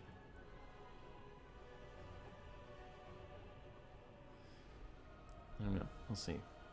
We'll wait.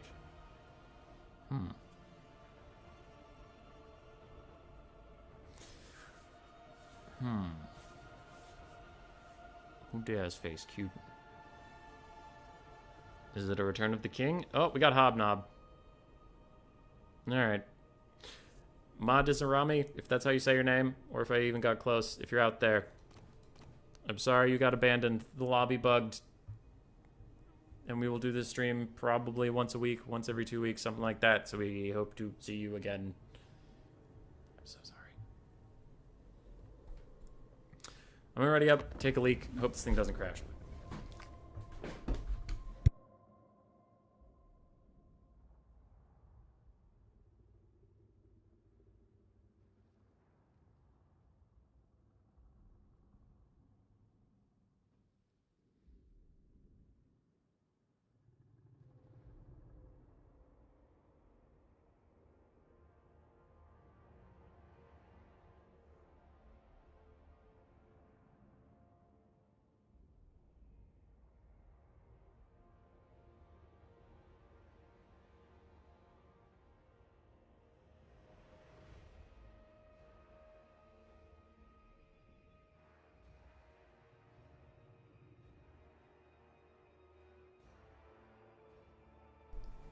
I'm back. I'm back.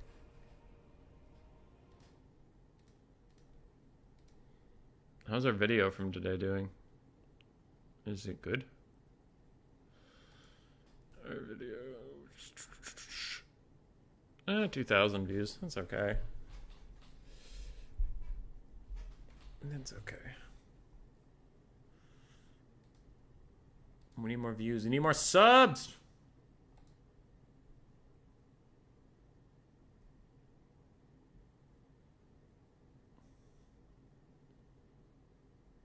The LCS stream has been running for an hour.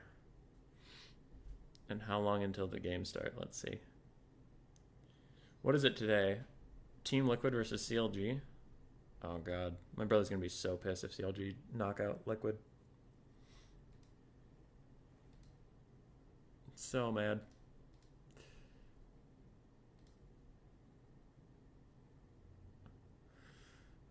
It's still 20 minutes till those games even start. Come on, LCS. Get it together.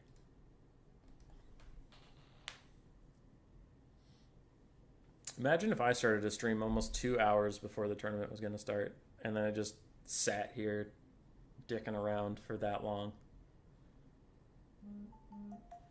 That'd be brutal.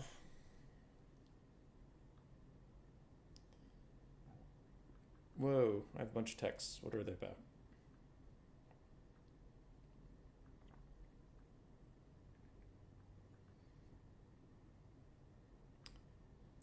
WM alert. Ways to pick up. Okie doke.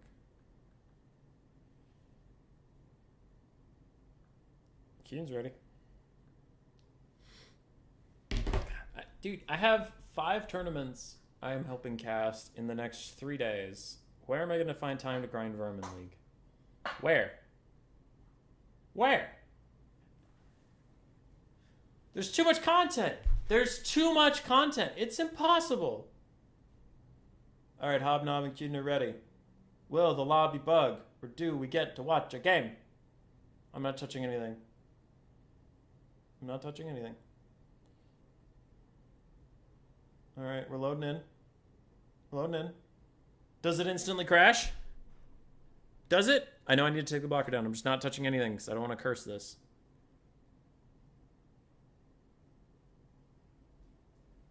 Yeah! Made it further. Okay. We're not out of the woods yet, but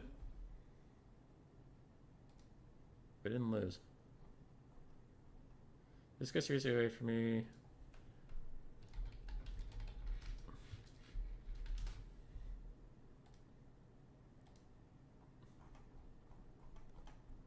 Alright.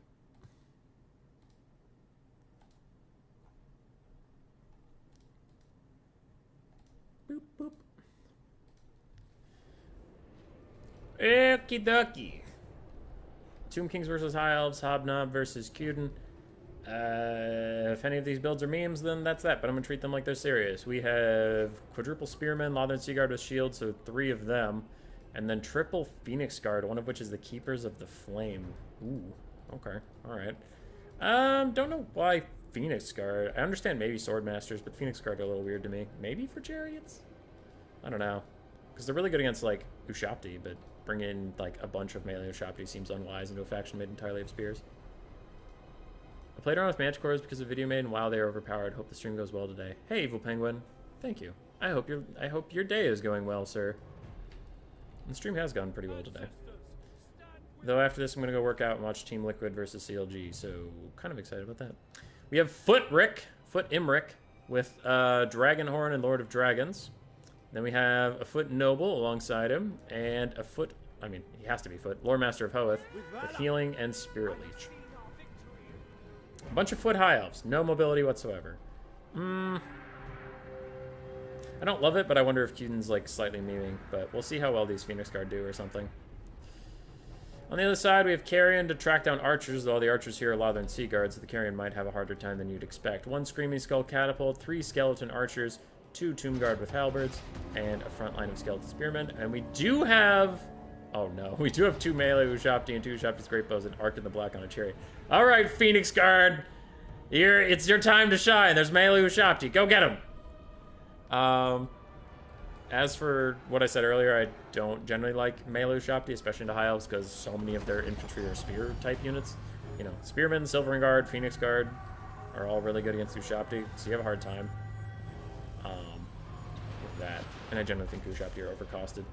The rest of the build's fine. Double Ushabti Great Bow, Scream Skull Catapult, some archers, some spears. Yeah, that's fine. I do like how the Tomb Kings brought spears and halberds, and the High Elves brought spears and halberds. Double Carrion blobbing up on the Spearmen over here just to get shot by archers is a little tough. Like I said, they don't have a ton of great targets, but they could at least split up and attack 2 different ones. Looks like our parties are trading Spirit Leeches as Arkin gets Spirit Leeched, and I think the Lore Master of Hoeth already got Spirit Leeched. I think. Firing lines for the Tomb Kings are teeing off. They're largely safe. They're largely happy, doing what they need to do. And the Ushabti piling into these Spearmen will do good damage. One of the Carrion crumbles away, but it looks like the Spearmen are about to break as well. Lord Master of Hoeth throws down his little boon thing. Oh wait, no, it's Liber Mortis from Arkin. Interesting. The little Vuvuzela. It's like, it's so pathetic, honestly. Like, it's a good ability, but I mean, like, the sounds so weak. Alright. Vuvuzela giving the High Elves actually some pretty nuts melee stats around the battlefield. Phoenix Guard's starting to chew through the front line, but they are taking a ton of damage from those Screaming Skull Catapults and from the Ushabti Great Bows and basic archers, because they have 100 armor but no shields, so... Rip. Rip. I could see Swordmasters maybe doing well against the Tomb Kings, but it seems like the Phoenix Guard are taking too long to just grind through the undead who are getting healing from their lore passive. The army passive that is above the fart sound. Meanwhile, the screaming memes are getting out their screaming dreams. Scream Skull Catapult gets a nice shot on the Lothern Sea Guard, but oh no! Arkin is getting messed up! He's currently standing in Love and Seaguard, who are decent spearmen, as we said before, but this one unit is just destroying him right now, and Hobnob does need to pull him away. It looks like he's a little caught up on something, and these guys are barely hanging on. As Screaming Skull Catapults and Spirit Leeches just lower their leadership so much, but they're just not firing. Fire, you fools! Fire! But they won't, and they rout. They were doing so well for so long, and then randomly just lost the plot.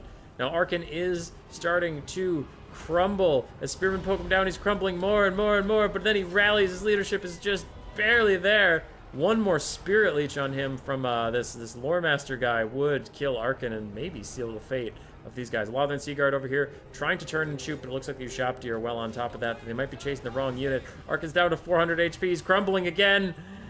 Can he rally this time? No, he can't. His archers do pour in some shots. He's crumbling, crumbling, crumbling, crumbling. Man, they need to kill him if they're going to win this game. And they got him. They got him. Ladies and gentlemen, we got him. So one of these Ushapti is a summon. It's that one. It'll eventually fade away. High Elf Archers. 2 of them are entirely shut down. One is going to maybe come back. Imric and his lads are now on top of the Archers. The Tomb Kings are running into a spot of bother, as the Brits would say. But High Elves aren't out of the woods yet. You can see the balance power is about even after Arkan died, and that's because of just how much damage the High Elves have taken elsewhere. They have 2 Phoenix Guard left that are healthy. 1 is mega fucked up. Everything else besides the Phoenix Guard is looking real sour for its experience. And we do have 2 fully healthy Ushapti Great Bows that are shooting at the foot squad right now. And Ushaptis could kite into oblivion, which would be rather tedious to watch. But we might have to. Maybe. Now Archers are getting obliterated, bringing the balance of power a little bit into the favor of the High Elves. Some Ushaptis, some Skellies are crumbling a little bit. And these Ushapti got caught up on Spearmen somehow. It looks like the Spearmen are going to be routed off in a moment's time. Catapult not being shut down is tragic. Yeah, a little bit. But the High Elves don't have any mobility in this build to go do it. So they're just trying to get through the front to back to get there. Ushapti can now see Imric, and they're going to shoot him. That's all the analysis I have for you on that one. Lore Master tried to get off a heal, but he got knocked on his bum. Bum. The Ushapti summon in the back line faded, and the real one was killed. Now the Tomb Kings are quite behind, as some tattered archers, but still archers, are going to come back, fire off some shots, lower the leadership of the Tomb Kings even more, and really get them into the dirt. And these Ushapti are staying to fight the melee squad rather than running away and kiting. You could kite. I don't know if it's going to win you this game, and I do think that would be a very long game. Because foot characters aren't especially susceptible to Ushapti Great Bows.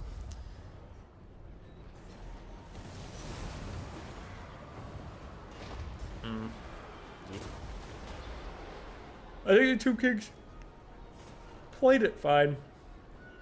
The only issue I had was obviously Arkan getting caught up and not being able to move and then getting killed. If you can remedy that mistake, then this was pretty well played, all in all.